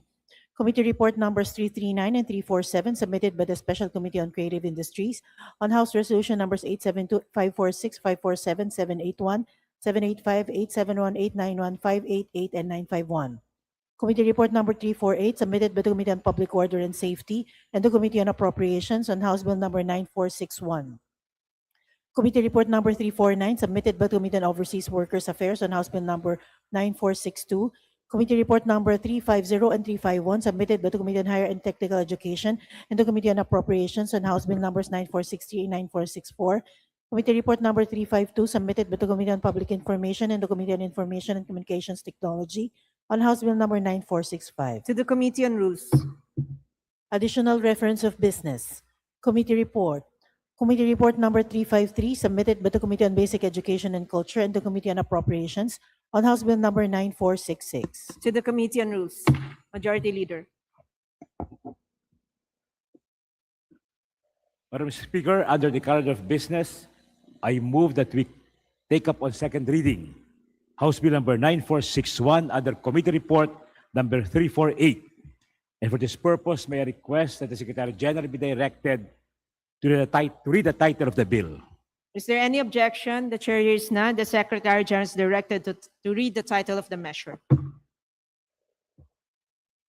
House Bill number 9461, an act strengthening child protection safeguards, regulatory measures, policies, and enforcement mechanisms against online sexual abuse or exploitation of children, OSAIC, and child sexual abuse or exploitation materials, CSIAM, repealing for the purpose Republic Act number 11930, otherwise known as the Anti-Online Sexual Abuse or Exploitation of Children, OSAIC, and Anti-Child Sexual Abuse or Exploitation Materials, CSIAM Act, providing penalties for violations thereof and appropriating funds therefore. Majority Leader. Madam Speaker, I move that we open the period of sponsorship and debate. Is there any objection? The chair hears none. The motion is approved. Majority Leader. Madam Speaker, I move that we recognize the Honorable Rolando M. Valeriano, Chairperson of the Committee on Public Order and Safety, to deliver his sponsorship speech. The Honorable Rolando M. Valeriano from the 2nd District of Manila is recognized for his sponsorship. Thank you.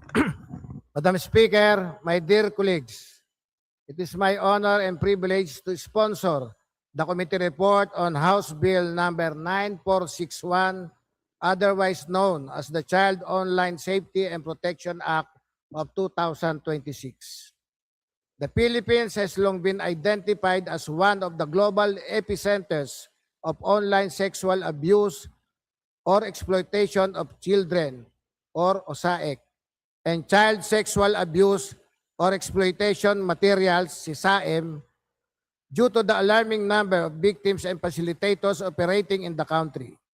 At the same time, the Philippines is also in a unique position to become a global leader in identifying and pursuing demand-side perpetrators through stronger international coordination and information sharing.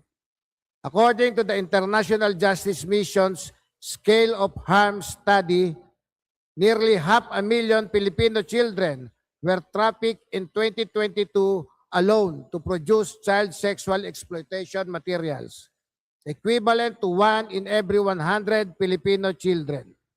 Meanwhile, a study by ECPAT, UNICEF, and Interpol found that 20% of Filipino internet users aged 12 to 17 experience serious forms of online sexual abuse or exploitation, including blackmail, non-consensual sharing of intimate images, and coercion through money or gifts.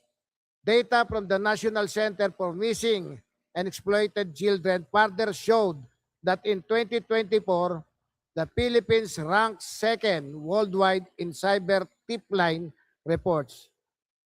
recording over 1.7 million reports, placing the Philippines second to India despite our country having a far smaller population. This figure highlights the urgent need for stronger and more responsive measures to protect Filipino children online. Republic Act number 11930 or the Anti-OSAIC and Anti-SISAM Act was a landmark law that criminalized these offenses and established mechanisms for prevention and enforcement. However, experience since its enactment has revealed important legal and implementation gaps that must now be addressed. Mr. Speaker, Madam Speaker, this bill seeks to guarantee the special protection of every Filipino child from all forms of neglect, abuse, cruelty, exploitation, and conditions prejudicial to their development, and imposes heightened duties of care on internet intermediaries, digital platforms, financial intermediaries, regulators, and learning institutions in preventing, detecting, stopping, and reporting these crimes. This bill improves accountability, clarifies duties and responsibilities, strengthens lawful information sharing among agencies and the private sector, and adopt a technology-neutral and future-oriented approach to address emerging online threats.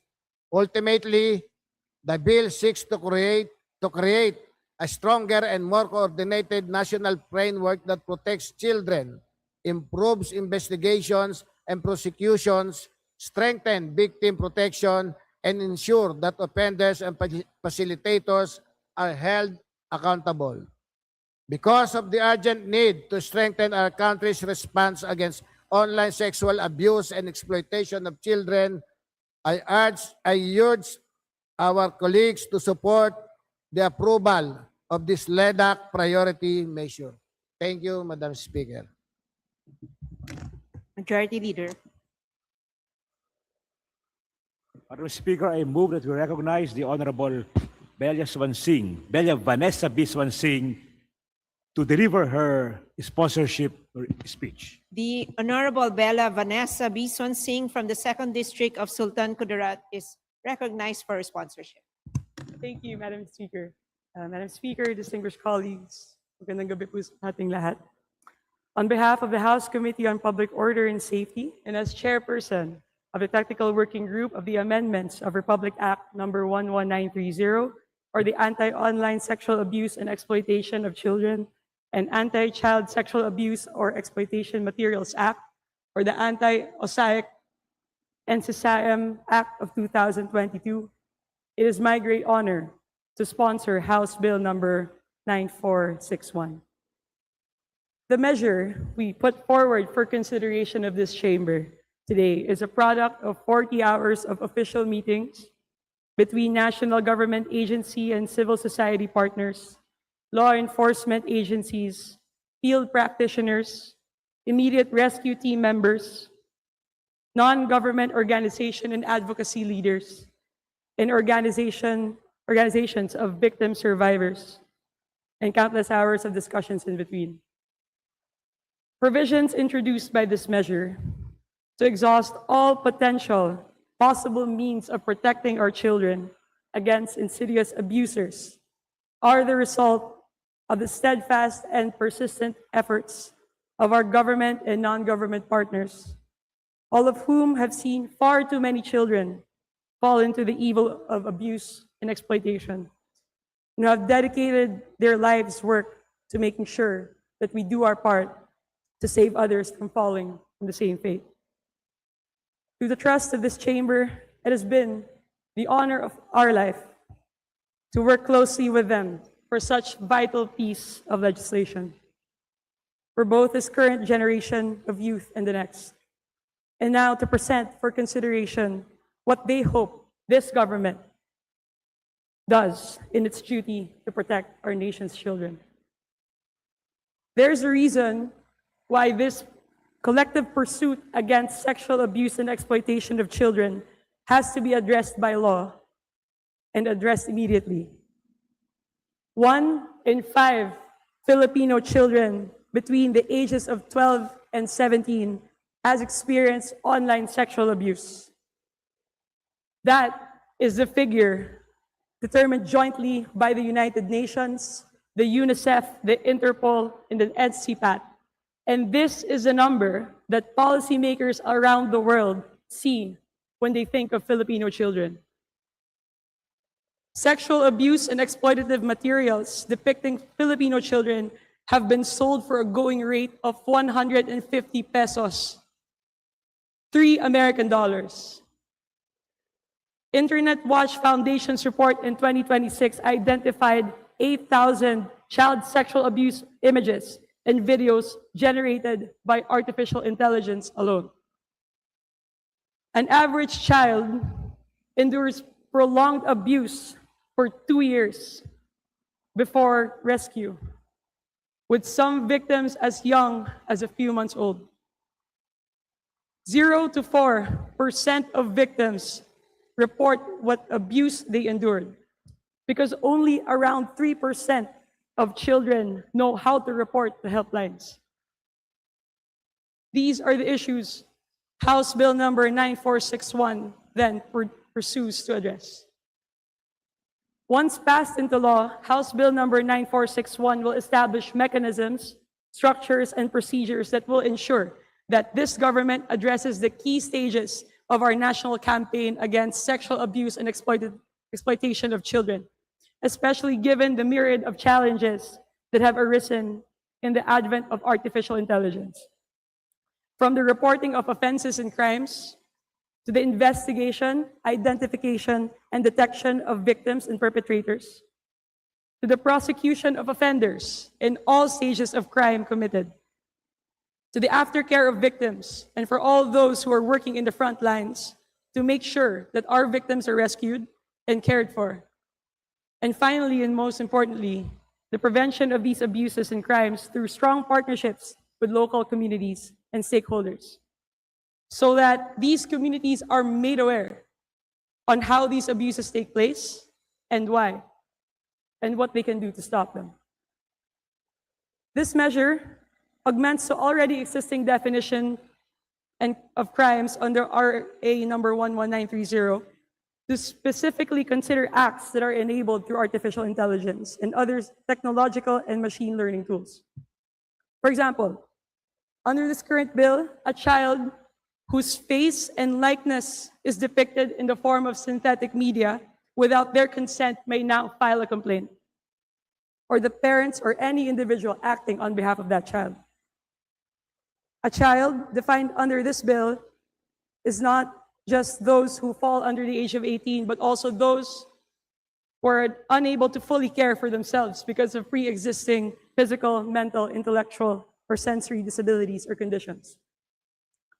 This bill also expands the crime of the sexualization of a child to cover acts that are now currently under law considered as innocent due to the lack of lewd or vulgar sexual content depicting children, even when the setting, staging, or posing of the child reasonably and obviously suggests the opposite.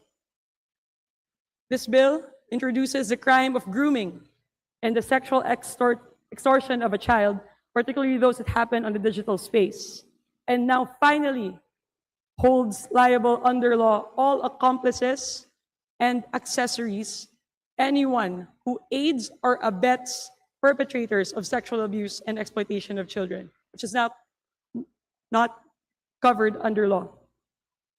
It criminalizes the act of designing or distributing technological tools and applications that have been developed and configured specifically for the generation of child sexual content, and punishes by law anyone who pressures a victim of OSAIC or any witness to any OSAIC crime not to report or initiate a complaint, including any official or employee of the government who facilitates, arranges, initiates, or participates in any meeting, mediation, or negotiation between victims and offenders.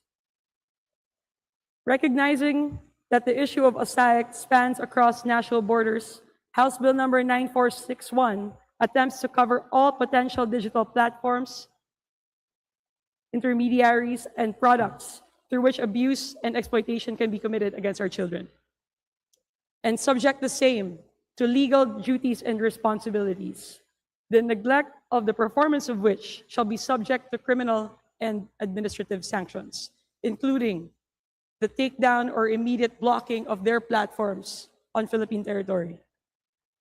Beyond internet service providers and internet access providers, which are already covered under RA 11930, under this bill, virtual private network services, or VPNs, web hosting providers, including cloud storage and file sharing services, and content delivery network services that operate in Philippine territory will now be subject to duties and responsibilities for the prevention and prosecution of crimes relating to the abuse and exploitation of children, and shall be mandated to designate a legal representative in the Philippines.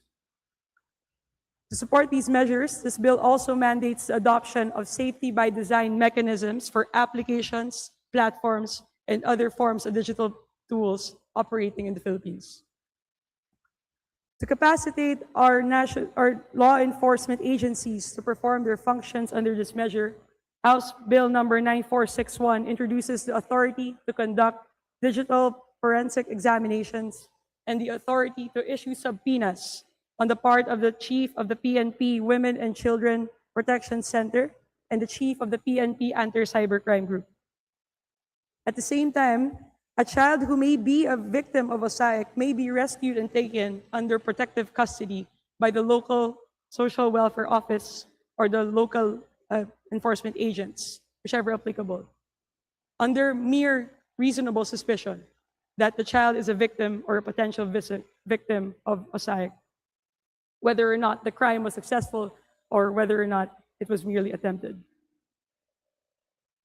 To enhance the extensity of the scope through which the perpetrators of child sexual abuse and exploitation may be persecuted, House Bill number 9461 introduces the establishment of the National Financial Intelligence Fusion Platform for the detection of OSAIC and SISAM-related activities, the first of its kind in the Philippine government.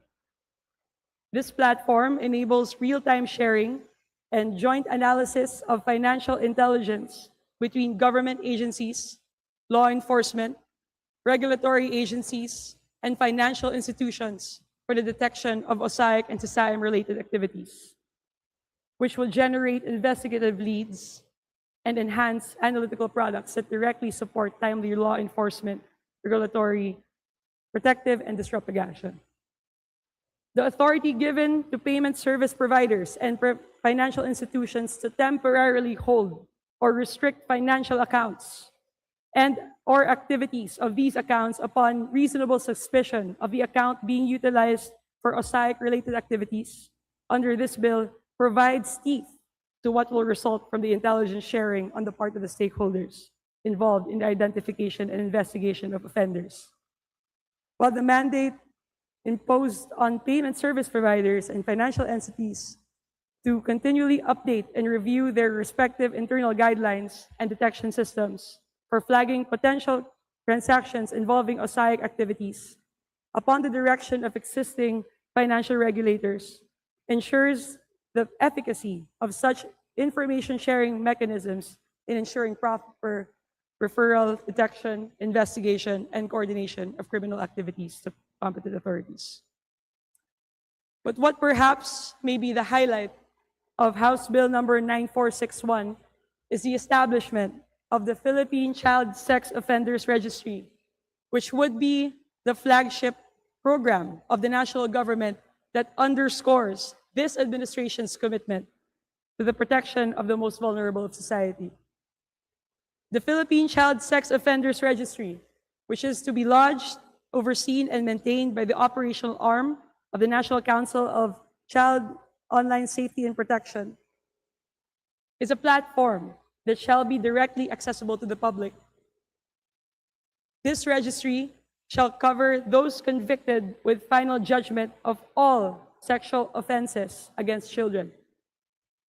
This registry will be created with utmost consideration of the rights of the offenders through providing only the most minimal information of offenders needed for parents families, and any other member of society concerned with child welfare and safety. This registry shall be established in the recognition that all forms of abuse, whether through physical or digital means, are interrelated and may involve the same offender behavior, grooming patterns, and means of victimization. And in order to ensure that we exhaust all means to secure and protect our children from these forms and acts. Furthermore, House Bill number 9461 attempts to provide for the most comprehensive care for victims through building off of programs already provided by RA 11930 in the form of resilience, education continuity, livelihood, and economic support programs for victims. And now, providing for a 48-hour immediate victim stabilization period, emergency protection, safety planning, comprehensive assessment of physical, psychological, social, particularly medical examinations, psychiatric care, the use of interpreters, financial assistance for legal fees. This bill hopes to provide the assurance of reintegration not just through scholarships, livelihoods, and other forms of assistance for victims, but most importantly, to provide the assurance that government authorities tasked with enforcement will exhaust all means necessary to make sure that the exploitative material in which the child victim is portrayed would not recirculate and re-traumatize the subject.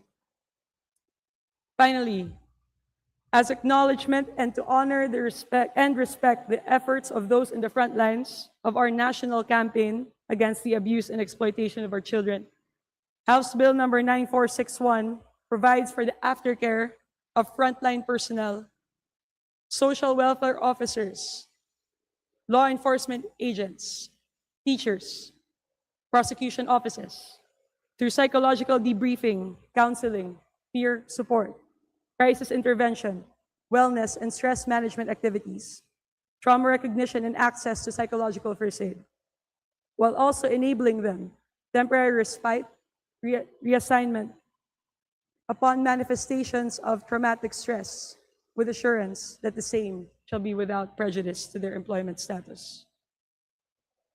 Through all these aforementioned provisions, House Bill number 9461 hopes to ensure the availability of help and assistance for all agents, actors, and stakeholders involved in the collective pursuit to stop the abuse and exploitation of our children, and hopes to provide all the legal and policy mechanisms and support needed to support this pursuit. Madam Speaker, we call for the support of our colleagues for this measure. One day,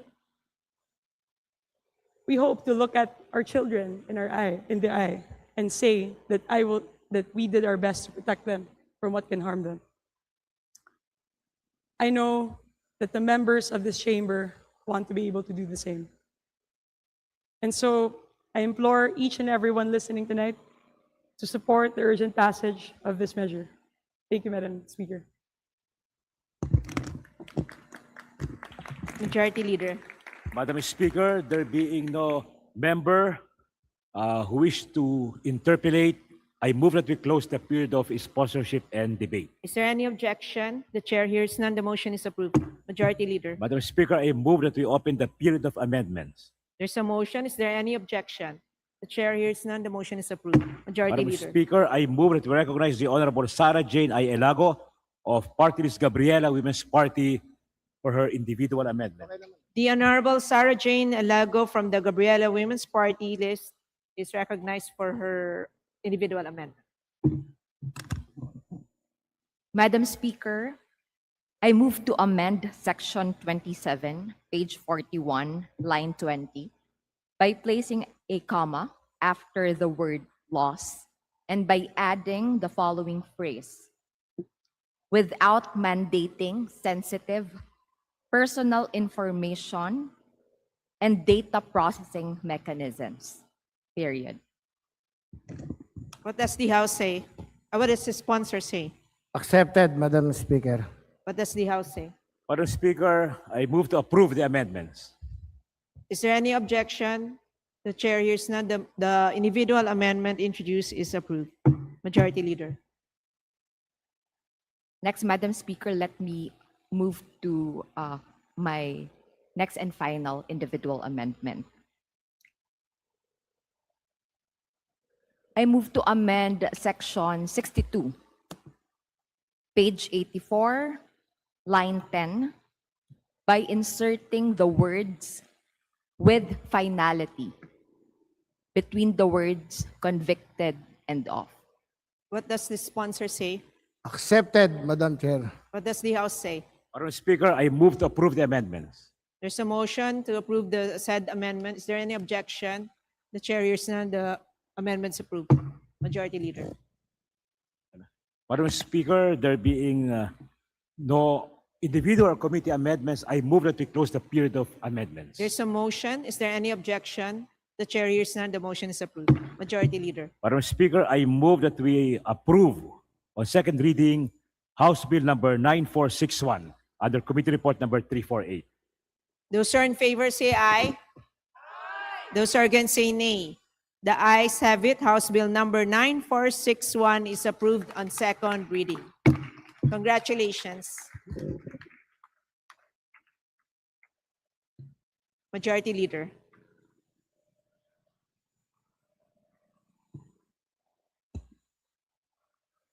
Madam Speaker, under the calendar of business for the day, I move to consider House Bill number 9.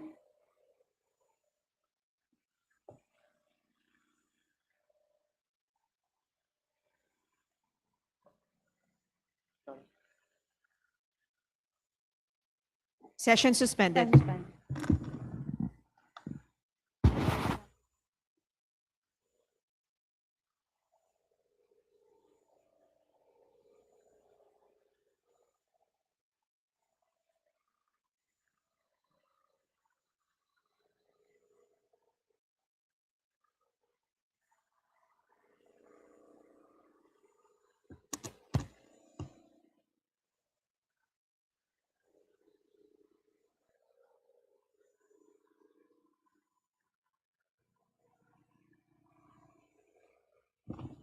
Madam Speaker, under the calendar of business, additional calendar business for the day, I move to consider House Bill number 9466 as contained in Committee Report number 353. And for this purpose, my request that Secretary General be directed to read the title of the bill. Is there any objection? The chair hears none. The Secretary General is directed to read the title of the measure. House Bill number 9466, an act converting the National Feeding Program into a National Nutrition Program by expanding its scope and coverage and enhancing its support mechanisms and appropriating funds therefore, amending for the purpose Republic Act number 11037 or the Masustansyang Pagkain para sa Batang Pilipino Act. Majority Leader. Madam Speaker, I move to open the period of sponsorship and debate and that the chairperson of the Committee on Basic Education, the Honorable Roman Romulo, be recognized to begin sponsorship of the measure. Is there any objection? The chair hears none. The motion is approved. The Honorable Roman T. Romulo from the Lone District of Pasig City is recognized for his sponsorship.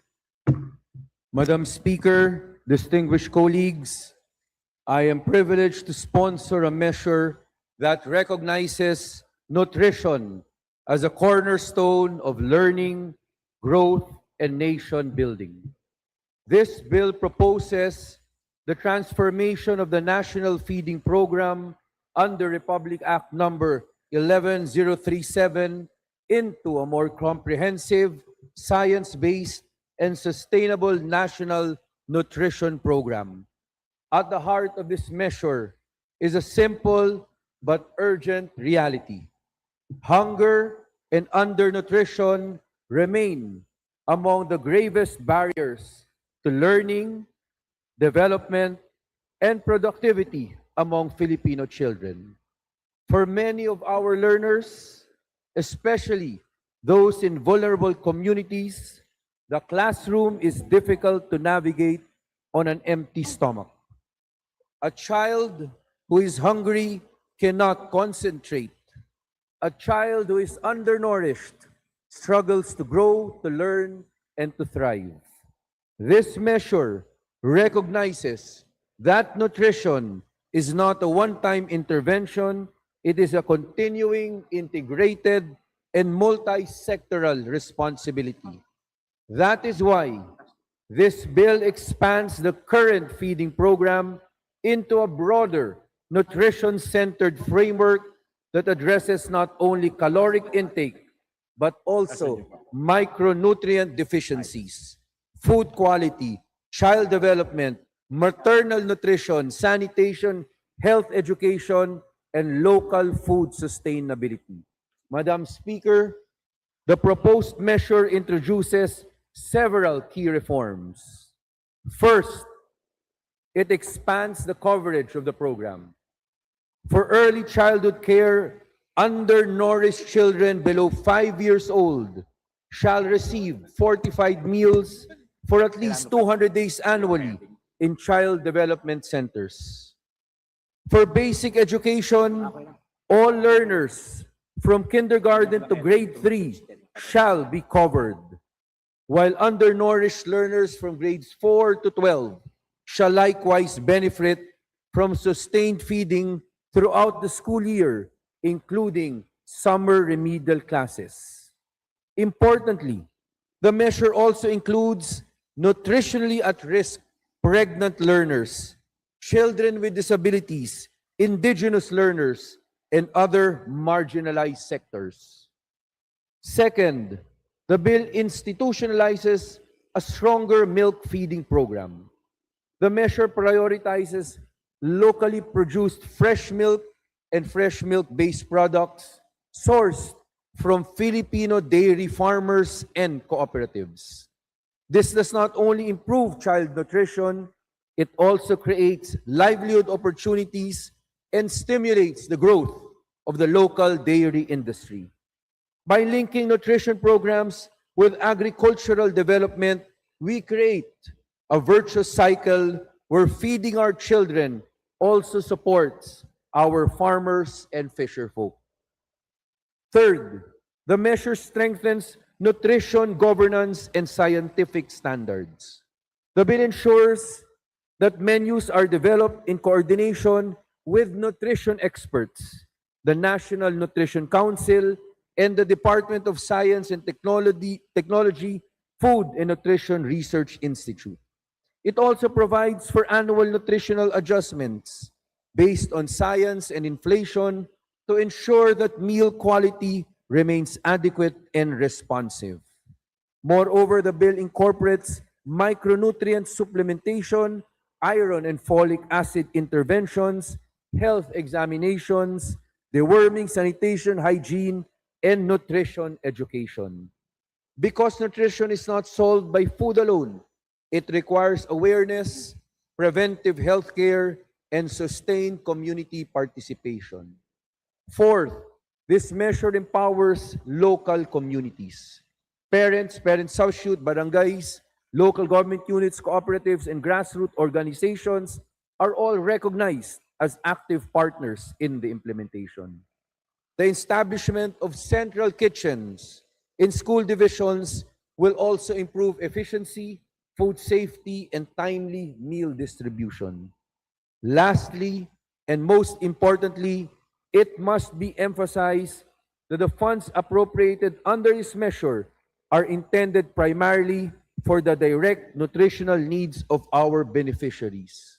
No portion of the appropriated amount shall be used for operational costs, administrative overhead, or non-essential expenditures that diminish the resources meant for feeding and nutrition intervention. Every peso allocated under this program must translate into actual meals, nutritional support, and tangible benefits for Filipino children. Mr. Speaker, Madam Speaker, one of the most important features of this measure is its support for local agriculture. Mr. Speaker, esteemed colleagues, this measure reflects a fundamental principle that every Filipino child deserves the chance to grow healthy, learn effectively, and reach their full potential. When we invest in nutrition, we invest in education. When we invest in education, we invest in human capital. And when we invest in our children, we invest in the future of our republic. The long-term costs of malnutrition are enormous. Poor academic outcomes, weakened immunity, lost productivity, and intergenerational poverty. But the benefits of proper nutrition are equally transformative. This bill is therefore not merely an expenditure.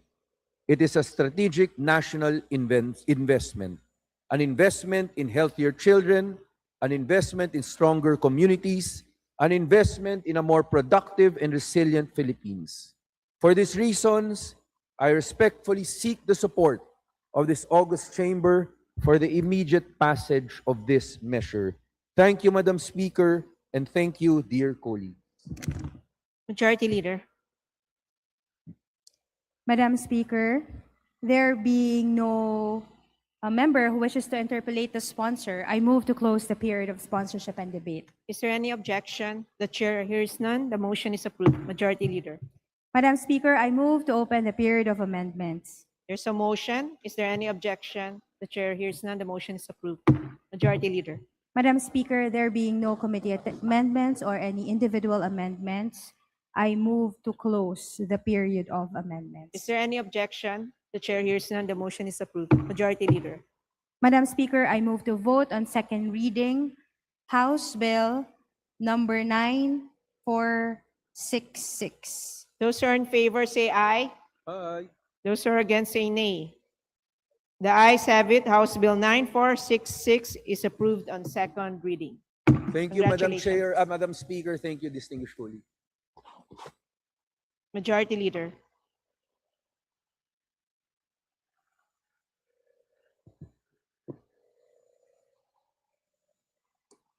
Session suspended.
Session resumed.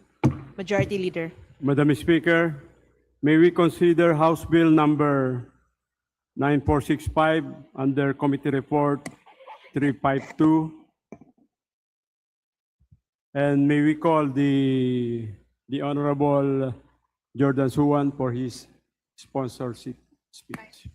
There's a motion. Is there any objection? The chair hears none. The Secretary General is directed to read the title of the measure. House Bill number 9465, an act prohibiting the deliberate dissemination of false information that poses verifiable public harm or serious threat to national security, establishing digital platform accountability and transparency mechanisms, and promoting media and digital literacy. Majority Leader.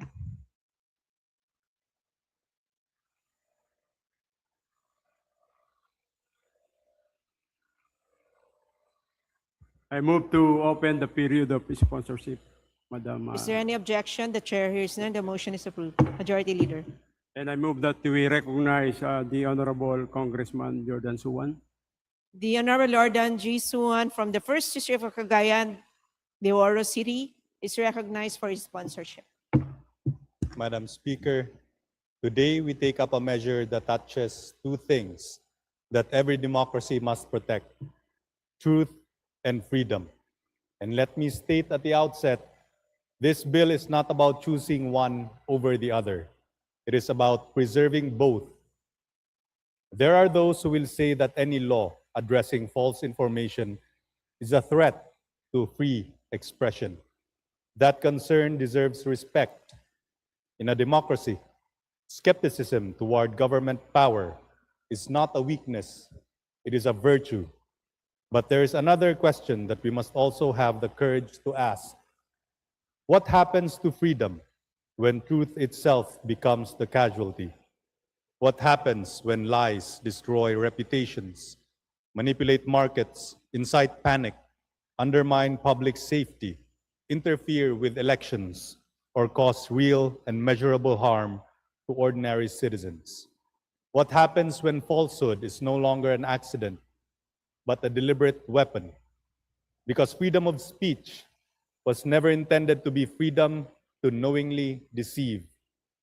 Freedom of expression protects ideas, opinions, criticism, dissent, satire, advocacy, and even unpopular views. But a democratic society cannot be indifferent when falsehood is deliberately manufactured and intentionally spread to cause harm. The challenge before us is therefore not whether we should protect freedom. The challenge is whether we possess the wisdom to protect freedom without surrendering truth. And that is precisely what this bill attempts to do. It does not criminalize disagreement. It does not criminalize criticism of government. It does not criminalize political opposition. It does not criminalize mistakes made in good faith. Instead, it is carefully directed at conduct involving the knowing dissemination of false information coupled with the intent to cause legally recognized harm. The threshold is deliberately high because we recognize that freedom is too important to be burdened by vague or arbitrary standards. Madam Speaker, the digital age has transformed the way information moves. A single post can reach millions in minutes. A fabricated story can cross the country before the truth has the opportunity to respond. Technology has amplified many of the best aspects of democratic participation, but it has also amplified deception at a scale that previous generations could never have imagined. And if democratic institutions fail to confront that reality, then we leave citizens defenseless against those who weaponize falsehood for profit, influence, manipulation, or disruption. This is not a debate between those who support freedom and those who oppose it.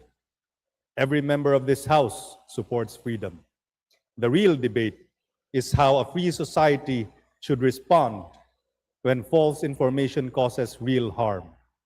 As we proceed today, I ask only that we approach this discussion guided not by fear, not by slogans, and not by assumptions, but by the actual text of the bill, the safeguards it contains, and the constitutional principles it respects, and the realities that it seeks to address. Thank you. Majority Leader. Madam Speaker, may we recognize also Representative Antonino Roman, 1st District of Bataan, for his sponsorship speech. The Honorable Anthony Roman is recognized for his sponsorship. Thank you, Madam Speaker. Distinguished colleagues, I rise in support of this substitute measure. We live in a time when information travels faster than verification.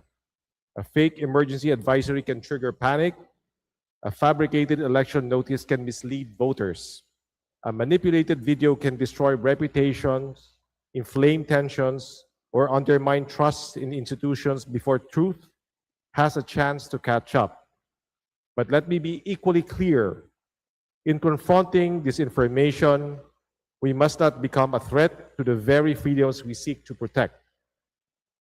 Freedom of speech, freedom of expression, and freedom of the press are not obstacles to democracy. They're among its strongest safeguards. That is precisely why this measure attempts to draw careful lines. This bill does not criminalize ordinary mistakes, unpopular opinions, criticism of government, satire, journalism, advocacy, academic discourse, or legitimate political speech. Instead, it narrowly targets knowing and willful conduct involving false information disseminated with actual knowledge of falsity or reckless disregard for truth, coupled with specific intent to cause verifiable public harm or a serious threat to national security. The measure also recognizes that today's information environment is shaped not only by individuals, but by digital platforms whose systems influence visibility, amplification, and public discourse. Accordingly, the bill introduces transparency and accountability mechanisms for digital platforms, including transparency reporting, notice and action systems, explanations for moderation decisions, advertising transparency, and safeguards against coordinated deceptive online operations. At the same time, the bill builds in due process protections, administrative safeguards, judicial recourse, congressional oversight, and a sunset review mechanism to ensure continuing scrutiny of the law's implementation and impact. Importantly, this measure recognizes a truth that legislation alone cannot solve the problem of disinformation. The long-term answer is not censorship, it is resilience.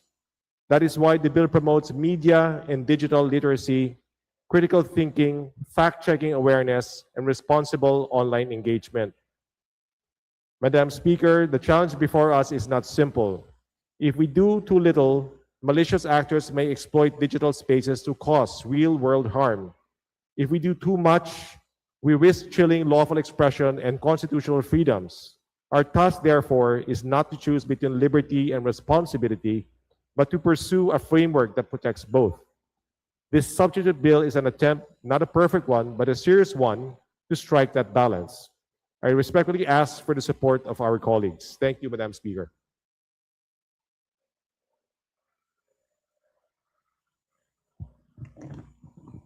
Majority Leader. Madam Speaker, may we call Representative Reneco to interpolate the honorable sponsor. The Honorable Renico is recognized for interpellation. Thank you, Madam Speaker.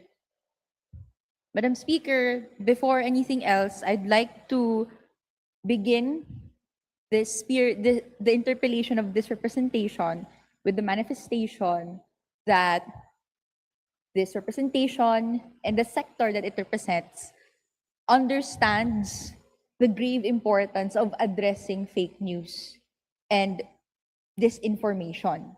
In fact, the youth and this representation, along with it, are frequent victims of falsified narratives seeking to diminish the voices of the youth, their valid and protected political expression, which aims at the end of the day to silence, to disempower the youth alongside other marginalized sectors. However, in the context of misused counterterrorism laws and criminal speech laws, we must be wary with the definitions we put in place, with the provisions, and even the practice of using punitive sanctions as a means to address this phenomena. With that being said, I'd like to begin with a question of a definition outlined in Section 3. Section 3X provides the definition to serious threat to national security. This several po yun, iilan po yung nakalagay doon. Pero may isa po, it includes activity that, quote, materially impairs the lawful operations of government. Besides the enumeration provided, ano po yung naiisip natin covered by the lawful operations of government, Madam Speaker? Operations covered by the lawful, what was that? I'm sorry. Section 3X, which includes activity that materially impairs the lawful operations of government. This is the definition of serious threat to national security. Activities that, which paragraph? Which number? X refers to any activity Section resulting. 3, subsection X, and under subsection X, subsection 3. Materially impair the lawful operations of government. Okay. So actually the bill does not give a new definition of national security. And we must remember that section X, section 3, paragraph X, refers to national security.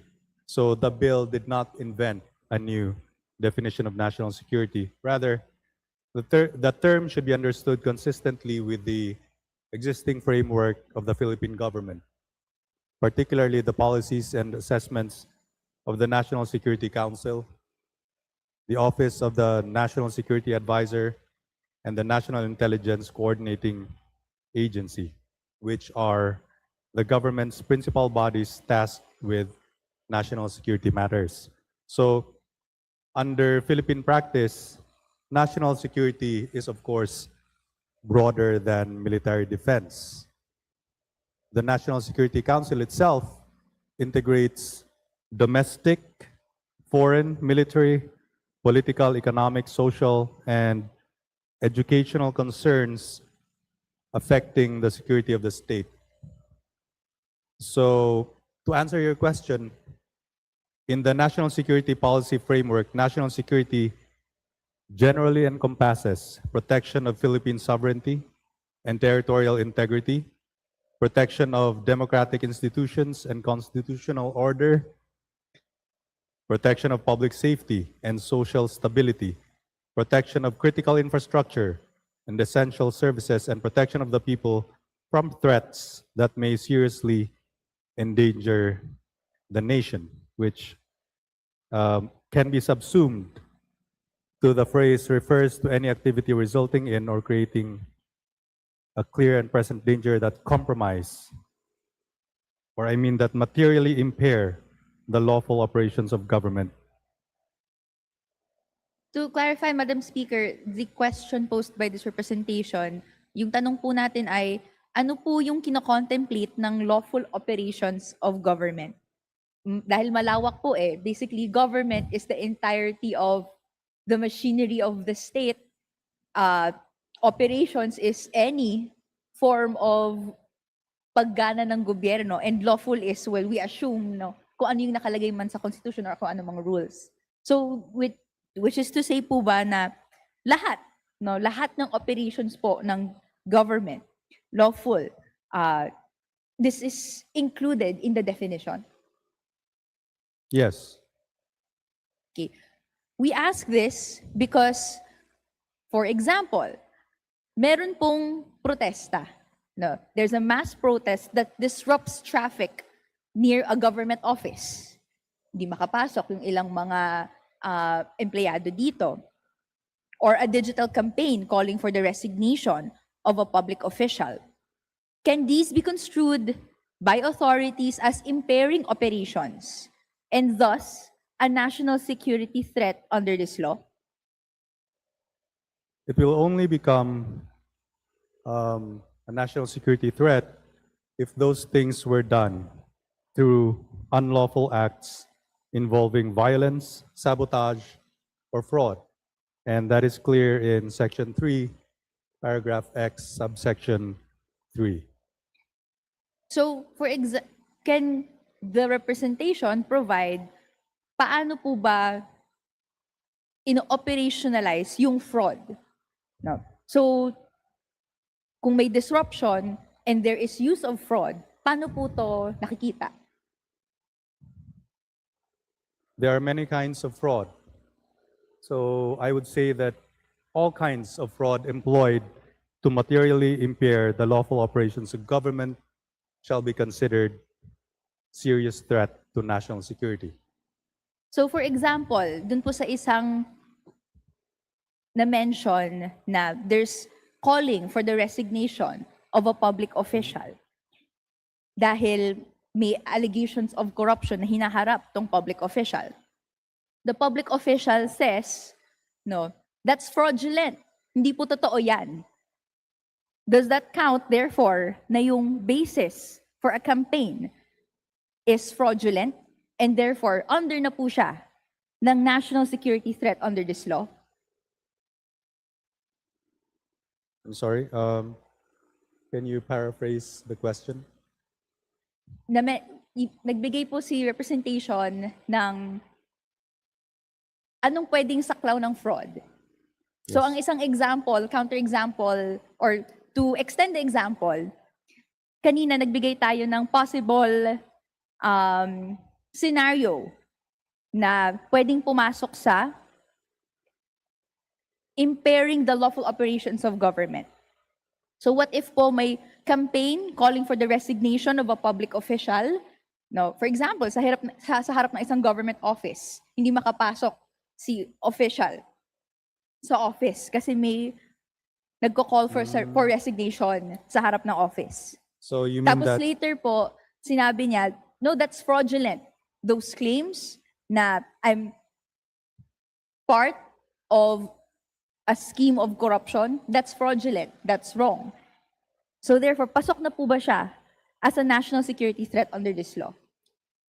no, because the impairment of the lawful operations of government, which the protesters were doing, were not done through unlawful acts involving violence, sabotage, or fraud. They were just protesting. Which is why this representation was asking, paano po na conceptualize yung unlawful acts, for example, involving violence, sabotage, or fraud? If you materially impair the lawful operations of government through such acts, like I said, involving violence, sabotage, or fraud, then it is only then that it becomes national security threat, which of course must first result in a clear and present danger. So extending the example again, ito po kasi ang realidad na laging sinasabi sa protesters, wala kayong permit. That's unlawful. Sasabihin ng official, fraudulent yung basis ng claim. Hindi totoo na kasama ako sa corruption scheme. Pasok na po ba siya sa definition? I ask these questions, Madam Chair, good sponsor, because the interpretation of this question, or this definition rather, can be open to abuse, can be dangerously broad, and can have the effect of criminalizing protest. Okay, I understand your question. But we must first go back to the fundamentals of this law, of this bill. It only criminalizes acts when three elements are present. First, the conduct itself. Secondly, if there is falsehood, or you know that what you are doing is false, or you act with a reckless disregard for truth. And thirdly, you must have the verifiable, you must do something that will result in verifiable public harm or a serious threat to national security. So, for example, what you said does not fall under my example, so there is no criminal liability because all those three elements must be present in order for there to be criminal liability. So my next question, follow-up, that I understand that's under Section 4A, perhaps, one of the prohibited acts. Dahil po, sa dulo, sinabi may serious threat to national security, and ang kina-question po natin is yung parameters ng definition ng serious threat to national security. Opening, therefore, no, potential for abuse. But engaging with the question, no, kung may element of falsity or reckless disregard, and as the representation pointed out, kung wala, hindi naman penalized, then it's safe. What then can say, or how can it be proven when one doesn't act with either intent or with reckless disregard for its truth? Madam Speaker, good sponsor. Again, there must be a specific intent to cause verifiable public harm or serious threat to national security. And when we say verifiable public harm or serious threat to national security, one of the key qualifiers for this is that the harm must be material, concrete, and objectively demonstrable, and not mere offense or reputational injury. And we must also remember that the courts will determine when this specific intent is present or not. And the evidence required for such a determination is proof beyond reasonable doubt. So I would say that the bar, in order for criminal liability to attach, is very high. To repeat po, no, sino po nagsasabi at sino makakapagsabi na may reckless disregard for its truth? Sino po ang magtatatak po nun? Madam Speaker, good sponsor.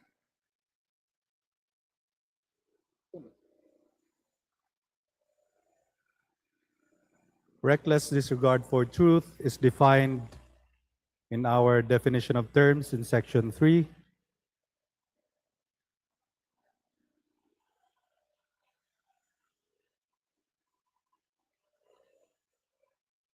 Letter U, Section 3.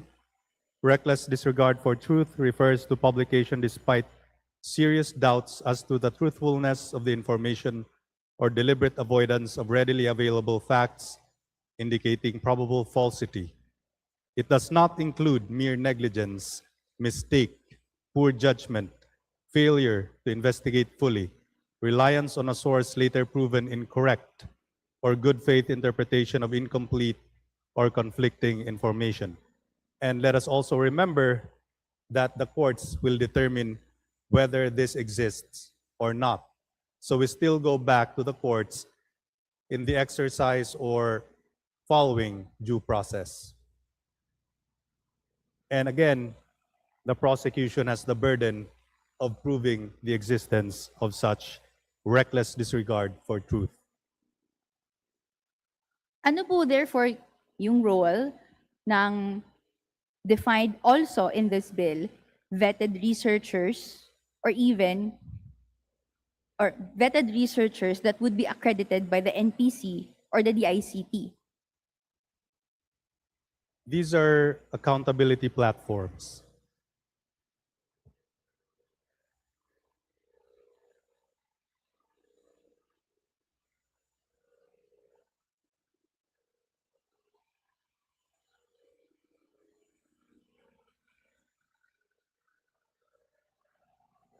Ano?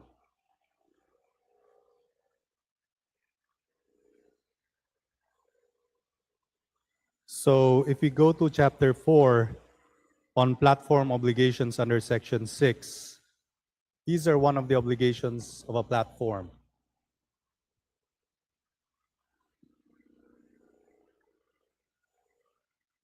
And it is also one of the transparency mechanisms mandated by the bill.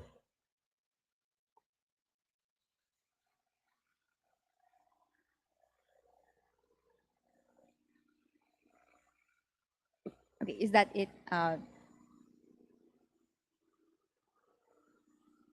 Okay. So yes, kasama din po siya, pero this is separate no, na discussion sa kung ano yung pwedeng gawin ng platforms.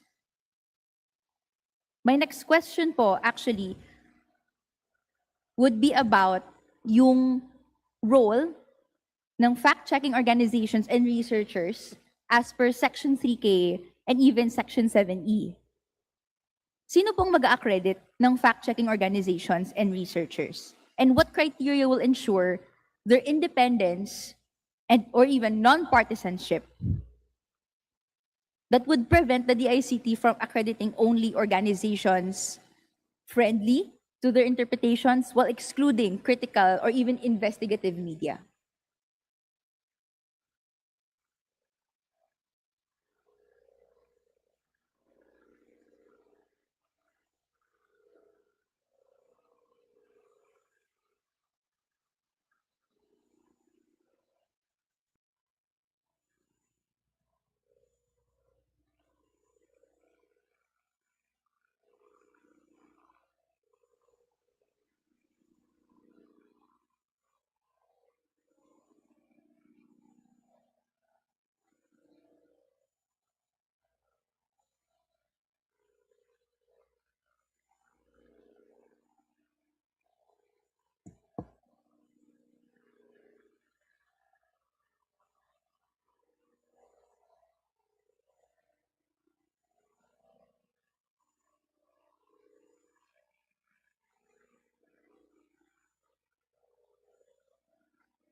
I understand the question. Your concern is that these fact checkers might be biased. Is that it? Yes. Madam Speaker, good sponsor. So under Section 7, letter I, one of the obligations of the VLPPH or those platforms is to engage with independent third-party fact-checking organizations in providing context, labeling, or verification, and with academic, professional, and civil society organizations to promote media and information literacy. So it would be safe to say that the platforms themselves will be the ones to engage with independent third-party fact-checking organizations. How is the functions of fact-checking organizations different po sa vetted researchers under 7E?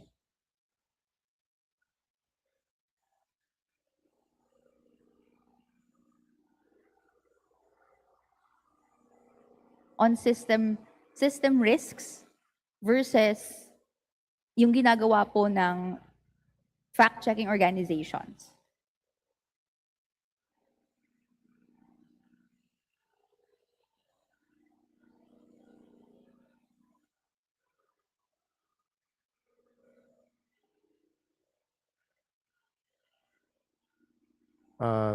Thank you, distinguished colleague. Let me try to address your question.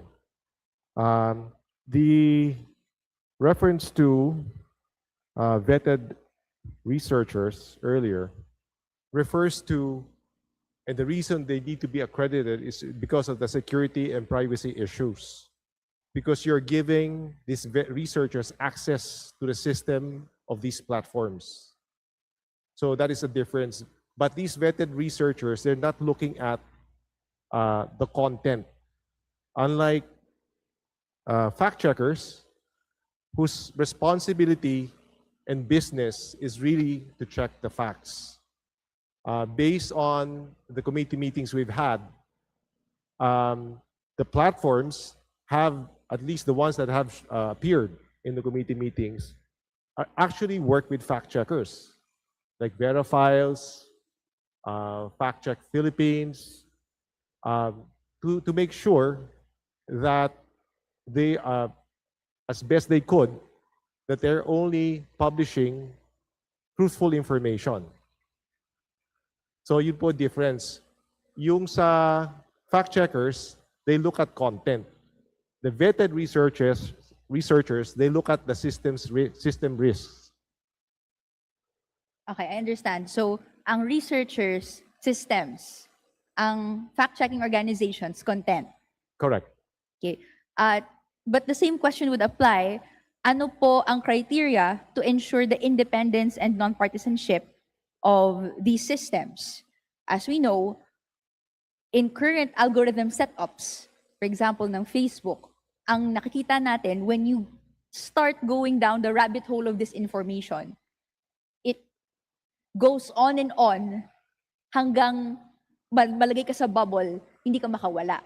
So the point is, syempre, to introduce mechanisms that would, at the end of the day, break you from that bubble of disinformation. But as understood as well by the representation that discussed this answer preliminary earlier, there could still be bias.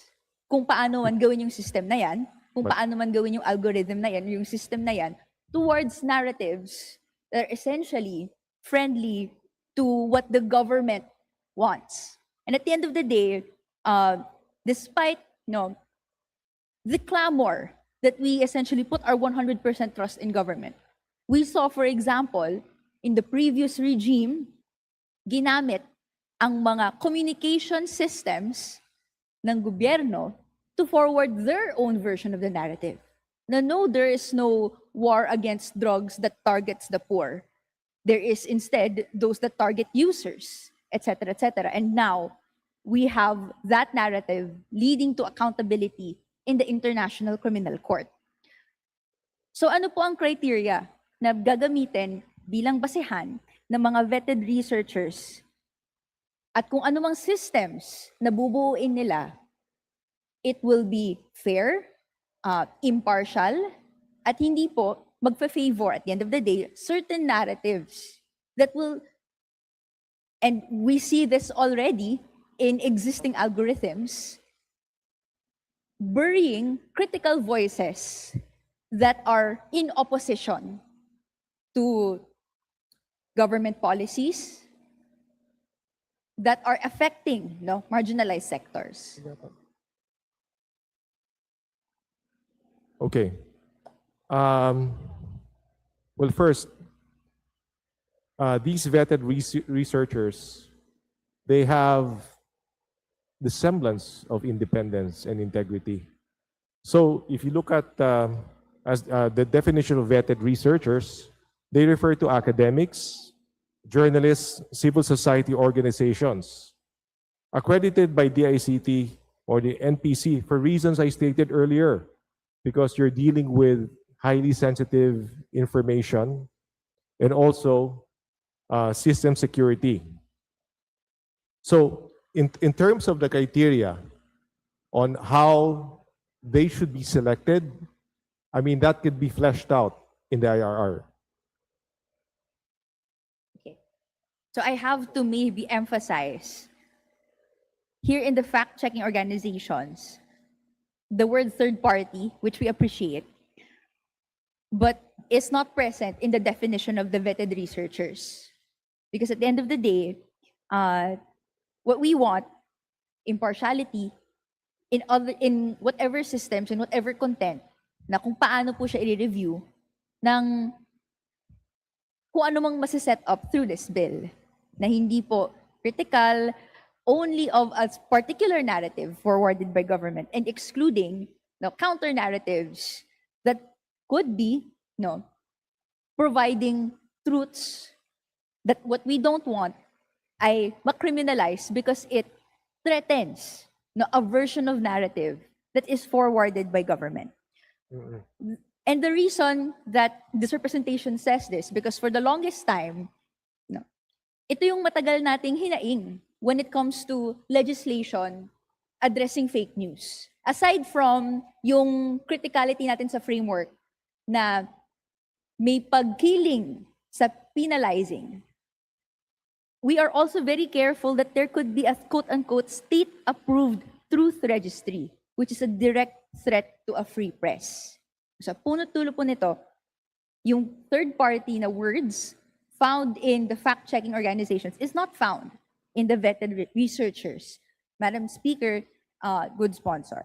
I would gladly accept an amendment to address your concerns. If the concern is you want it to be third party, or you want it to be independent, or any other criteria that would reassure you about the independence and of these vetted researchers, I would gladly take your amendments. Thank you Distinguished for colleague. the opening, Madam Speaker. Good sponsor. My next question would also revolve around still platform obligations under Section 7. Meron po dito 7F. No? Anong page po? This is page 9.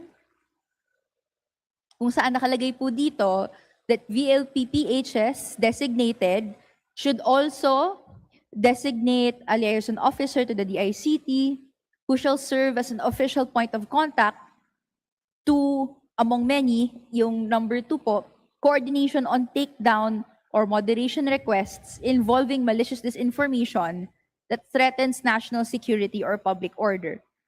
Madam Speaker, good sponsor, can you walk us through paano na conceptualize itong particular duty ng supposed liaison officer to the DICT?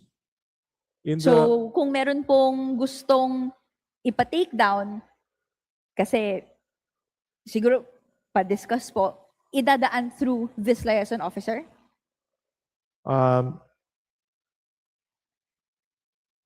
The platform would have a liaison officer to the DICT. Okay, and one of the functions of the liaison officer is coordination on takedown or moderation requests involving malicious disinformation that threatens national security or public order. First, the takedown order or any moderation request is not binding and compulsory. You cannot, in the same way that any private individual, just making an analogy, could request a platform to take down harmful, embarrassing content, perhaps. You know, the government agencies who are, you know, are free to do so as well. If they spot that there is a false information that is being amplified in the digital world, so they could request the platforms to take it down. I wish to point out as well that this is also the practice from the committee meetings we've had, where, for example, verifiers will request Meta to take down certain posts because they peddle false information. And the Meta has not given verifiers a hard time, at least from their testimony. They are reasonable enough and to recognize whether in fact a post is false or not. So they have taken out in most cases, I want to say, that they have complied.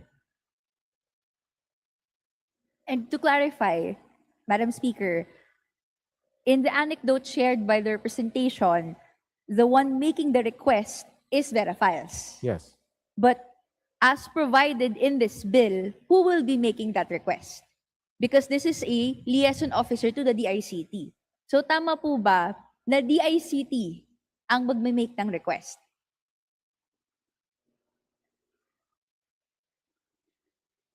They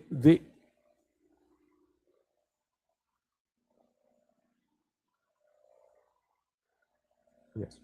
It doesn't have to be at the instance of the DICT. It could be a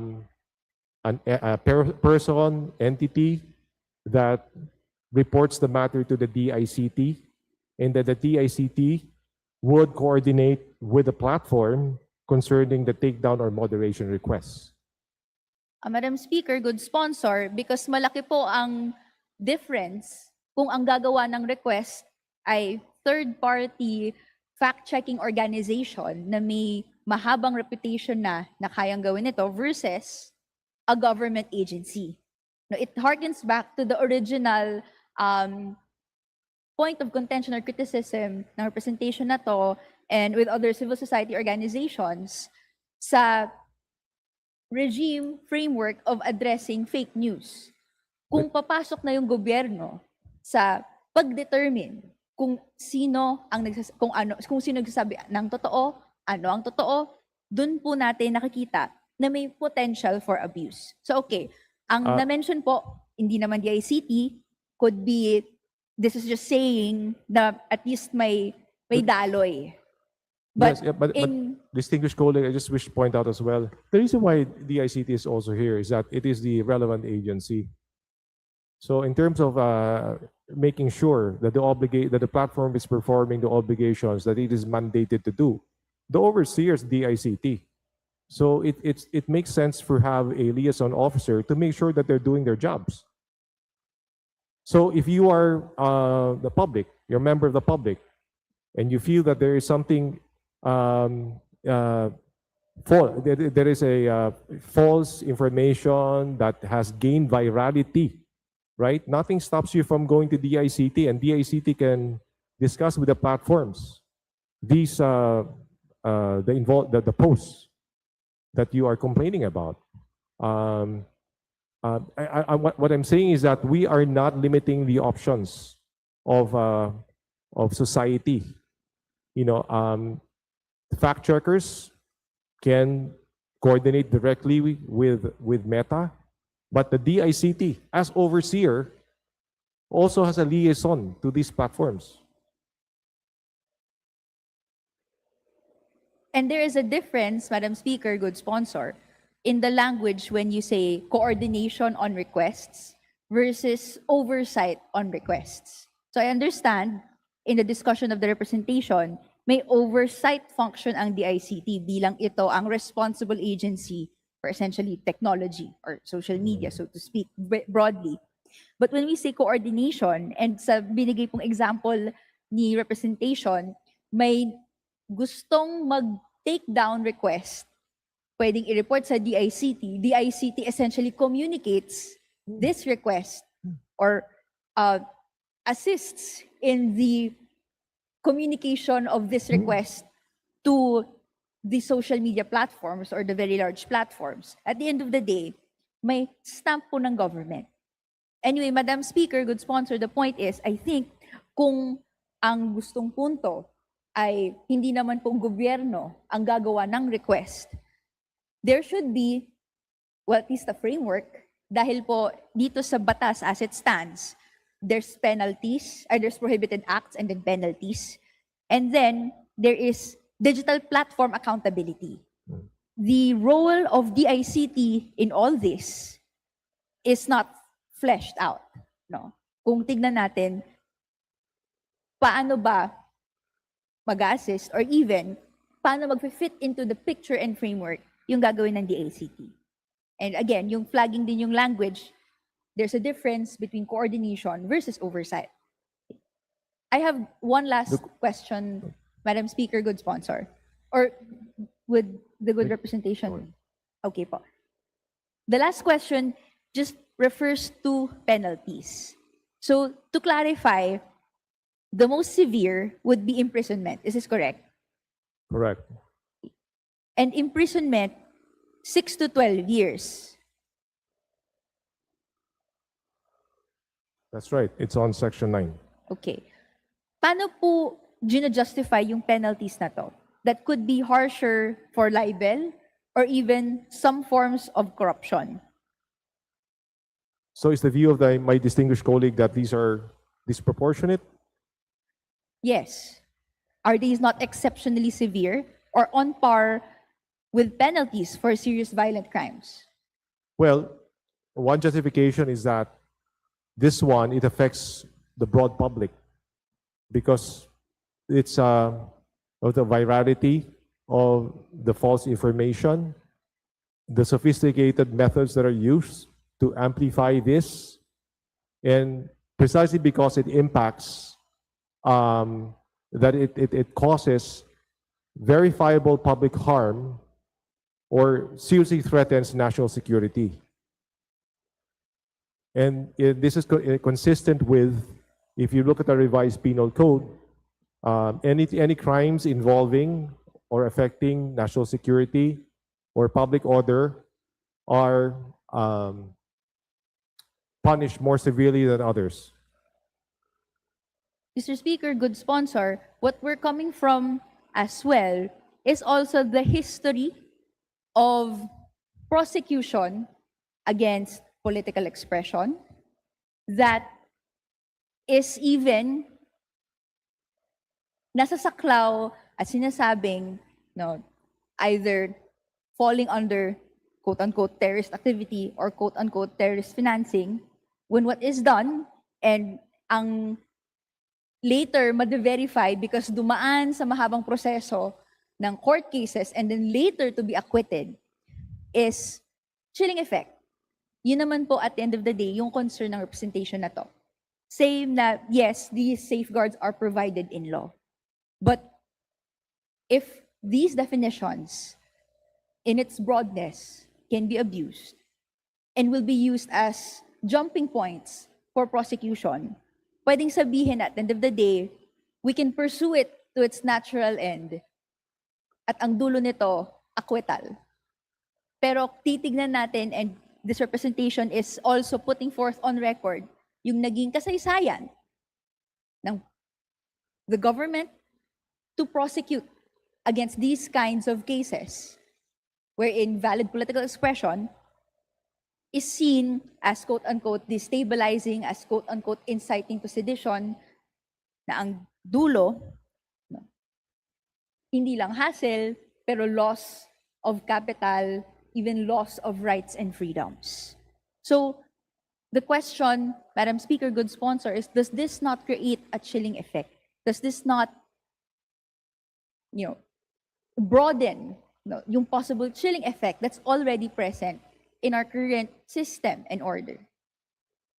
I believe that this will not create a chilling effect because the courts will not issue an arrest warrant without probable cause. And of course, there must be a reasonable certainty of conviction. Again, the bill requires intent. The bill does not punish falsehood alone. It requires the convergence of three independent elements. First, actual knowledge of falsity or reckless disregard for truth, specific intent to cause harm, and of course, a demonstrable nexus to verifiable public harm or national security threat. So there can be no chilling effect because any speaker who publishes in good faith, even erroneously, falls entirely outside the Act's reach. Rational speakers have no reason to self-censor protected speech because the statute's reach does not extend to negligent, mistaken, or good faith expression. And we can see that expressly provided for in Section 5 of this bill. Again, arrests before conviction is valid under the Constitution, provided it is made pursuant to a warrant of arrest issued by the court upon determination of probable cause.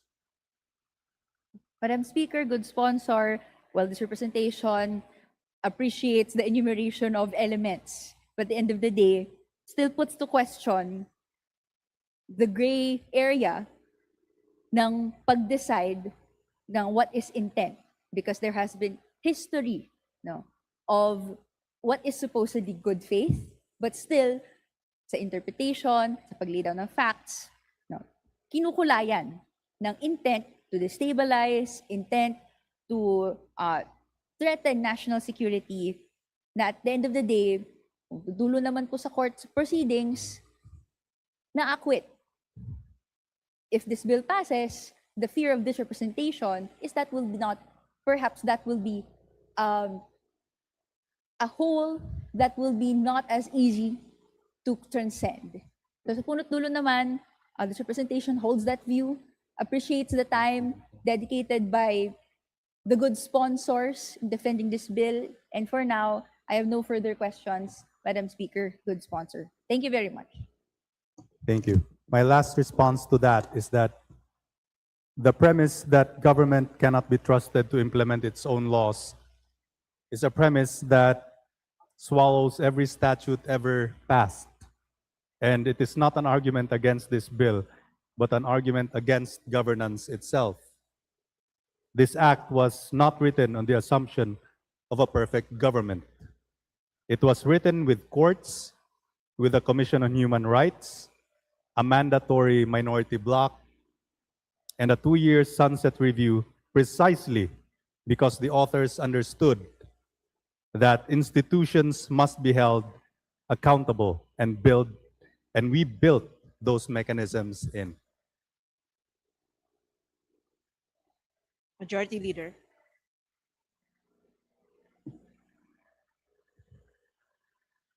I move to suspend. Session suspended.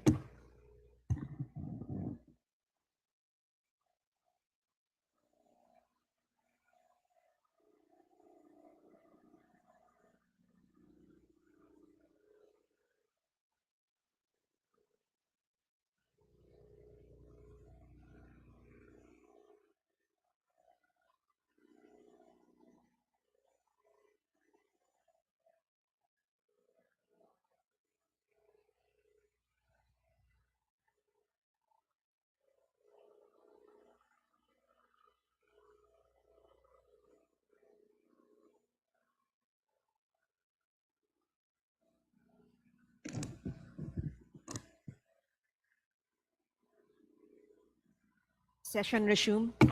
Madam Majority Leader. Speaker, may we recognize the Honorable Congressman Antonio Tino, ACT Teachers Party List, for his interpellation. The Honorable Antonio Tino from ACT Teachers Party List is recognized for his interpellation. Maraming salamat, Madam Speaker. To the sponsor, ilang mga katanungan po sana kung mamarapatin. Ilang taon po? Ay, ilang tanong po? Tanong? Konti lang. Nako, baka false information yun, ha? Joke lang. Okay. Alright, so, of course, ang title po ng bill ay, sa title pa lang ng bill, medyo, sabi ko nga, kay Congressman Roman at kay Congresswoman Agay. Yung nagkikita kami sa lounge. Tungkol dito, ay parang medyo tumaas ng ating antena dun sa title. Okay, kasi an act prohibiting the deliberate dissemination of false information that poses verifiable public harm or serious threat to national security, establishing digital platform accountability and transparency mechanisms, and promoting media and digital literacy. Okay. Well, bakit po naman ako naman nasabi 'yon? Dahil of course, alam natin problema ang false information. No, pero alam din natin na may matagal na merong matinding debate sa ating lipunan, sa publiko, kung paano haharapin ito. Di ba? Gayong ginagarantiyan ng ating konstitusyon ang freedom of expression. No? At matagal ng prinsipyo na ang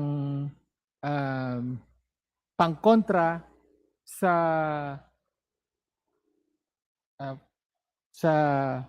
mga expression na maaaring disinformation will be free expression as well. Diba? Rather than the suppression of the right to free expression. Okay. So yun yung general principle na pinangahawakan natin. At lalo pa at pinatatampok nga rito, again, are these very broad justifications. No? Sabi, prohibiting certain types of expression that poses verifiable public harm. So dalawa, verifiable public harm and serious threat to national security. No? So kaya kailangan po nating unawain kung paano po ba dinidefine yung verifiable public harm at saka yung serious threat to national security. I know tinalakay din ni at nagtanong din po si Congresswoman Ko tungkol dito, pero may ilan din po tayong katanungan kaugnay doon. No? So, well, una muna, napansin po natin na kahit sa definition of terms sa Chapter 2 ng panukalang batas, una po, meron pong ginagamit ditong term at dinidefine na term na disinformation. That's letter I of the definition of terms. So disinformation refers to false or misleading factual information deliberately created, materially altered, or disseminated with knowledge of falsity or reckless disregard for truth and with intent to cause serious public harm. Sa kabilang banda, letter M, false information refers to any information that is fabricated, manipulated, or presented as fact, intending to mislead the public. Okay. At sa title po, ang ginagamit false information. So, pwede po bang mapaliwanag ng sponsor kung bakit may dalawang termino na ginagamit, even though sa title isa lang, false information, at ano ang intent sa pag-iba ng mga terminong ito? Bakit merong false information, may disinformation? The question is very precise, which also requires a precise answer. So disinformation refers to false or misleading factual information. So disinformation basically revolves around facts, whereas false information mostly means information that is fabricated, manipulated, or presented as fact, as compared to disinformation, which takes this factual information and twists it. That's the difference. Thank you. Let me digest. Let me absorb that explanation.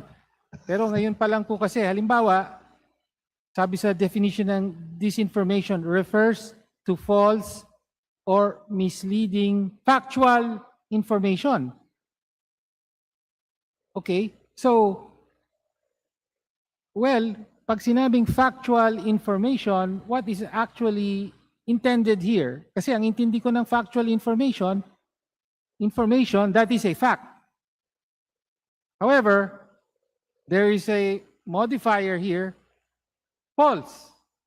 So we're talking about false fact. Hindi ba oxymoron ito? Yun po, pwede po bang mailinaw? When we say facts, as we use it in Section 3I, it refers to fact as distinguished from opinion. Okay. So, let's say the fact that I was born on the month of X, on the year 1983, so that is a fact. And if you twist that, if you deliberately create or alter it, then it becomes disinformation. So that is an example of a fact, as compared to false information, which refers to any information that is fabricated, manipulated, or presented as fact. So again, we go back to my earlier explanation that disinformation deals mostly with factual information, whereas false information refers to any information.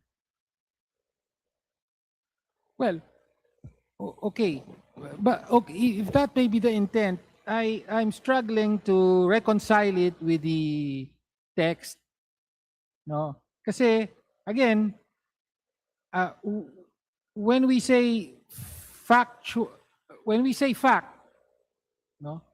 I'm using it as a layman, di ba? I know the sponsor is a lawyer. At saka yung iba pang mga sponsor dyan, lawyer. In layman's understanding, pag sinabi mong fact, totoo. Tama po ba? Di ba? Yes. Oo. But totoo yun. Fact. there is another usage of the word fact. Yun nga, baka meron ba kayong ibang ibig sabihin dito na hindi yung layman's understanding of the word fact? I think Can a that- fact be false? No. No. A fact Then- cannot be false. Okay. Then why is the wording here refers to false or misleading factual information? That is why it That's becomes why- disinformation when it becomes false. So I think what you're conflating fact as in all the gamut of knowable fact as to the very specific manner in which this word is used in this bill. Okay. Anyway, so yun po. Okay, I am flagging this for the attention of the sponsor. Napakahalaga po nung definition na pinag-uusapan natin, no? And yet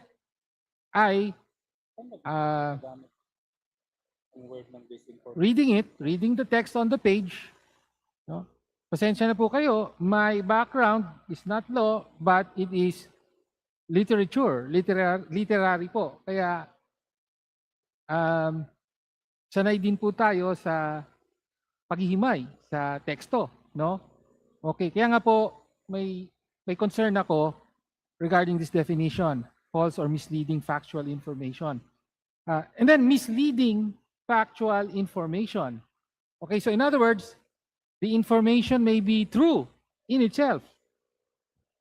But then, pag sinabing misleading factual information, misleading, how is that determined? Parang, when does a fact become misleading? Parang ganon.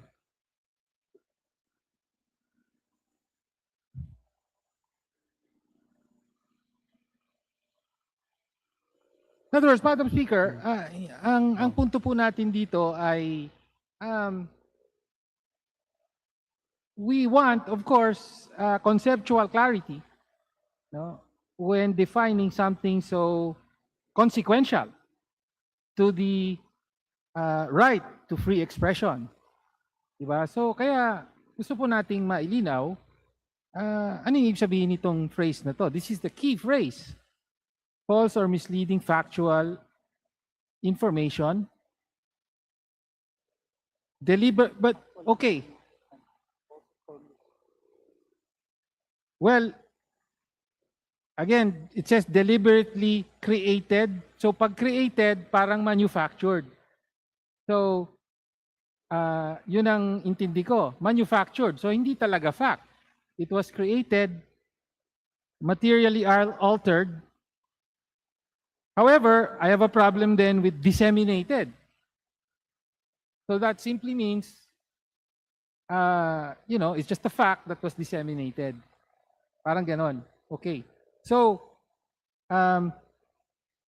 yun po yung nire-raise ko lang po na maaring kahit sa interpretasyon pa lang ng definition of terms ay magka-problema na. Po.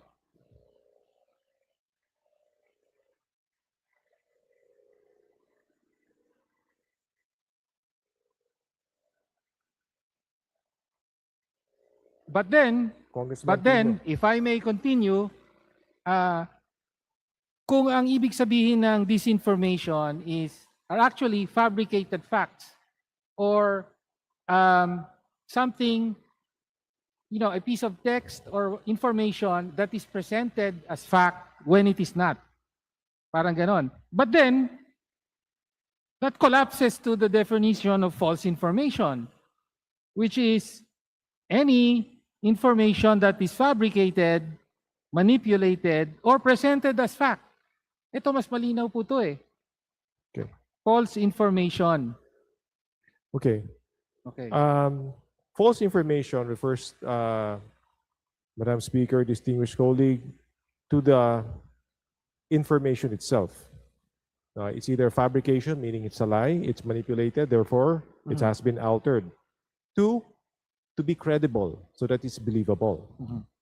And because it's believable, it has a tendency to mislead the public. Okay. This information presupposes an evil.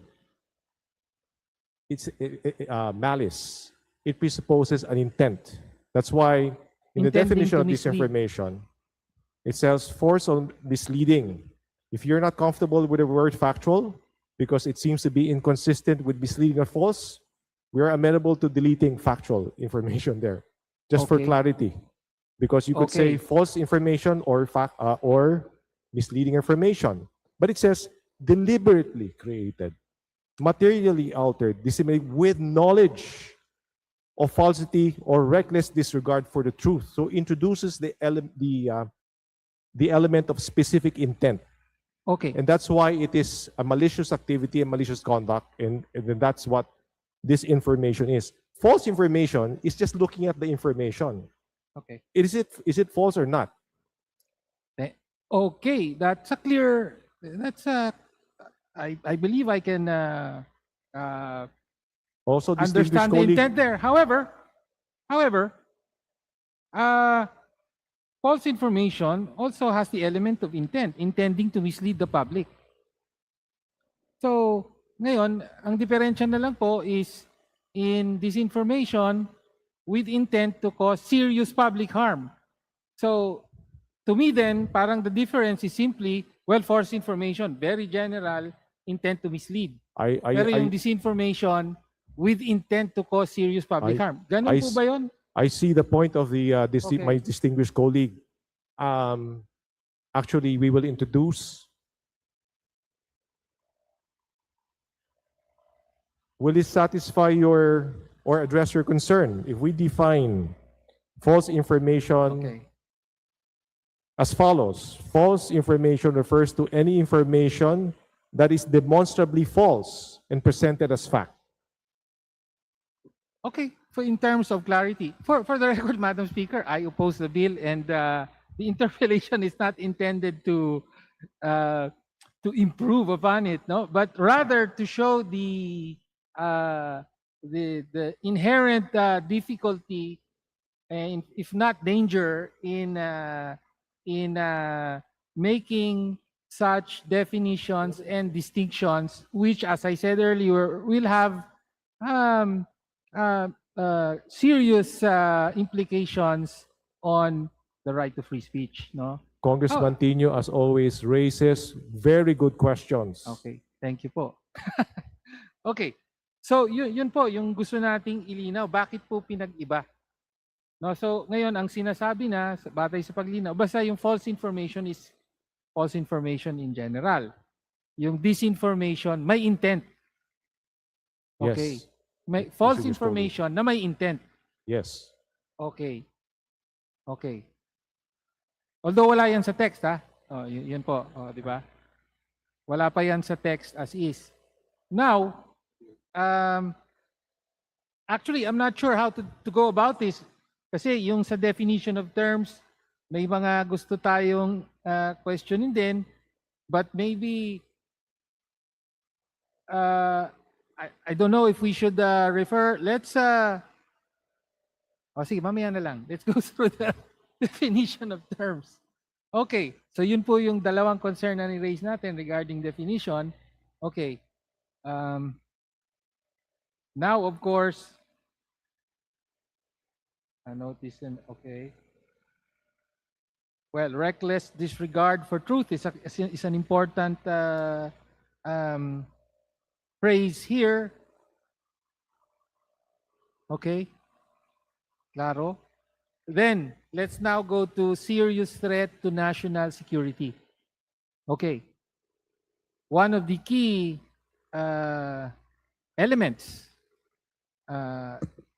in the crimes that are to be prohibited here, di ba? Kailangan merong serious threat to national security. However, the concern here is that serious threat to national security is now greatly and alarmingly expanded to cover areas that traditionally are not covered by, by national security. Okay, what do I mean? So in the definition here, letter X, page 5, serious threat to national security refers to any activity resulting in or creating a clear and present danger that one compromises, grammar, military operations. Yes, thank you for pointing out the grammatical error. Okay, opo. Naging English teacher din po ako. Okay.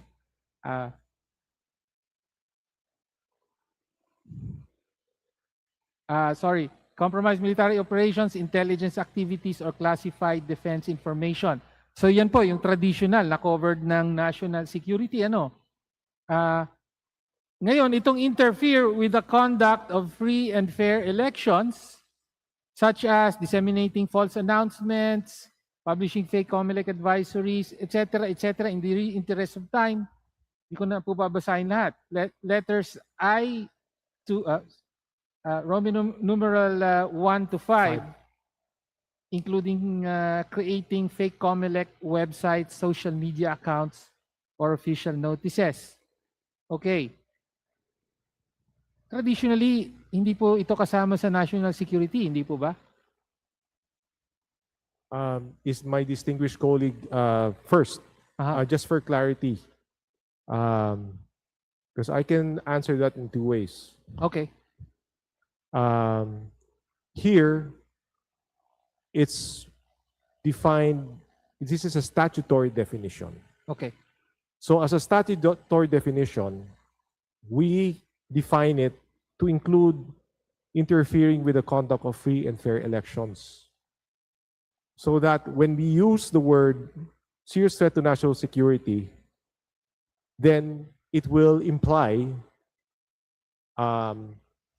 where appropriate, right, depending on the circumstances, interference with the conduct of free and fair elections. So it's a statutory definition.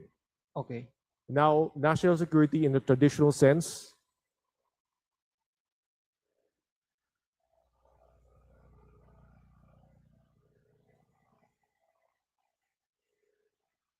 when you consider the conduct of elections as government operations and the false information that is disseminated and amplified interferes with the operations of government, then I believe that impacts national security. Well, of course, but more directly, you could say it impacts the expression of the sovereign will of the people through elections. In particular, it will impact COMELEC, which is a government agency. Yes, pero, I mean, why must the sponsor of the bill, why must the authors subsume the conduct of free and fair elections under the rubric of national security? Kailangan ba yun? Because it's pwede namang sabihin national security, conduct of free and fair elections, and so on, di ba? Perhaps in reaction to in the last elections where there was a partnership between the platforms and social media, the platforms and COMELEC, no? And there were efforts detected intended to disrupt the free and fair conduct of the elections.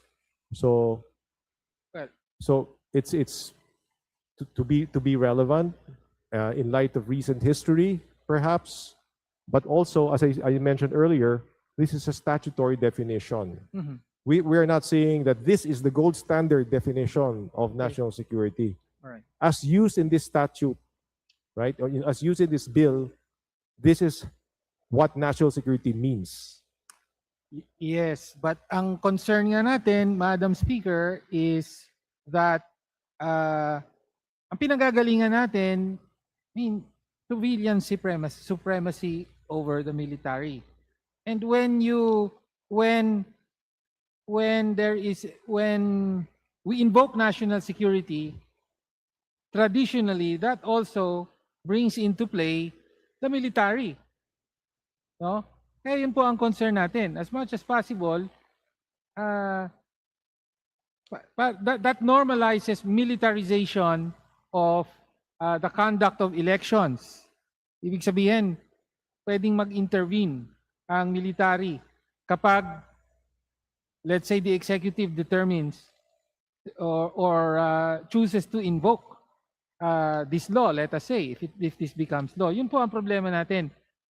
The tendency here is to militarize and to normalize the intervention of the military in the conduct of elections, no?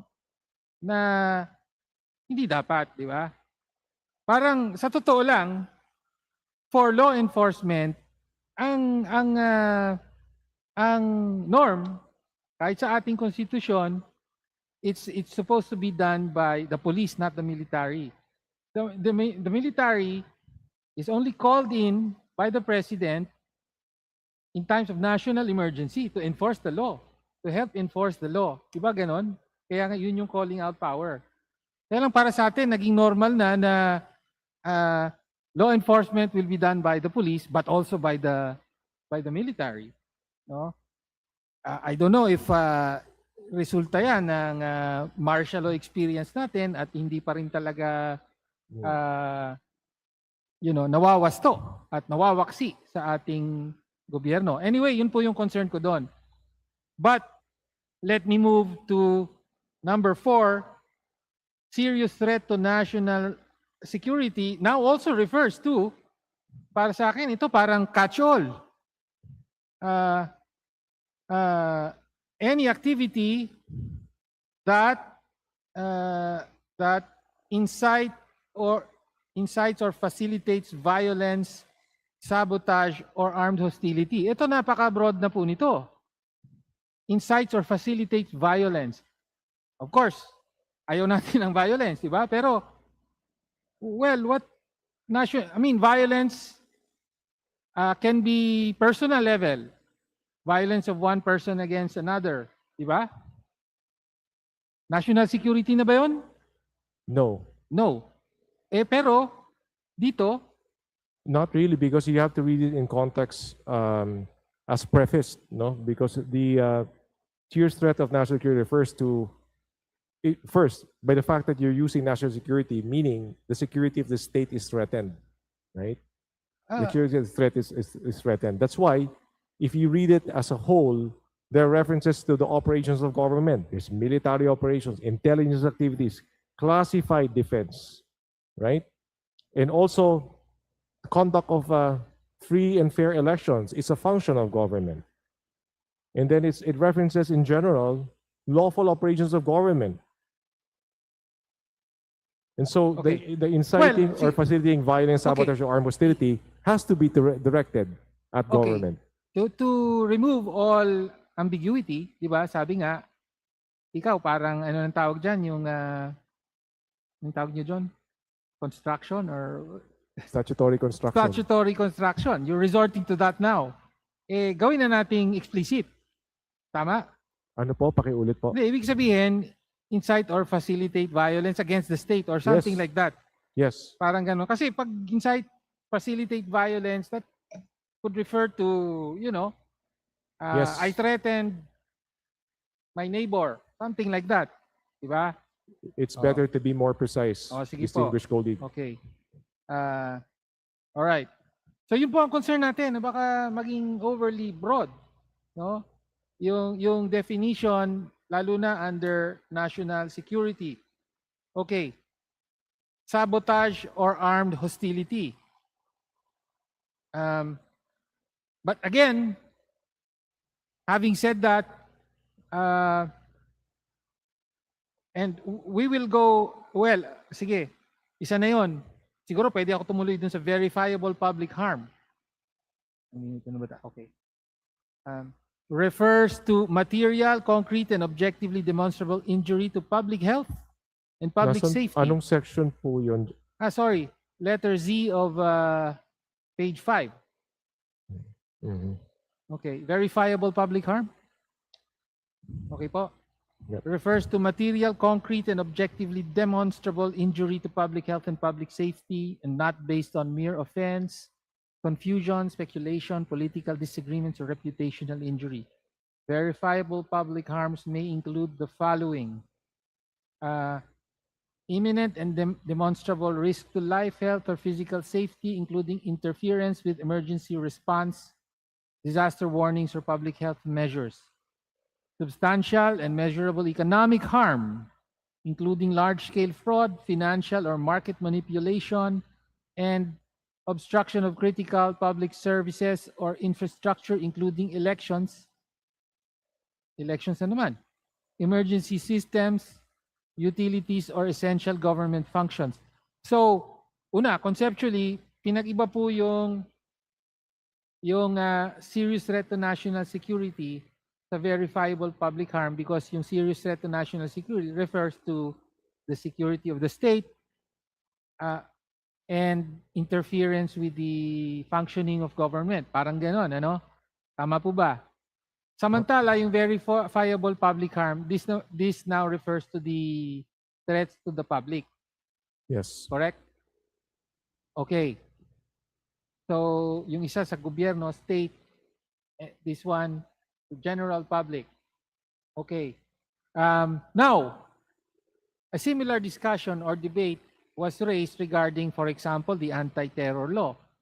Parang may ganito rin eh.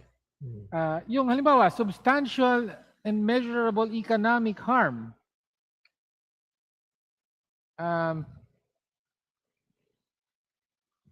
Again,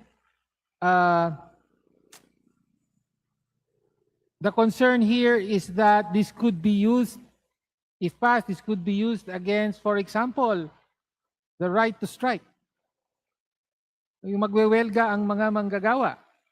Sabihin, and then sabihin na, well, you're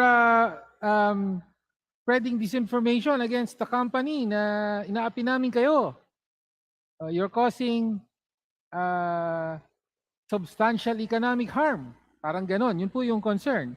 The danger to the exercise of, for example, the right to strike. Or for example, number 3, obstruction of critical public services or infrastructure, including elections, emergency systems, utilities, or essential government functions.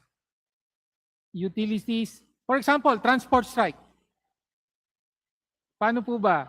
O baka sabihin, nako, disinformation yung sinasabi nyo about the profiteering of oil companies. No?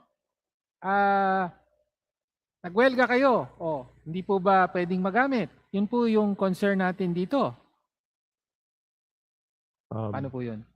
Well, if it affects public transportation, right, adversely to the detriment of commuters and passengers, and that is done by peddling false information online, digitally, I would think that would fall under verifiable public harm.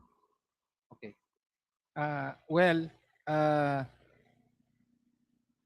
Okay. I am just raising this concern that has been raised before, no? And it's standing. It's a standing concern na nakikita po natin na pwedeng-pwede gamitin ito. Kung noon ang ginagamit, hanggang ngayon ginagamit pa rin, inciting to sedition. Now we have another and perhaps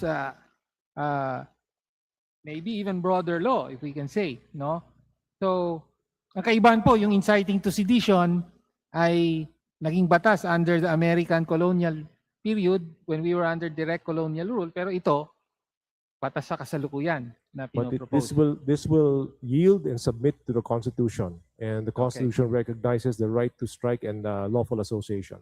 Okay, yun na nga, yun ang concern natin, that this could possibly infringe or create a chilling effect. Okay. Now, yun po yung mga definitions with the concerns that I raised. And now let's go to the prohibited acts. Dito na po actually ginagamit yung mga terms na dinefine, no? So,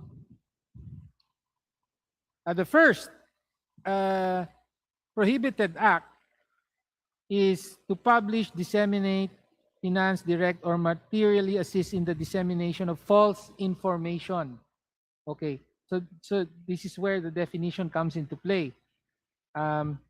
With actual knowledge of its falsity or reckless disregard for its truth, and with specific intent to cause verifiable public harm or a serious threat to national security. So dalawa pa rin po yung elemento. One, kailangan may false information. Tas two, may intent pa rin actually. Di ba? Yes, and there's the conduct also. Sorry? Of the conduct of publishing, disseminating, financing, directing, or materially assisting. Yes. Okay, the actual acts, no? So ganon. So may intent pa rin. So in other words, kailangan alam mo na, for example, kailangan patunayan na alam mo. Yes. Na false yung information. Pero pinablish mo pa rin, pinalaganap mo pa rin. Yeah, opo. Or talagang nangahas ka, bagamat alam mo na malaki ang posibilidad na mali yun, at hindi ka binaliwala mo yun ang reckless disregard for truth. Pero so ang mangyayari dito, depends sa na sabihin, naku, hindi ko alam na mali pala yun. An honest mistake is not punished by this bill. But you have to prove it. It has to be proven by the prosecution beyond reasonable doubt. And in the first instance, by the prosecutor, with reasonable certainty of conviction, meaning it has to be based on evidence. Okay. All right. Now, the second one is operate, finance, direct, or materially assist a CIB network. So that means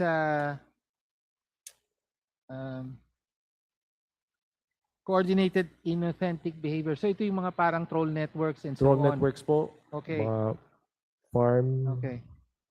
Fake account networks, troll farms, bot networks. Now, my concern here is when you go to so this is prohibited to operate, finance, direct, or materially assist a CIB network, troll farm, bot network, fake account network, or deceptive digital operation intended to deceive the public and cause verifiable public harm or a serious threat to national security. Yes. In the definition of coordinated inauthentic behavior, actually there is no definition of CIB network, basta yung coordinated inauthentic behavior. Andun po sa page 3, letter E, line 5. Letter E. No, it just defines coordinated inauthentic behavior. Refers to the organized use of fake accounts, impersonation, bots, deceptive networks, or concealed sponsorship to manipulate public discourse, spread falsehoods, or interfere with democratic processes, which includes to troll, click, engagement, and account farms.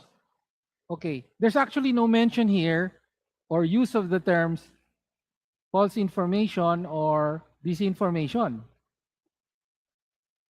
So there is a phrase here saying spread falsehoods, no? Okay, now why am I raising this concern? Hindi po sa pinagtatanggol ko ang mga troll farms, pero parang hindi siya connected sa disinformation. I mean, well, as used in the prohibited acts in section 4B, it says that the CIB network, well, it says operate, finance, direct, or materially assist a CIB network intended to deceive the public. So deception, if you are telling the truth, there is no deception. But if you are telling a falsehood and you know it to be false, and you still peddle it or impart it, then that would be deception. Oo. Well, okay. So parang mas yung intent na ngayon ang titignan dito. Pero wala na yung false information or misinformation. Andun po yun, intended to deceive the public. Well, okay, And but cause. that's only one of the elements, di ba? So yun yung concern ko. Why am I raising this? Then it becomes broad. Pag wala yun, then it becomes broader. Parang now you are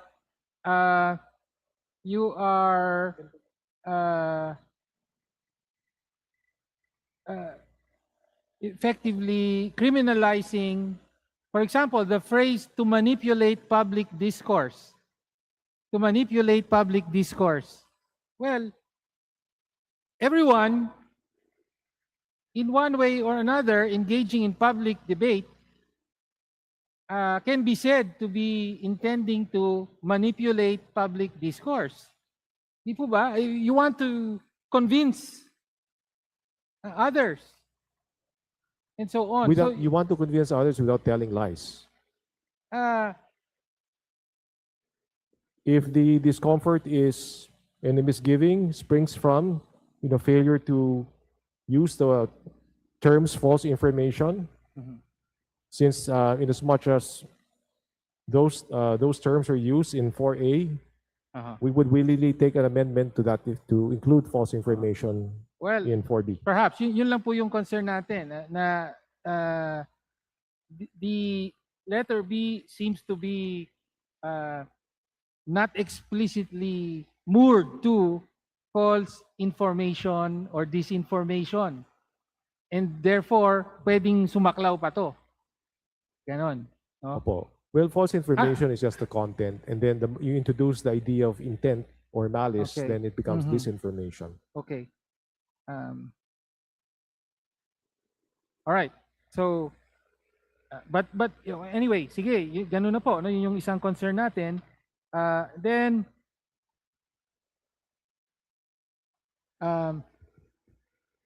now letter D. Dito po pumapasok yung disinformation. Act Sa on letter- behalf of, I'm talking about the prohibited acts. Page 7, letter D. Okay. And act on behalf of, in coordination with, or under the substantial direction or control of a foreign state, foreign intelligence service, foreign military actor, or foreign-funded covert influence operation to disseminate disinformation that poses a threat to national security. Okay. So dito po, disinformation specifically. Okay. So yung may intent talaga. False information with the intent to cause serious threat to national I security. believe Parang ganon. disinformation here is like with specific intent, or also knowledge of falsity, and also reckless disregard for truth. Okay. Sige po. Okay. Again, there seems to be some undefined terms here. For example, foreign-funded covert influence operation. No? So plain meaning. Ganun na po yun. Covert influence Covert, patago po. o patago. O foreign-funded Funded. covert Ito po yung influence mga operation. operation ng For China. example, Reuters, was it Reuters or AP that came out with a story that during the pandemic, the USAID, the US government, funded a disinformation campaign against specifically vaccines from China. Di ba? COVID vaccines from China. So, parang ganun po ba? Yung na pinalaganap dito sa Pilipinas. Parang sabi nila, ay, ang mga Sinovac, walang epekto yan. Or, So, yun po ang isang example. That's one example. Okay. All right. Foreign funded kasi US, no, it was the Pentagon, I think, no? But I may be, that's as far as it's not allegedly, confirmed na po to, no? In other words, hindi po false information. Okay. Okay, or disinformation. All right, ngayon, sige, may mga, okay. And then, as to the definition, sabi dito, mere liking, sharing, forwarding, or reposting without actual knowledge of falsity and specific intent to cause verifiable public harm shall not be deemed dissemination under this act unless the prosecution proves beyond reasonable doubt that the accused knowingly and materially participated in the prohibited conduct with the required mental state and specific intent. No? Okay. So ito po yung isang kinatatakot ng marami, no? Na baka mag-like ka lang, may kaso ka na. Mag-share ka lang, may kaso ka na. Ito nga po yung usapin ng chilling effect. Chilling effect. Okay? Could the sponsor explain how this is not this will not have a chilling effect on the general public? It will not have a chilling effect because of the exception. And the exception reads, unless the prosecution proves beyond a reasonable doubt, which is a tall order, that accused knowingly and materially participated in the prohibited act. In other words, alam niyang mali yung ginagawa niya. At meron siya yung mali siya with a specific intent, o yung mens rea or mental state. Pero for example, may nilike ako. Okay? Hindi mo alam kung alam ko o hindi, yung prosecution, hindi niya alam. Nilike ko, pwede na akong makasuhan. Tama po ba? Hindi po. Malinaw po yun. That is the purpose of including that is to reassure that mere liking, forwarding, reposting will not result in criminal liability, as consistent with the pronouncement of the Supreme Court. But however, let me point out, if for example you are a paid sharer, paid liker, and you know that this is a coordinated effort or this is a CIB, then that would be a prohibited act. Understood. However, hindi ba pwede rin magkaroon ng sitwasyon na nag-like ako, hindi ako kasama dun sa network, pero dahil nag-like ako, kasama ako sa mga kakasuhan. Hindi. Tapos, kasi dito nakalagay, unless the prosecution proves beyond reasonable doubt, ibig sabihin dadaan sa trial. Proves beyond reasonable doubt. So, ibig sabihin, sige, nilike mo, maaaring inosente ka, pero hintayin natin sabihin ng korte na inosente ka. Hindi po ba ganun ang epekto? Hindi naman po, because the burden is really on the prosecution. It's Yes, not the on the burden burden it's not your burden to prove your innocence. It's the burden of the prosecution. That's what the Supreme Court ruled, no? Na it's the burden of proof should not be on the. However, this is also making clear that mere liking is not criminal activity or mere sharing or forwarding, unless you are part of the grand scheme or you conspired or part of that elaborate plan to ako lang to amplify false information. Yeah, ano lang yung ibig po sabihin na ang ginamit yung phrase dito kasi merong parang ang dating sa akin bigay bawi. Sabi, okay, don't worry, liking, sharing, and so on will not be criminalized unless the prosecution proves beyond reasonable doubt. Ibig sabihin, sa korte tayo. Wait, ano ho? Well, first, I do admit that the court would have to intervene. Precisely, we want the court to be the arbiters of truth. But then, yun na nga po yung... But I hope the sponsor can see how this can easily be abused to precisely to suppress dissent. No? di nag-like ka sa ah, sa post praising, let's say, Sara Duterte, no? Nag-like ka, o sabihin ngayon nung, say, you know, kalaban sa politika, ito, fake news, nag-like ng fake news, okay? May kaso ka na. Not really, because the prosecution would have to prove that you were part. Prove in court. Yes, Beyond part of- reasonable doubt. So that has to be may judgment, di ba? But I mean, prosecution, the only, you know, kayo mas nakakaalam, pero probable cause lang yun, di ba? But may I ask a rhetorical question, which you may or may not answer? What is the alternative? Precisely the alternative is we should not legislate something like this. But we were talking about mere liking, distinguished colleague. Mere liking, sharing, forwarding, without knowledge of the falsity and specific intent. You don't have the evil intent, right? And you're not part of the, let's, for lack of a better way of explaining it, a grand conspiracy, right, to sway or influence the public, right? You are protected. That's Well- why it says mere liking. Well, Madam Chair, I mean, I can easily see a situation where really a government intent on suppressing dissent, no, will just say, oh, nilike itong post na to. We say this is disinformation. No, o lahat na nag-like, kakasuhan na kayo. Let's just sort it out in court. Well, in the meantime, haharap ka na sa kaso. Di ba? And therefore, this is where chilling effect comes in. Naku, like pa ba ako? Baka mamaya. Well, Hindi. In other words, if the intention is to give the if public comfort, okay lang mag-like. Hindi ganun eh. Well, Opo.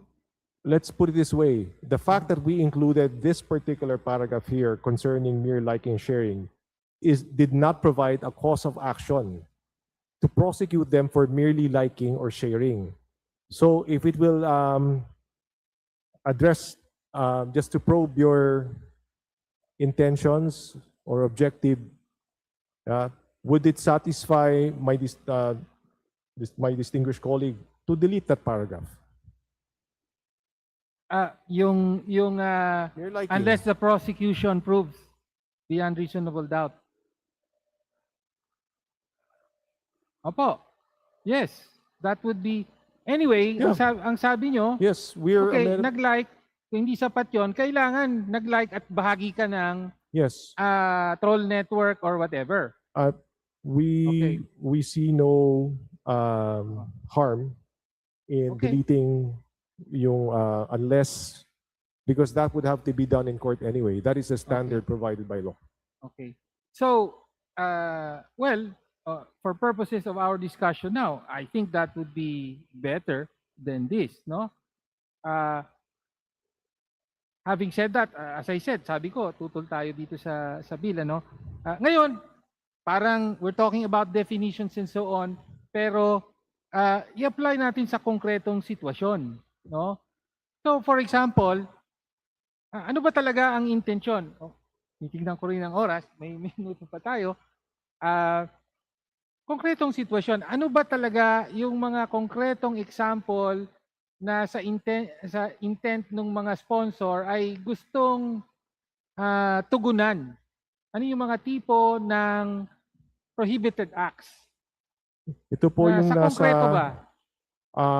Just focusing on the conduct. For example, an example yung sa affecting national security, and then one affecting yung public harm. Affecting national security. You're asking me to give an example? Yes.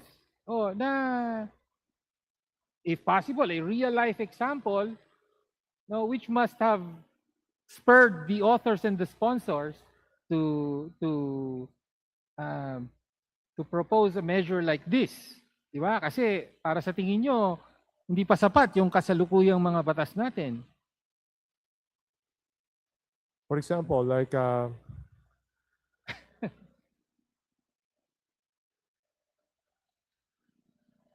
Because I will also Well, give a some examples are provided in the definition Mhm.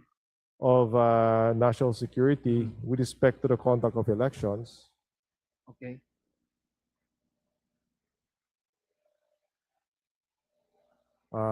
Which particular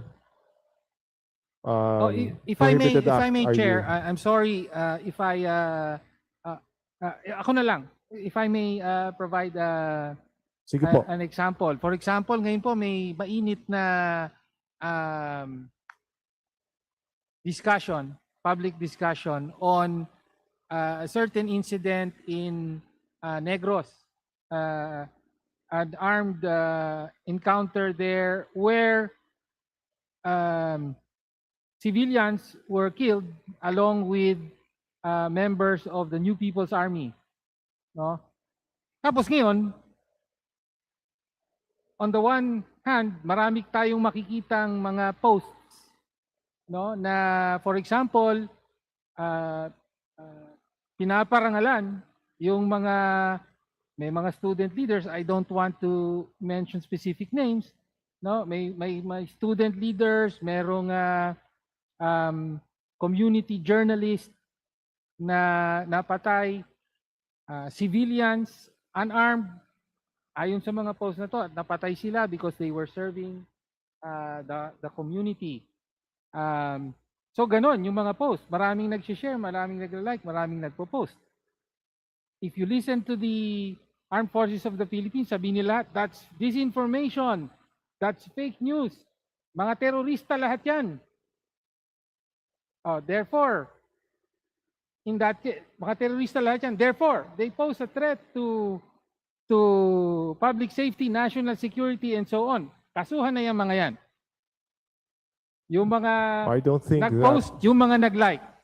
Hindi po ba ganon ang konkretong implikasyon dito? I don't think that causes a verifiable public harm, nor does it seriously threaten national security.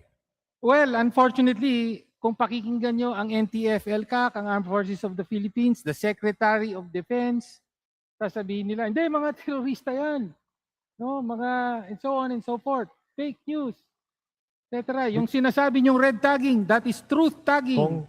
Continue. And so on and so forth. But that your observation does not just apply, valid or not, it doesn't just apply to this bill. It applies to all laws.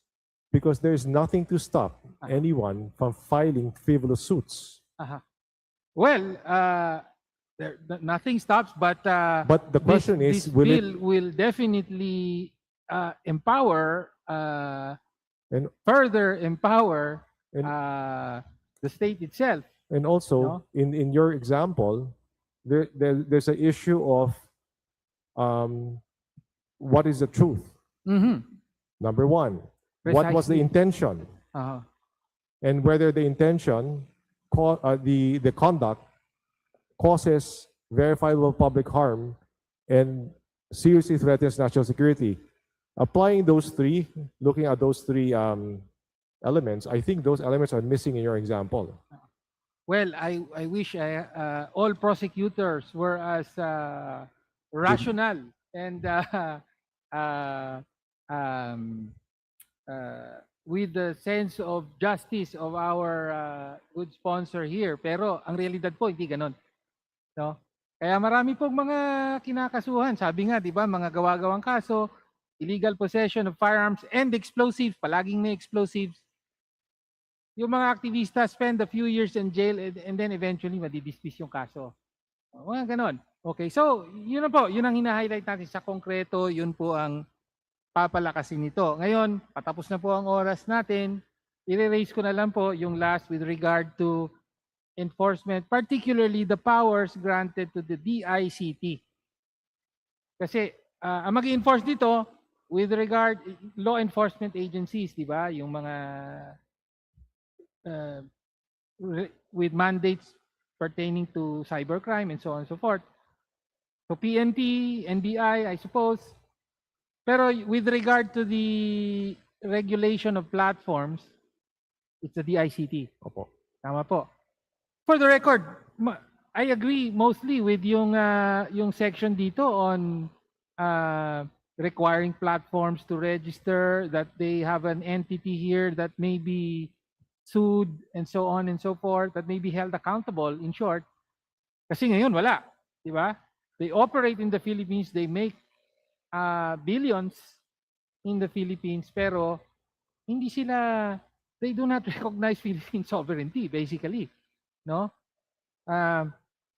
So, okay yun. Kaya lang, unfortunately, at least from my perspective, nakatali po dito sa tingin natin ay medyo may pagkadelikadong mga batas na may banta sa freedom of expression. Okay. In particular, ano po ba yung mga kapangyarihan ng DICT na binibigay ng batas with respect to the what's the term?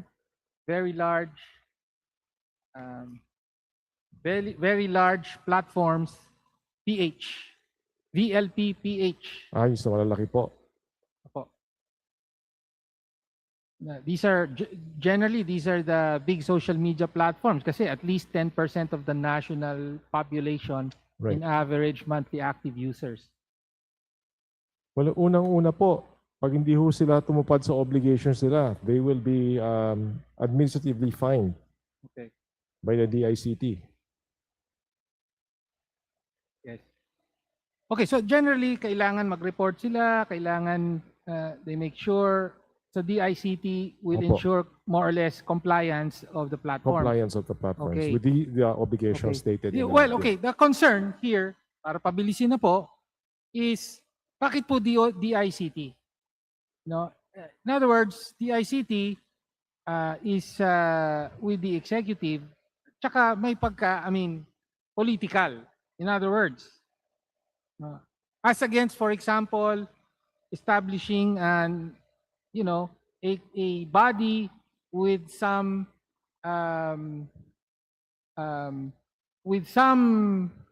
autonomy. Ano po? With some autonomy. Kumbaga, independence. If not independence, at least autonomy. Parang ganon. Anong pinupunto ko? I mean, since we're talking about free expression and the regulation of expression, and these platforms being nowadays, parang ito na yung main platforms for many Filipinos for free expression. So yung regulation ng mga platforms na to, ipapailalim po sa isang political body, which is the DICT.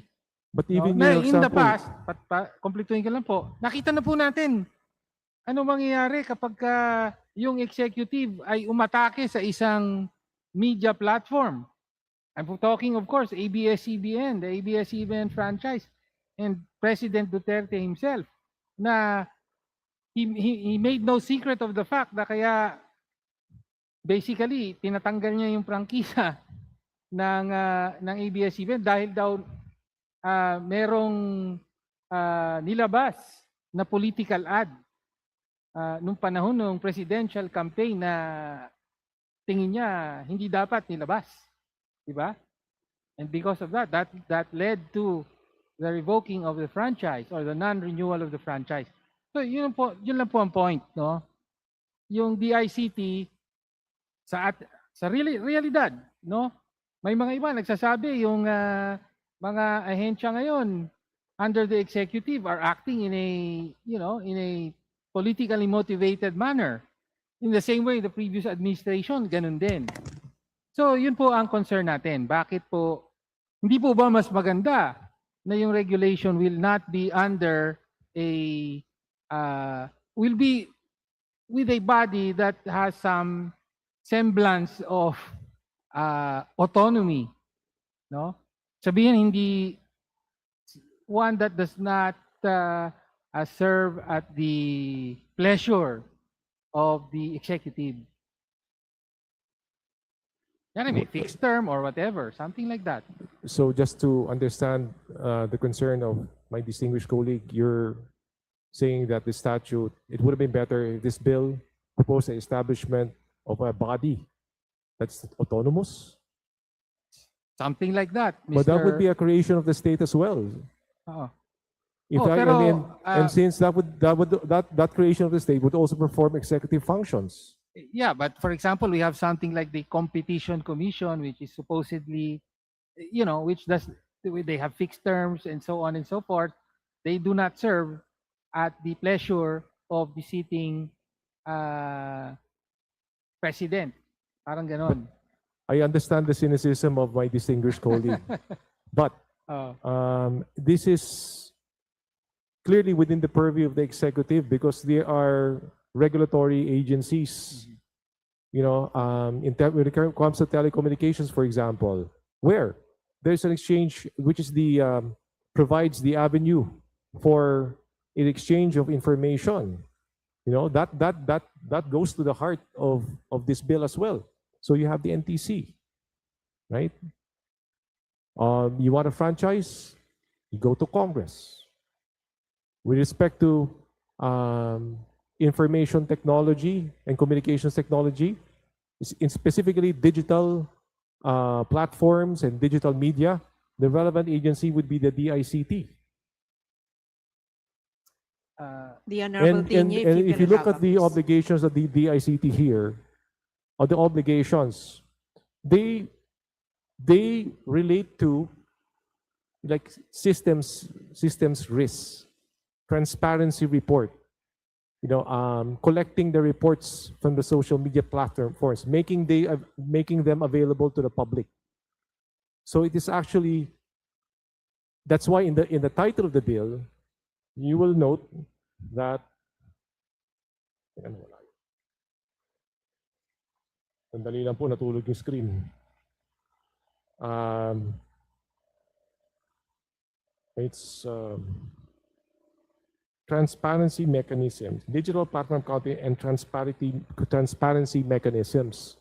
And DICT is instrumental in promoting transparency in this case. Well, thank you, Madam Speaker, and let me wind up. Maraming salamat po sa paglilinaw at mga kasagutan ng sponsor. With regard to the DICT and its powers, frankly, ako po, I believe na labis-labis nga po ang kapangyarihang winawasiwas nito. They black hole websites. They essentially, it's a censorship power that is used and unfortunately has not been challenged. Pero tingin natin, labis-labis yon. And to conclude, Madam Speaker, ni-raise po natin yung mga concerns natin sa ganitong tipo ng batas. Sumasang-ayon tayong lahat na problema po ang misinformation, disinformation, fake news, in short. Lahat tayo namumroblema dyan, pero sa tingin po natin, hindi po solusyon ang bigyan ng higit pang kapangyarihan ang Estado na supilin ang freedom of expression. So, at yun po ang pangamba natin dahil historically, ganun po ang naging gamit sa mga kasulukuyang batas natin at lalo pa ngayon. Kung maisabatas ito at ang pangunahing target ay ang mga inaapi, ang mga pinagsasamantalahan, ang mga nasa oposisyon, ang mga tumututol, ang mga lumalaban sa gobyerno, lalo na yung para sa interes ng nakararami. Yun lamang po, Madam Speaker at ginoong sponsor, maraming salamat po. Majority Leader.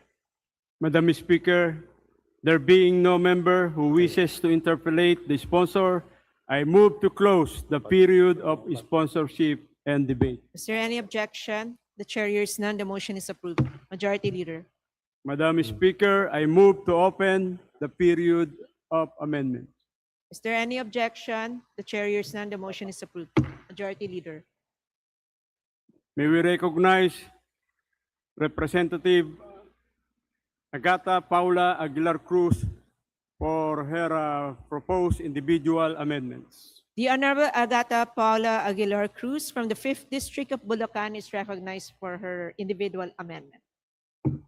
Thank you, Madam Speaker. We wish to propose to amend Section 3, parenthesis M, close parenthesis, open close parenthesis M, to instead define false information refers to any information that is demonstrably false and presented as fact, period.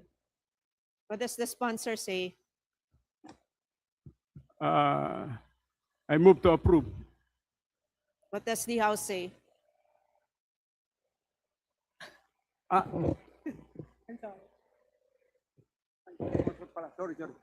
House? We accept, Madam Speaker. What does the House say? I move to approve the proposed amendment. Is there any objection? The chair hears none. The said amendment is hereby approved. Majority Leader. continue. Madam Speaker, may I continue the proposal? We also wish to propose to amend Section 10, open close parenthesis B, to remove the word grave or to delete. What does the sponsor say? We accept, Madam Speaker. What does the House say? I move to approve the proposed amendments. Is there any objection? The chair hears none. The individual amendment is approved. Please continue. Madam Speaker, we propose to add to Section 12, open parenthesis A, to add that venue shall be the residence of the accused. What does the sponsor say? We accept, Madam Speaker. What does the House say? I move to approve the proposed amendments. Is there any objection? The chair is none. The motion is approved.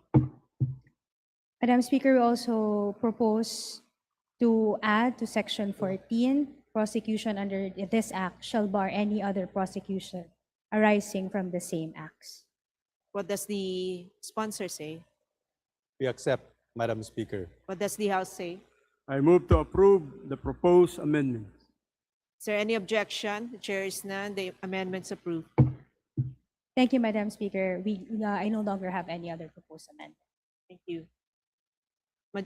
Majority Leader. Madam Speaker. Yung ano lang,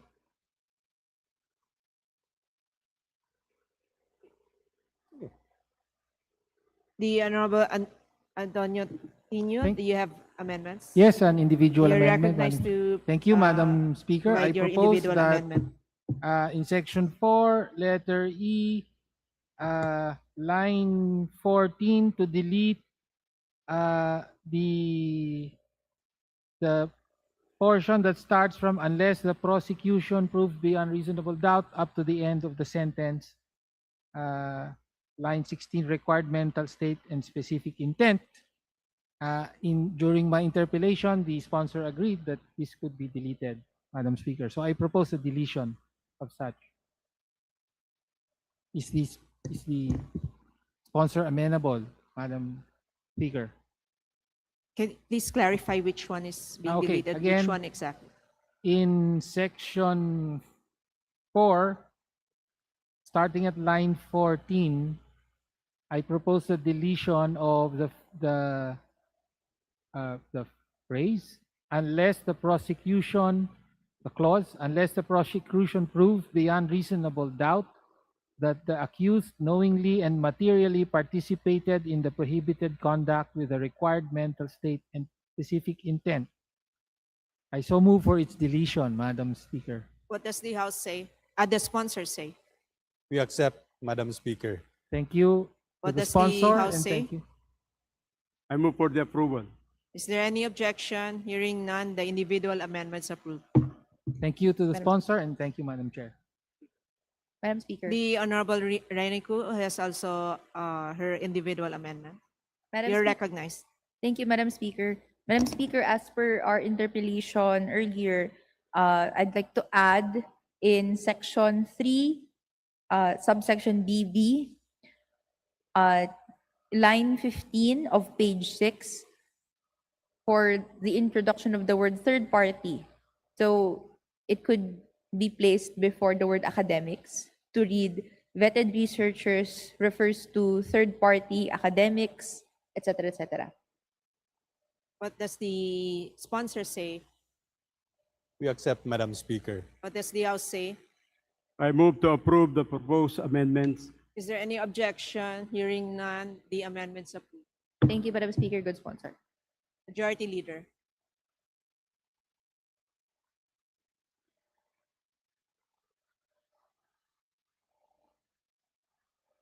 I move to close the period of amendments.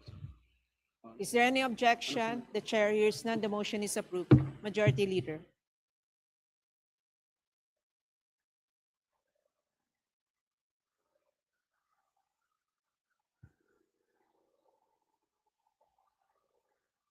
I move to vote on second reading House Bill number 9465 as amended.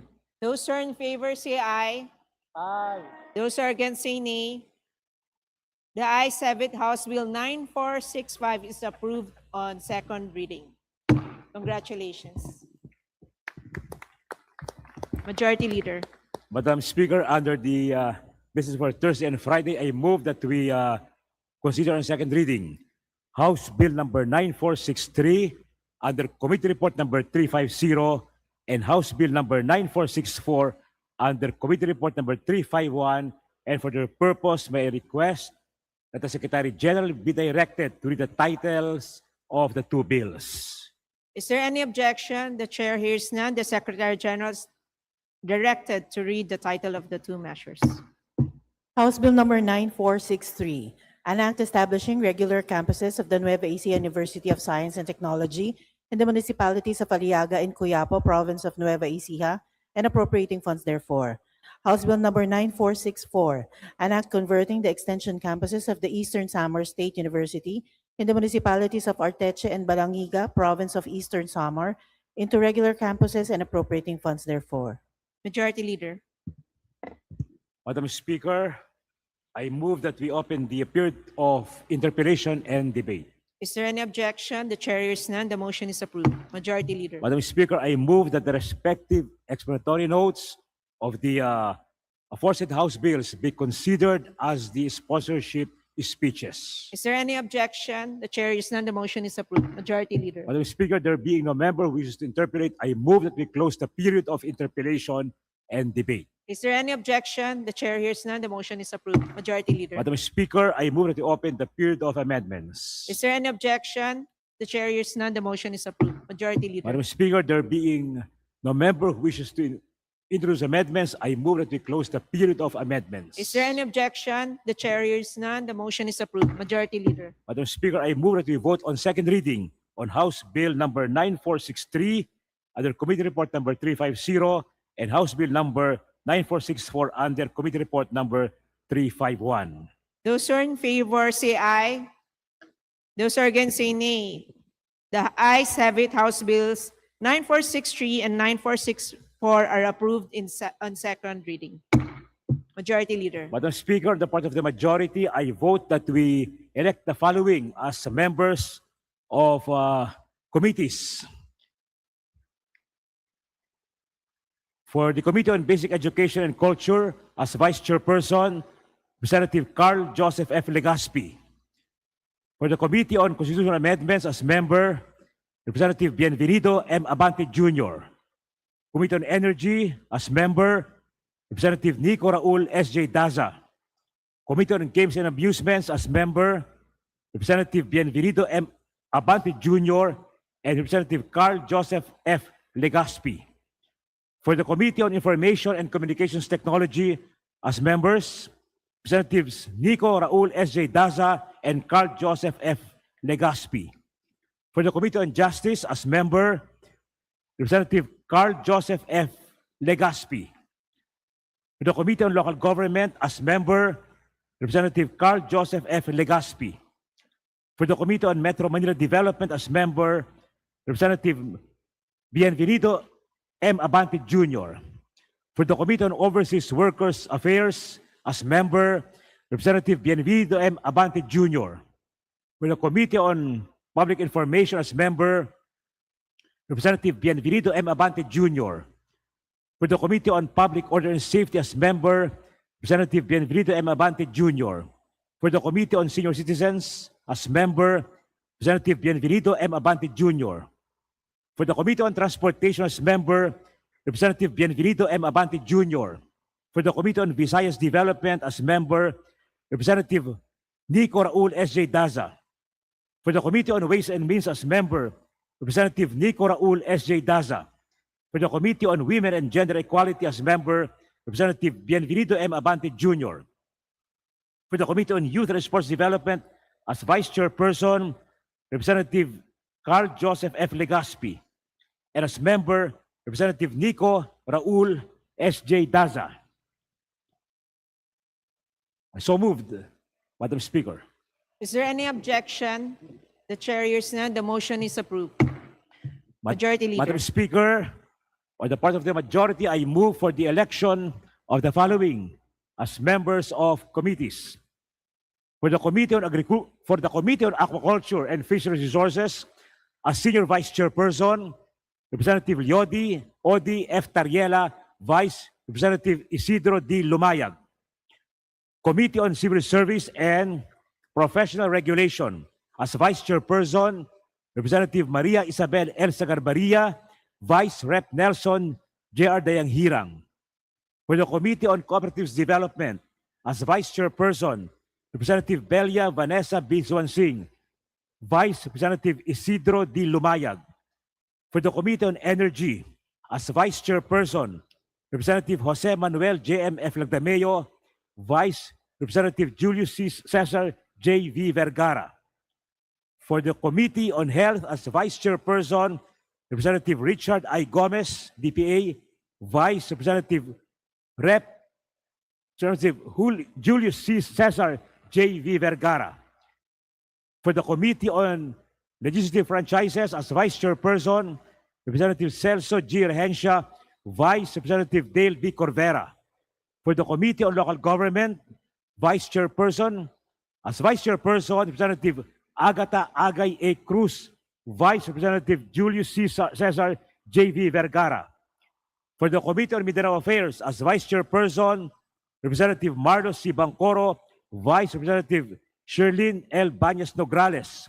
For the Committee on Natural Resources, as Vice Chairperson, Representative Richard I. Gomez, DPA, Vice Representative Ramil L. Hernandez. Committee on Public Works and Highways, as Vice Chairperson, Representative Mauricio G. Domogan, Vice Representative Dale B. Corvera, and Representative Eulogio Leo A. Rodriguez, Vice Representative Roger G. Mercado. For the Committee on Revision of Laws, Vice Chairperson, Representative Antonino B. Roman III, Vice Rep. Dale B. Corvera. For the Committee on Rural Development, as Vice Chairperson, Representative Caroline B. Aguiao, MD, Vice Representative Isidro D. Lumayag. For the Committee on Social Services, as Vice Chairperson, Representative Charis Ansi Hernandez, Vice Representative Ramil L. Hernandez. For the Committee on Youth and Sports Development, as Vice Chairperson, Representative Gerald Cloyd Alexis V. Galang, Vice Representative Nelson J. R. Dayanghirang, and for the Special Committee on East ASEAN Growth Area, as Vice Chairperson, Representative Edwin L. Cruzado, MD, Vice Representative Sherlyn L. Banyas Nograles. So moved, Madam Speaker. Is there any objection? The chair is none. The motion is approved.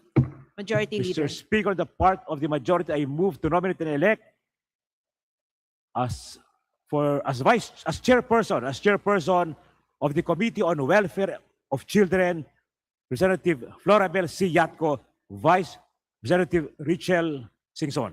So moved, Madam Speaker. Is there any objection? The chair hears none. The motion is approved. Majority Leader.